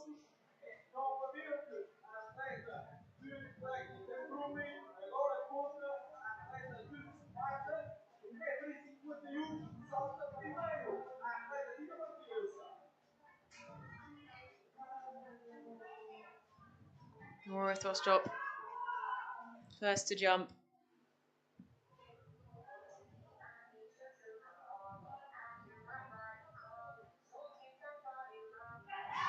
And clears 151. Jessie Sargent, though, has opted for the height of 153.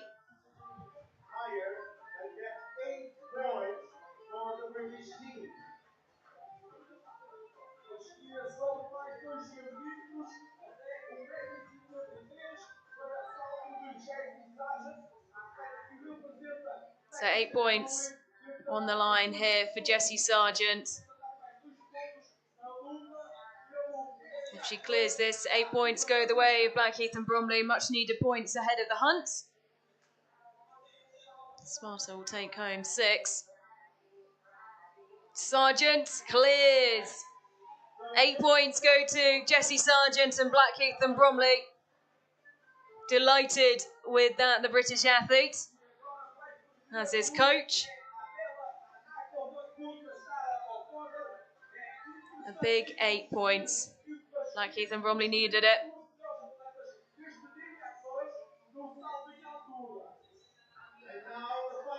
Shake them hands with the athlete from Sparta. And this, the playoff for 12 points. And first place, Tara O'Connor and Adela Hanakova. As you can see, they're equal best personal bests. 173 for Tara O'Connor and 165 for Adela Hanakova. Will Tara O'Connor's bravery be rewarded? She's already gone over the personal best height of 179 twice this season.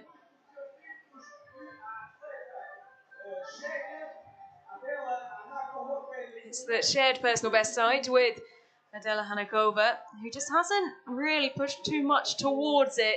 She's played it very safe so far and continues to in this final head-to-head. Tara O'Connor looking to go out on a high. Hanakova will be the first to jump. Just waiting for the bar to be lifted up to the right height.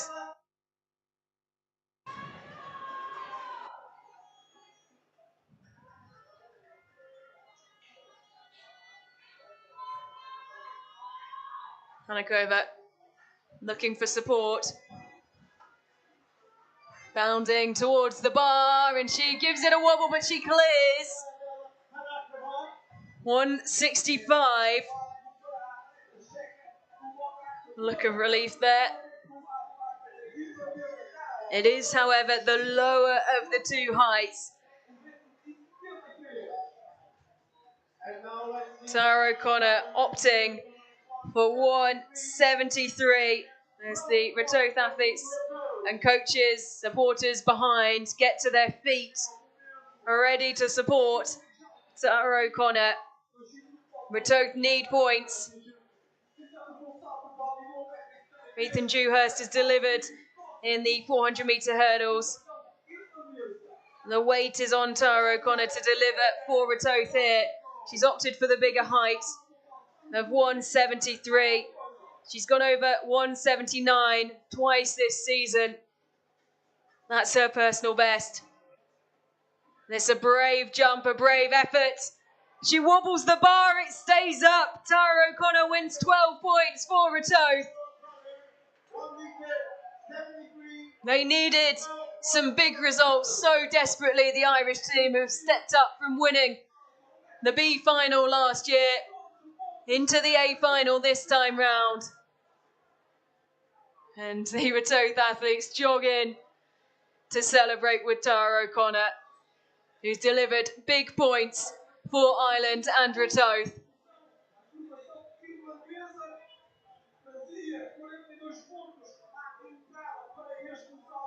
And they'll stay camped out on this top bend with Michael Kent due to go in the javelin.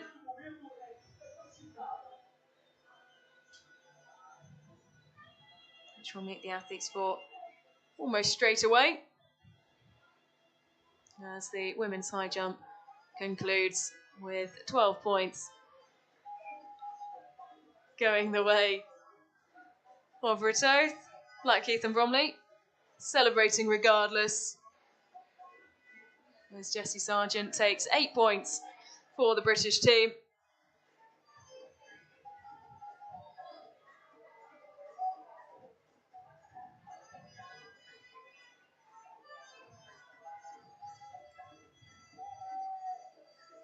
So the floodlights well and truly on now.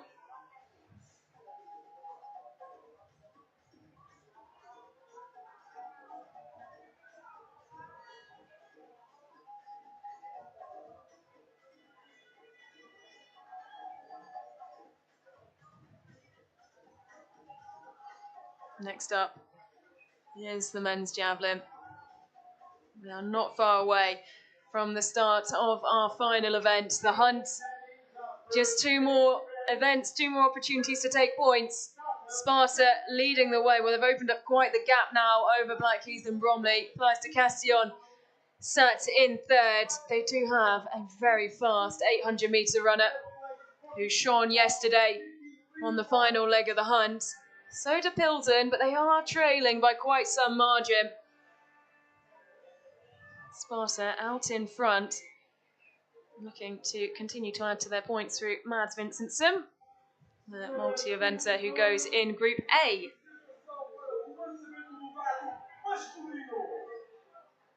You see him just tucked in behind Joseph Sindelar and the AK Skoda Pilsen hoodie.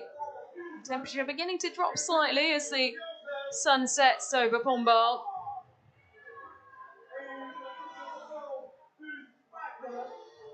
So representing Sparta, who lead the way. Multi-eventer Mads Vincentson already gone in the 110-metre hurdles. Max Kennedy for Blackheath and Bromley. Inca Moreno, runner-up at the Spanish Under-20 Championships, representing the reigning champions, Flies de Castellón. Michael Kent, multi-eventer, prefers the long jump.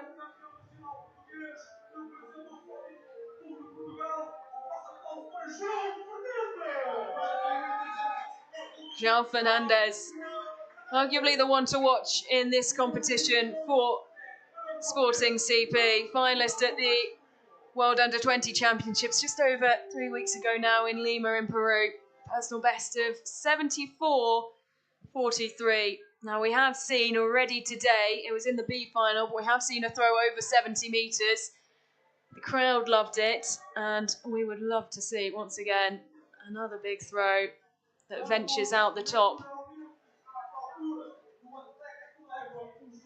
of the current range set out for the javelin throw.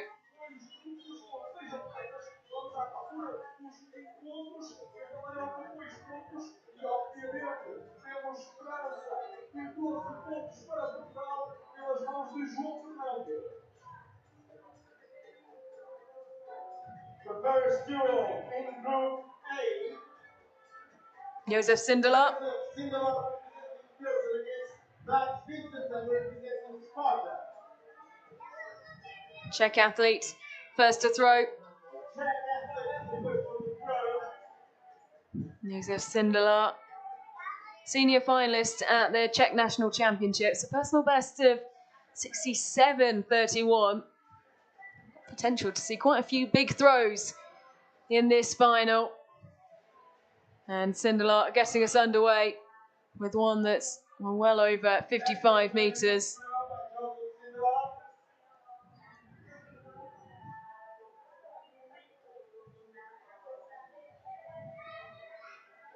Mads Vincentson watches on, waiting to see where that has fallen down and what the marker is that he has to bet at. 56 metres 14 for Joseph Sindelar. Mads Vincentson, silver medalist at the Danish Under-18 Combined Events Championships. Waits for his turn. His clock starting to tick down. He's on the runway, bounding stride. I think that will just be short of the 50-metre mark. So the three spikes, the first three spikes, will go the way of AK Skoda Pilsen and Joseph Sindelar. As we hop over to Group B in this men's javelin, Ica Moreno will be up against Michael Kent.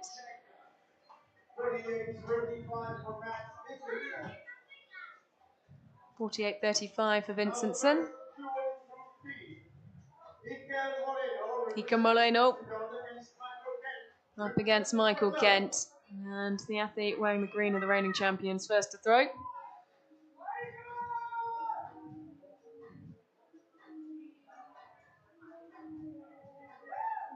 Soars over 40 metres.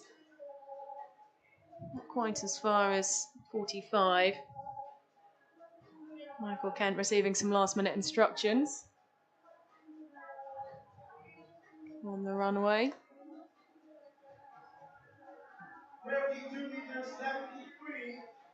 42 metres 73, that's the mark that Michael Kent has to beat.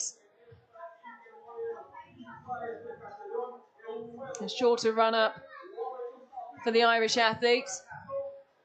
And out of bounds, that one. So it will be 3 spikes to Castillon and Ica Moreno. Much prefers the long jump. Michael Kent.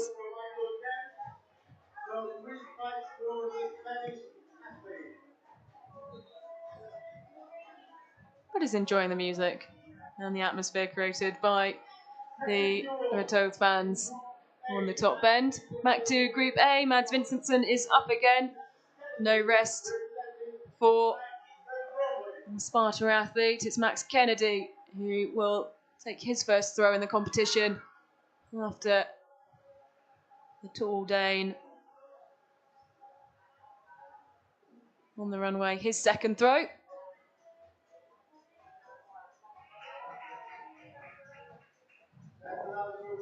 Another good throw from Mads Vincentson. Max Kennedy's been in good form this season. He's added an extra 7 metres onto his personal best over the course of the last 6 months.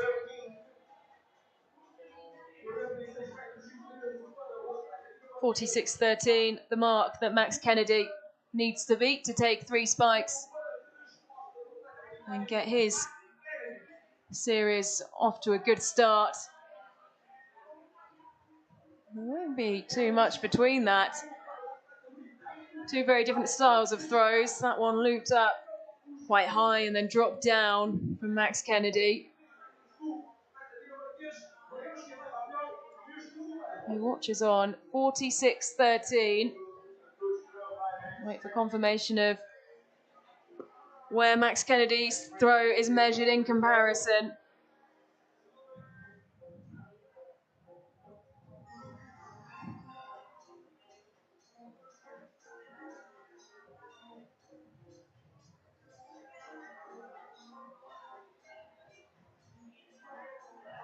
And it's short of it, 45 metres and 1. Mads Vincentson takes the victory in that head-to-head.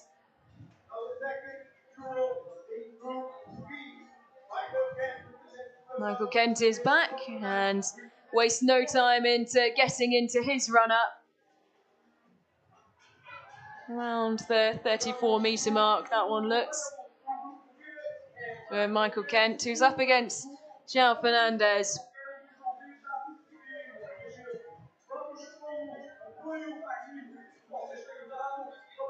Personal best of 74.46, 8th at the World Juniors, João Fernandes.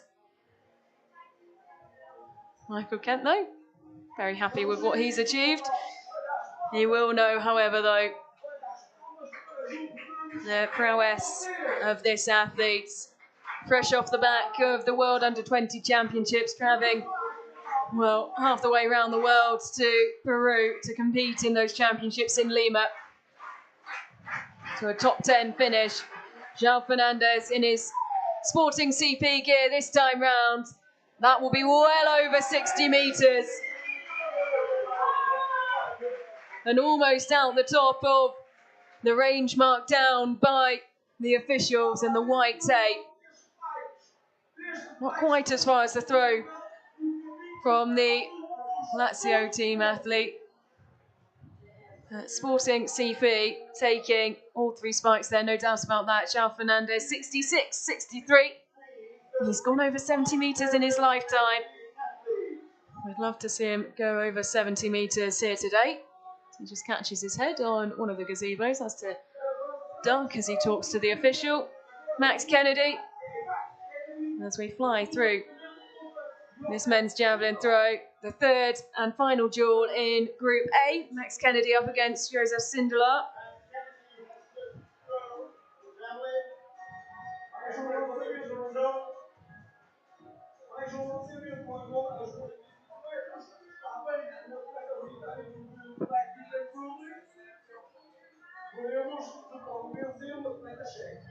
Just a word between Max Kennedy and Joseph Sindelar, and Michael Kent still finding a way to get onto the camera as he shoves his hand behind his back.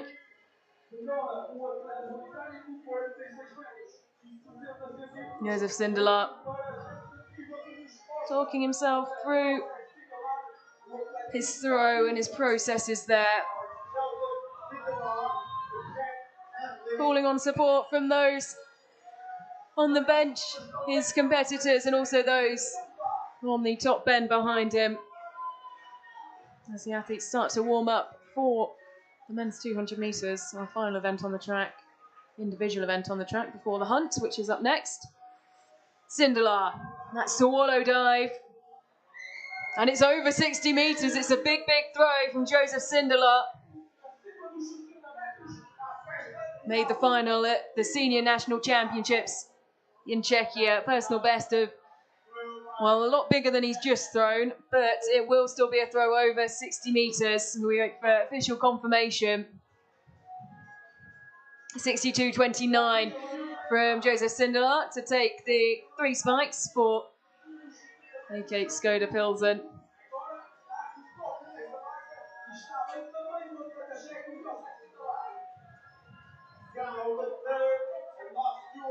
One final duel, and that is in Group B. João Fernandes against Iker Moleno.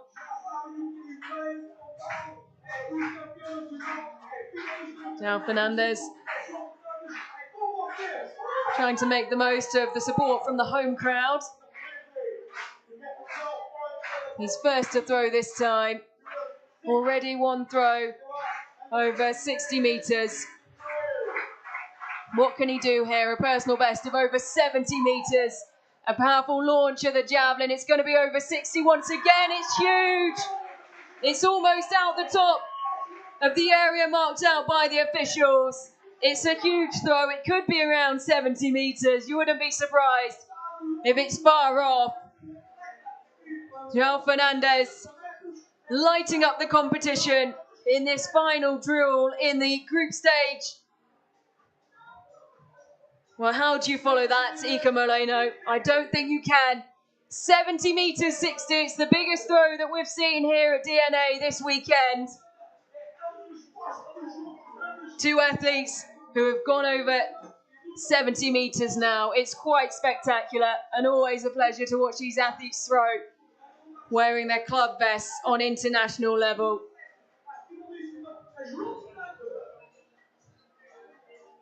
Iker Moleno, knowing that he couldn't really do anything there to compete, so quickly getting the throw as soon as it was cleared. João Fernandes, 70 metres 60, quite spectacular. So after 9 events, and that includes after the women's high jump final, but not, of course, the men's javelin, was still the final to see out in that.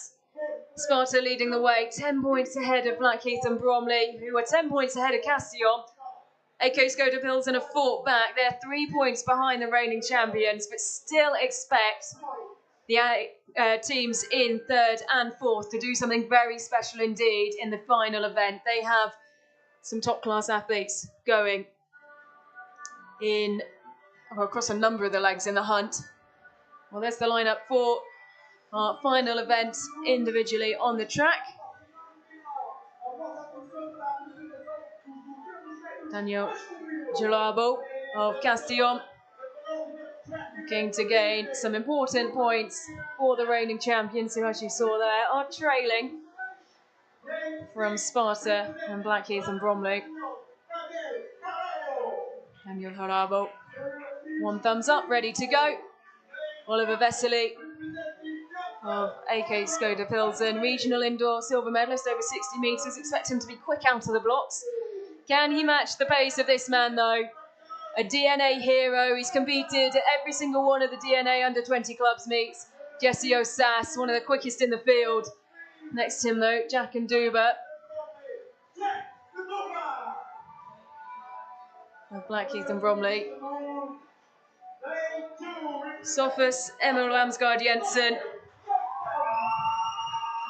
Incredibly quick athlete as well. That personal best. Villa Mudria of Sporting going on the inside lane. Set his personal best in one of his first comps of the season. That was back in March. Keep your eyes on Sofus Emil Lamsgaard Jensen in lane 2. Competed in the 200 metres and the 4x1 at the World Under-20 Championships this summer. Part of the team that finished 4th in that 4x1 for Denmark.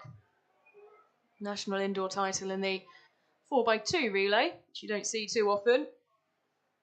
Jesse Osas, Irish under-18 record holder under over 100 metres, selected for the Youth Olympics back in 2023 and has so much experience of this competition. One of the vocal leaders in this Ratoath team. And this is the last opportunity on the track to take points in the individual competitions.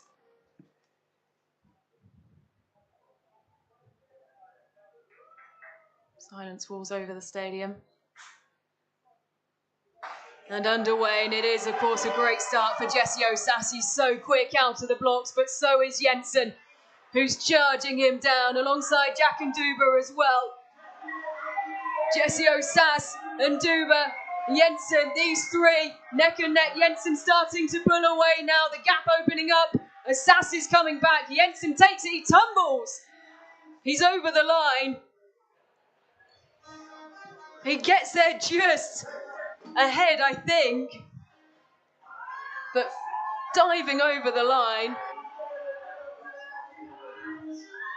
There was an incredible battle between Nduba, Osas and Jensen.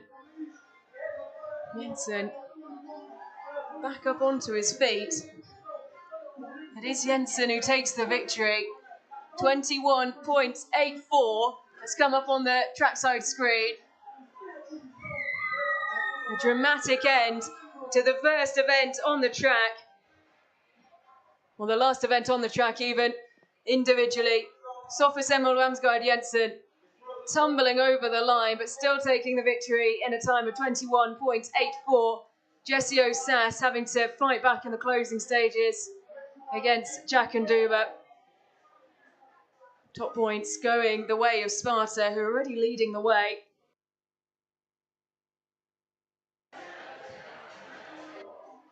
AK Skoda Pilsen unable to make any inroads, as were Castillon there. So they're leaving a lot of work to do in the hunt. They do have the athletes who are able to do it though. Let's take a look at the points. Ratoath, well, they've climbed up the table spectacularly over the course of the last 3 events.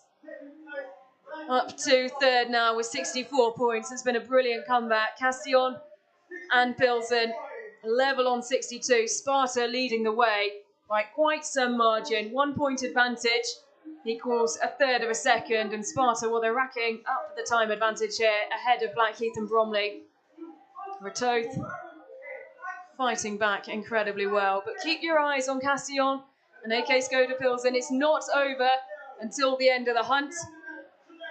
They could finish in, like they are there, 4th and 5th in the point standings and still win, as is the nature of DNA.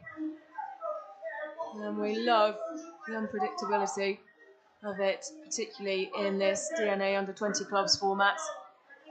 So there's confirmation of the head-to-heads in this final of the men's javelin. Max Kennedy up against Michael Kent. Michael Kent first to throw. Spring in his step, on his toes at the bottom of the runway. Plenty of the Ratoath crowd hanging around on the top bend. One final throw for Michael Kent.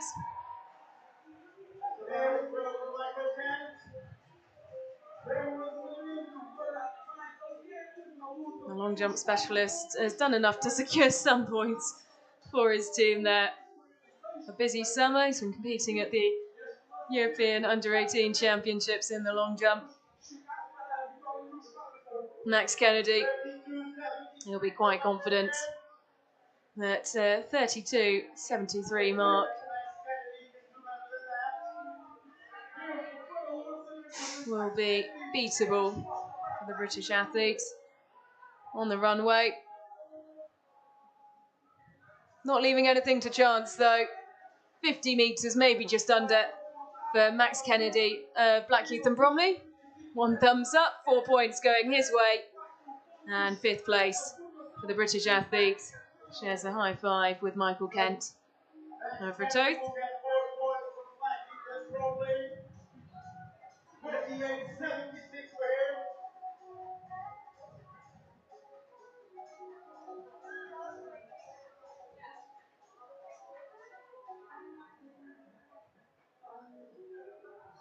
Now the duel for 3rd place. Ika Moreno from Plies de Castillon. Going for 3rd place here. He's up against Mads Vincentson of Sparta. He needs something special. Needs a big throw. Over 40 metres. We know what Mads Vincentson can do though. Will that be enough? We'll have to wait and see. The athlete in the blue of Sparta on the runway. Just 16 years old, silver medalist at the Danish Under-18 Combined Events Championships.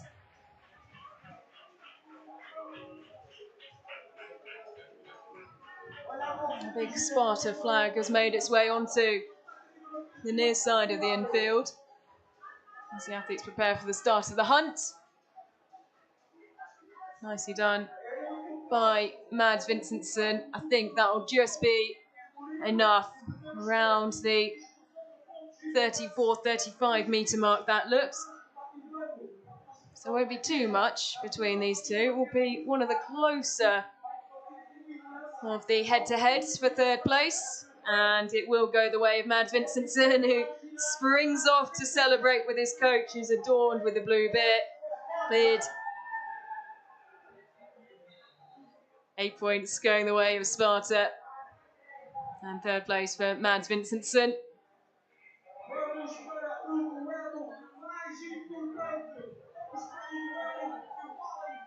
And this is the big one now. Joseph Sindelar. That's that personal best of 67.31, but he's up against João Fernandes, who threw a spectacular 70 metres 60. Between Joseph Sindelar representing Belgium and João Fernandes representing Sporting Portugal.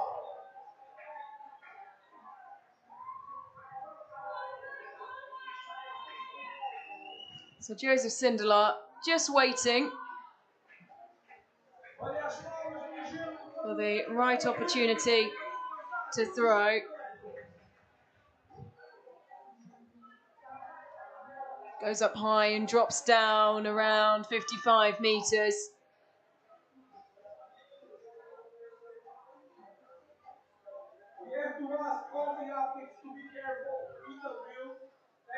So the athletes just asked to be careful. A number of them have made their way onto the infield in preparation of the hunt, and now the officials are running on to try and make sure they get off at either side, because we know the standard of this man, João Fernandes. He can throw over 70 metres, so the athletes encouraged to clear the infield ahead of the hunt.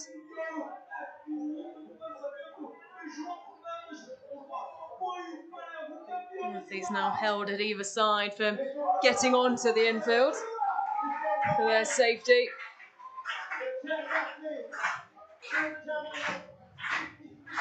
So he needs to throw more than 53.62. 70 metres 60 was the mark he threw in his last of his group stage throws. He's gone further than that in his lifetime. Fresh off the back of the World Under-20 Championships, he absolutely launches that. It's a huge throw. It won't be as big as his last throw, though. Still enough, more than enough. Plenty to take the win. João Fernandes dominates here in the A final for Sporting. The star man of the home club. 64-69. 12 points go the way of Sporting CP. João Fernandes. standout athletes.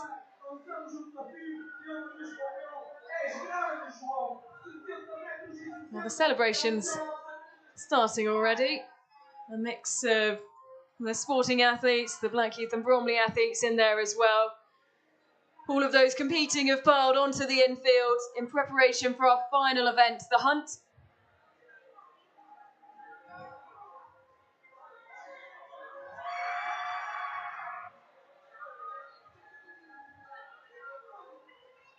Athletes warming up. Sienna Kidd going through her final stretches. Want to watch the Blackheath and Bromley. She runs the 200-metre leg.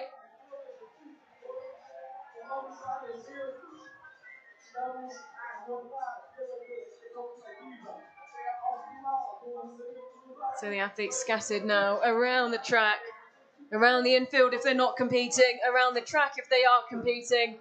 Flags, drums, pom-poms, whatever they've got to celebrate and support their team with.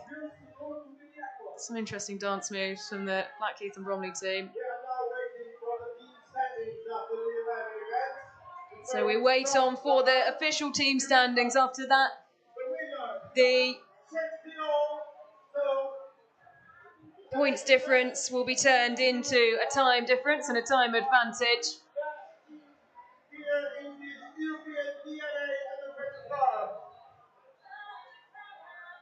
The points being added up, the time difference being worked out. Sporting and Blackheath and Bromley forming a super club.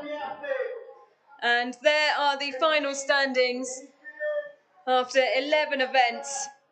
And Sparta with a brilliant late charge to open up an 18-point gap on Blackheath and Bromley, them themselves at 10 points ahead of AK Skoda Pilsen, who've got themselves back into it, and Sporting, who are level on 72. Castillon are just 2 points ahead of Ratoath, who will be last to set off Ratoath, but there's not much between those bottom 4 clubs in reality. 1 point equaling a third of a second.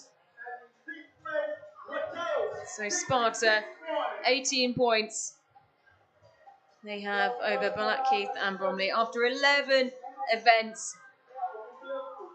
Brilliant competition for this A final. It was always going to be close, and once again, only one team hitting the 100-point mark. In the past, we've seen athletes go well over that, and clubs go well over that, and really have a dominant lead when we get into the hunt for pretty much all of the matches over the course of this weekend. We haven't seen it to the same extent, which only makes for a more exciting competition. Remember, whoever crosses the line first will be the winner of the match. The points are used to work out that time advantage. It all now comes down to this. Plenty of the athletes who are celebrating have already done all they can to help their club out. And say all they can. Their support in the infield will also be very welcome to those, particularly those in the hunt who have already competed in a number of events today, maybe yesterday as well.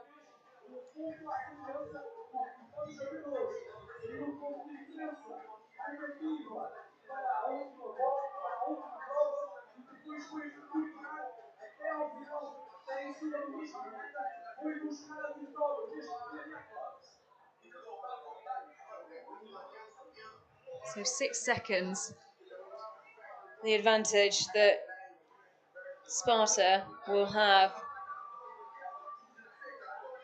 over Blackheath and Bromley. Will they be able to bridge the gap? How long may it take? All questions that we will find the answer out to very shortly indeed. So the athletes are already on the track, ready for the start of the hunt. Sparta, well, they're due to have their first leg runner, Lurka Thygerson, who won the 800 yesterday. She then ran the 600-metre first leg of this mixed medley relay before winning the 800 metres in dramatic fashion again today. And it looks like she's lined up once again in what will be an incredible feat of endurance as the first leg runner for Sparta. So 600 metres, 600 metres for the women, 400 metres for the men, 200 for the women, and then 800 metres, the anchor leg for the male athletes. And that, potentially, where a fair bit of damage could be done. Because we have Heli Spiloc due to go for AK Skoda Pilsen, a 1:49 man, up against Alejandro Rios for Playa Castillon, who's run just over 1:50. He was fourth at the Spanish Under-18 Championships. So despite them starting further down, will Pilsen or Castillon be able to get back up there? If Castillon cross the line first, it will be the first time in DNA Under-20 clubs history to win titles, which win 2 titles and also win back-to-back titles. And there's preparations starting on the infield as well. Medals and trophies being prepared.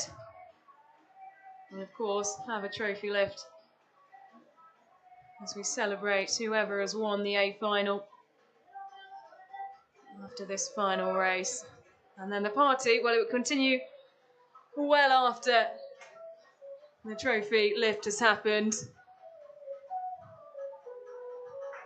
With all of these clubs and athletes celebrating together. Plenty trading shirts and merch. So there is confirmation. Blackheath and Bromley will have to make up just under a 6-second gap. Pilsen will be around 9.5 seconds behind Sparta as well, starting at the same time as Sporting. Castillon have just over 10 seconds they need to make up, and Ratoath around 11 seconds, just over the gap.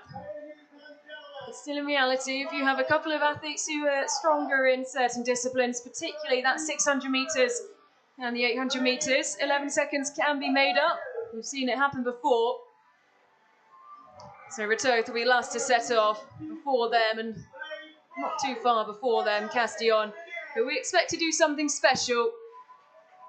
They could win this still. They've got some very talented distance talent within their squad, and they know what it takes to win this competition. Sporting, just under 10 seconds, alongside Pilsen. They'll be starting together. Watch out for Heli Spiloc in their final leg. Blackheath and Bromley, led out by Cameron Kelly-Gordon.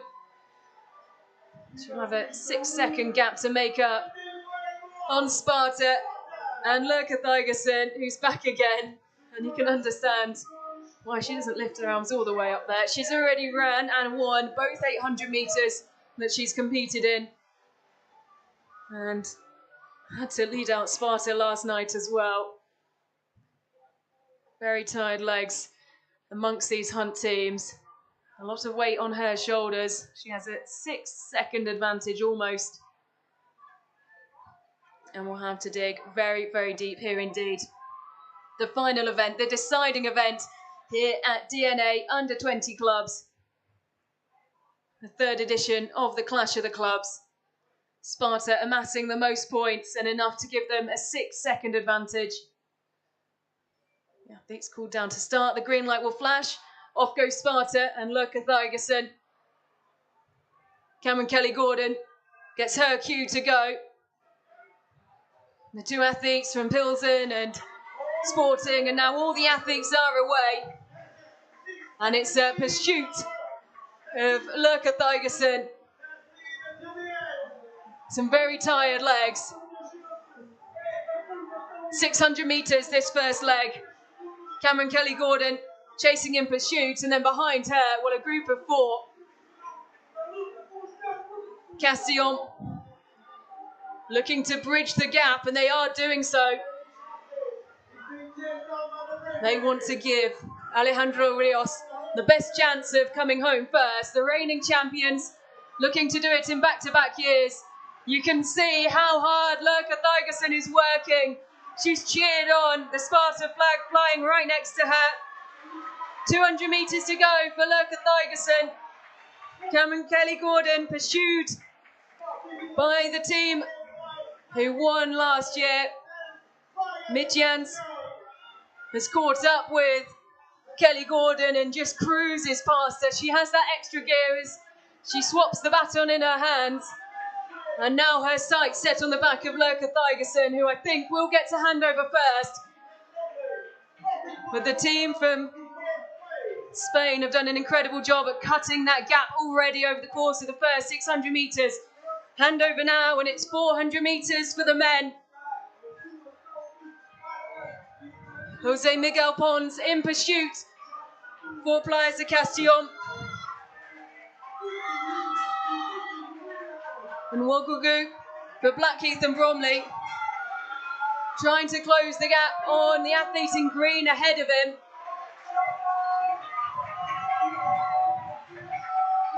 Retoth with Ethan Dewhurst, who was so vital in their late push to make sure that gap was not as big as it was when they started this competition.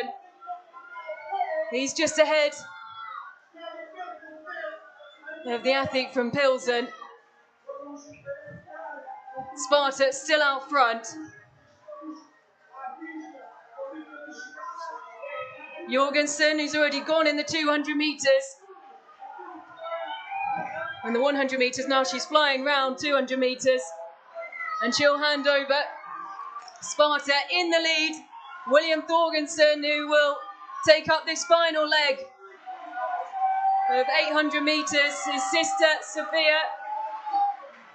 We've seen her compete so many times at European junior level and here at DNA as well. It's now her younger brother who picks up the baton for the club. Behind him, though, Alejandro Rios from the reigning champions, Playas de Castellón, a 150 man over 800 metres and is closing the gap. How long can Thorgerson hold on for in the blue of Sparta? They worked so hard to amass the points total that they have.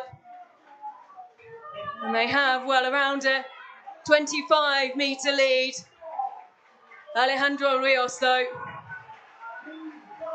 So much expertise. Blackheath and Bromley going well in third, but pursued by a group of three from Pilsen, including Hilly Spiloch, a 149 man.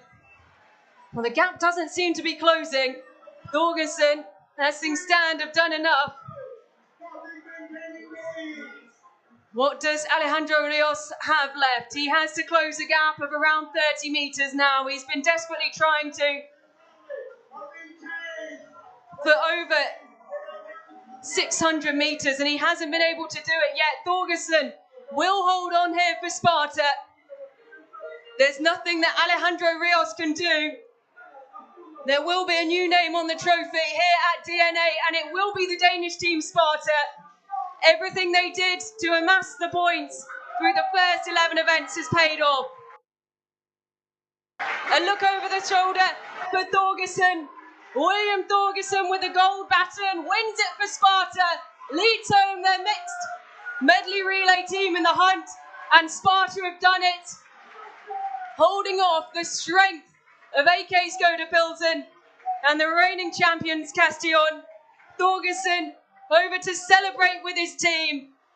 The man of the moment.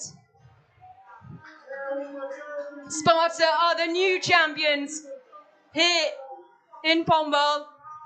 They will lift the trophy victorious in the A final in the DNA Under-20 Clash of the Clubs. Led home expertly and so bravely by William Thorgerson to hold off the charge of two of the quickest men in the competition. What a brilliant end as all the clubs go off into their own individual huddles. Sparta have done it, the celebrations erupt. The Danish flag is being flown. A huge Sparta flag dragged around. Sporting CP Well, celebrating their 5th place finish here on home soil. They had to fight very hard for it.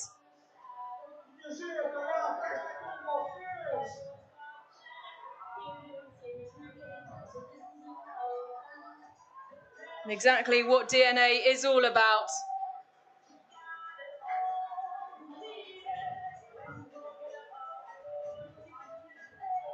A brilliant victory for Sparta. And those celebrations, well, there'll be no sign of stopping them. We have to try and find a way to shepherd them up to receive their medals down the trophy.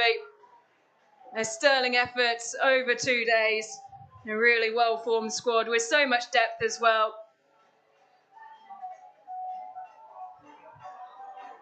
Pilsen fought so hard, as did Blackheath and Bromley. And nothing can dampen their spirits. They'll have to wait another year. The hunger very much there to be on the podium. They'll be on top of the podium next time round. New champions.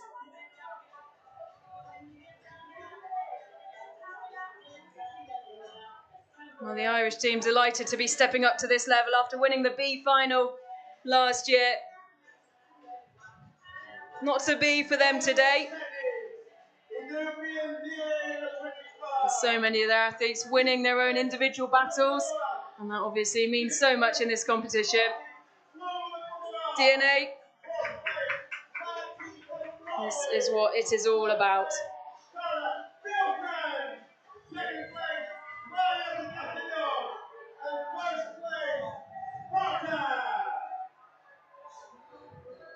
Sparta's name read out over the tannoy here in Pombal. Announced officially as the champions.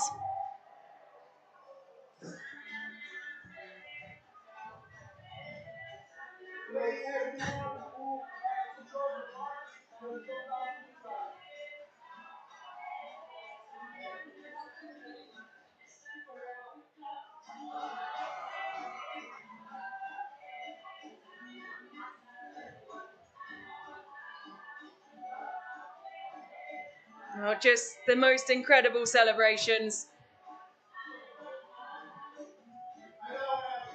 The focus really is on this being a team event, representing your country, but also and predominantly your club on a national level.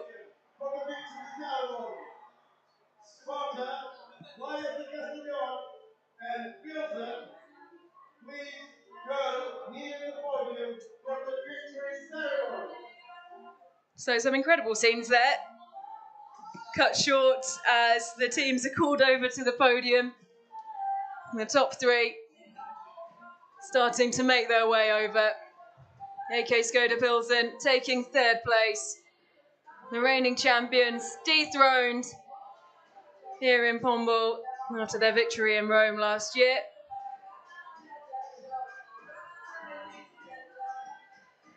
Maestro Castillon having to settle for silver. And Sparta champions for the first time here at DNA Under-20 Clash of the Clubs.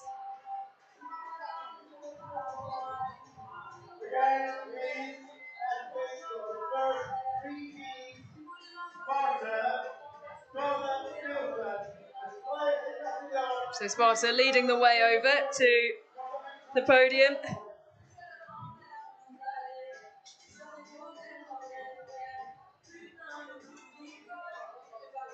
As the dance circle continues for those who haven't got there or won't be receiving medals or on the podium.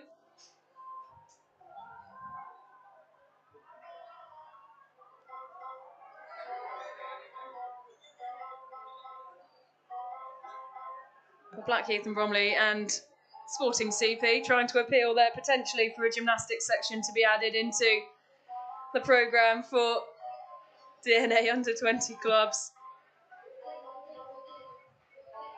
I wouldn't want to be the team manager trying to get this lot onto the bus later.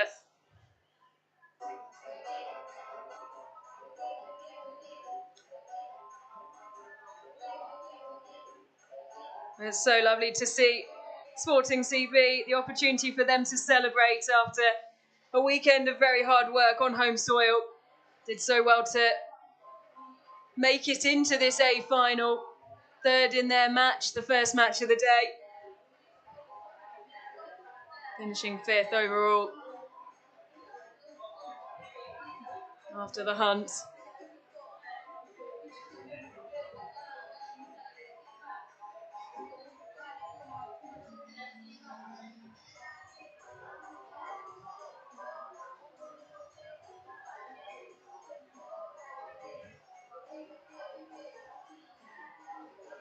And this is one of the reasons why the athletes keep coming back and why the teams keep returning. 5 of the teams ever present in this competition, 7 of them returning after now 3 editions of DNA Clash of the Clubs.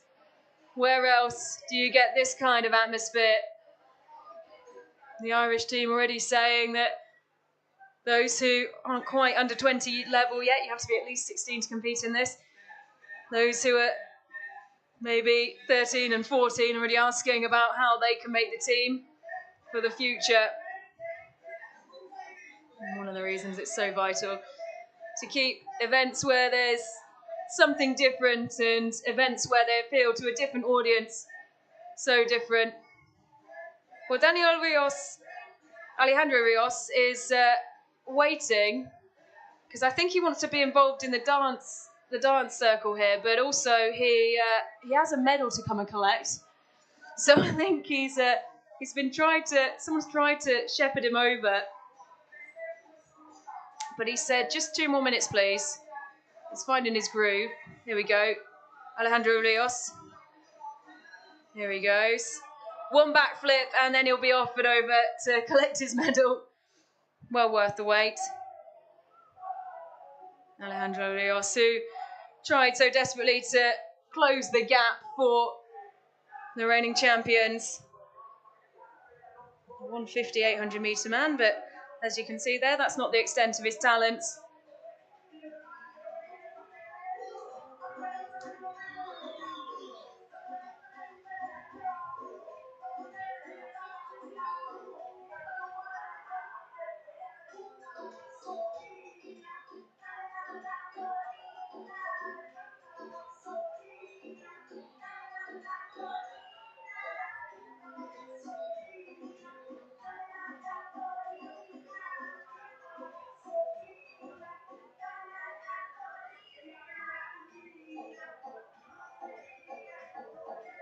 So still waiting on for all the athletes to be over in the right place to receive their medals. Final change the kits, making sure they all have the right podium gear with them.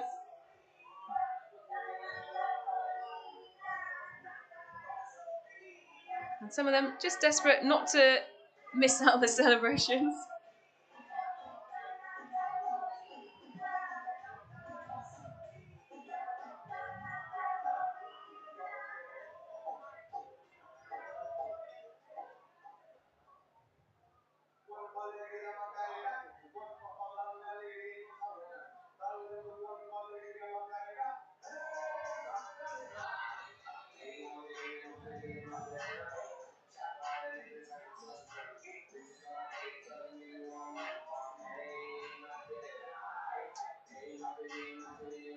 I think most of the athletes now over behind the podium,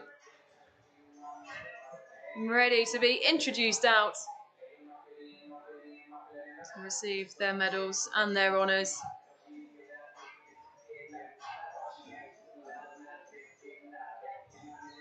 It is a grueling couple of days of competition, particularly for those multi-eventers who are regularly called upon to cover a number of disciplines. And so you can completely understand why they want to take every opportunity to soak up and enjoy what they've achieved.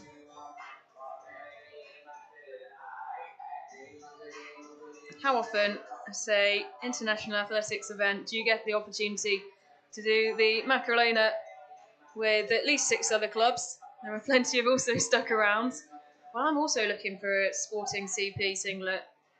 So maybe I need to find a way to do a trade with someone, as one of the athletes has done there.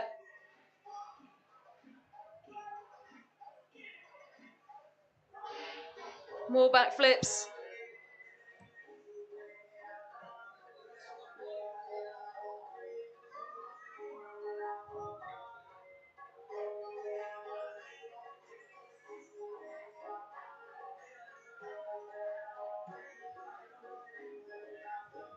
So I do believe, as much as I have said that a couple of times, that now the athletes are in the most part lined up and ready to go for the medal ceremony.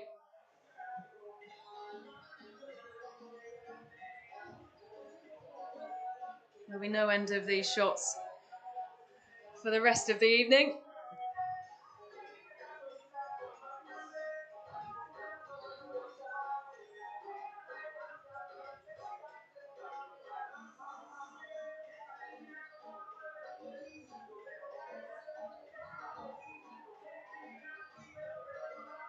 Well, 2 of our social media presenters, Mika Moore and GB and Northern Ireland International Ashley Nelson. They've been looking after you on social media this weekend, providing their final wraps and final thoughts as the athletes make their way out onto the podium. Do make sure that you follow all the action and all the highlights over on the DNA social medias, on TikTok and Instagram in particular. So AK Skoda Pilsen out in front of the podium, as are Pliers de Castillon. The 3rd and 2nd place teams, as now those who didn't finish on the podium start to make their way over to celebrate with the 3 teams that did. Sparta now being sent out behind the podium.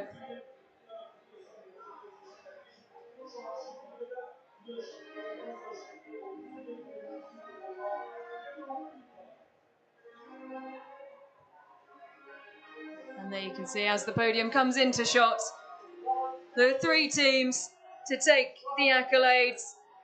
AK Skoda Pilsen celebrating their 3rd place finish. They said they were just desperate to make it into the A final. And they made it through in dominant fashion yesterday. And the team from Czechia taking an impressive 3rd place.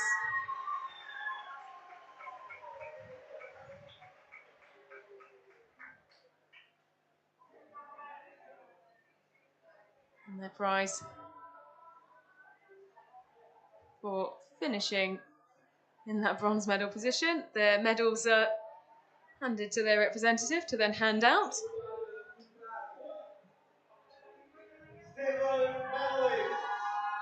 So 2nd place going to the team who were victorious last year, Pliers de Castillon. Knocked off of top spot. They fought so hard to make up quite the time disadvantage. Just ran out of room on the road. Alejandro Rias chasing hard, but in the end, William Thorgensen done more than enough to see Sparta over the line. So we have to wait as well for the first team to win DNA Clash of the Clubs twice. I'm sure Sparta will be back, looking to do it all over again next year.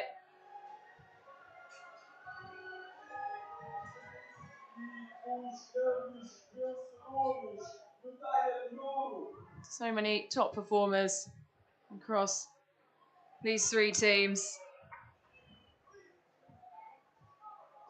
And there would be an argument to have the athlete who is on the end of the row, Lurka Thygerson, up to receive this one. What an effort she had, winning 2 800 metres and still having to run with both leading legs in the hunt.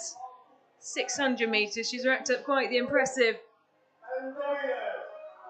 total in terms of laps over the course of the last couple of days. And Sparta, your champions. An incredible performance from each and every one of their athletes. They hold up the trophy. Medals to be distributed amongst themselves.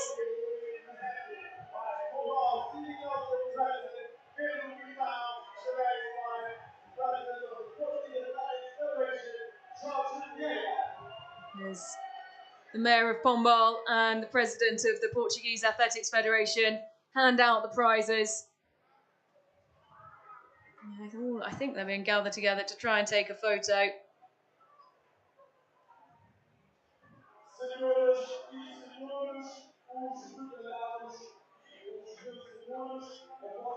So your top 3 teams gathered together. Sparta win DNA Clash of the Clubs for the first time. And now time for the national anthem of Denmark.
Your Fonde leading Sparta in their chant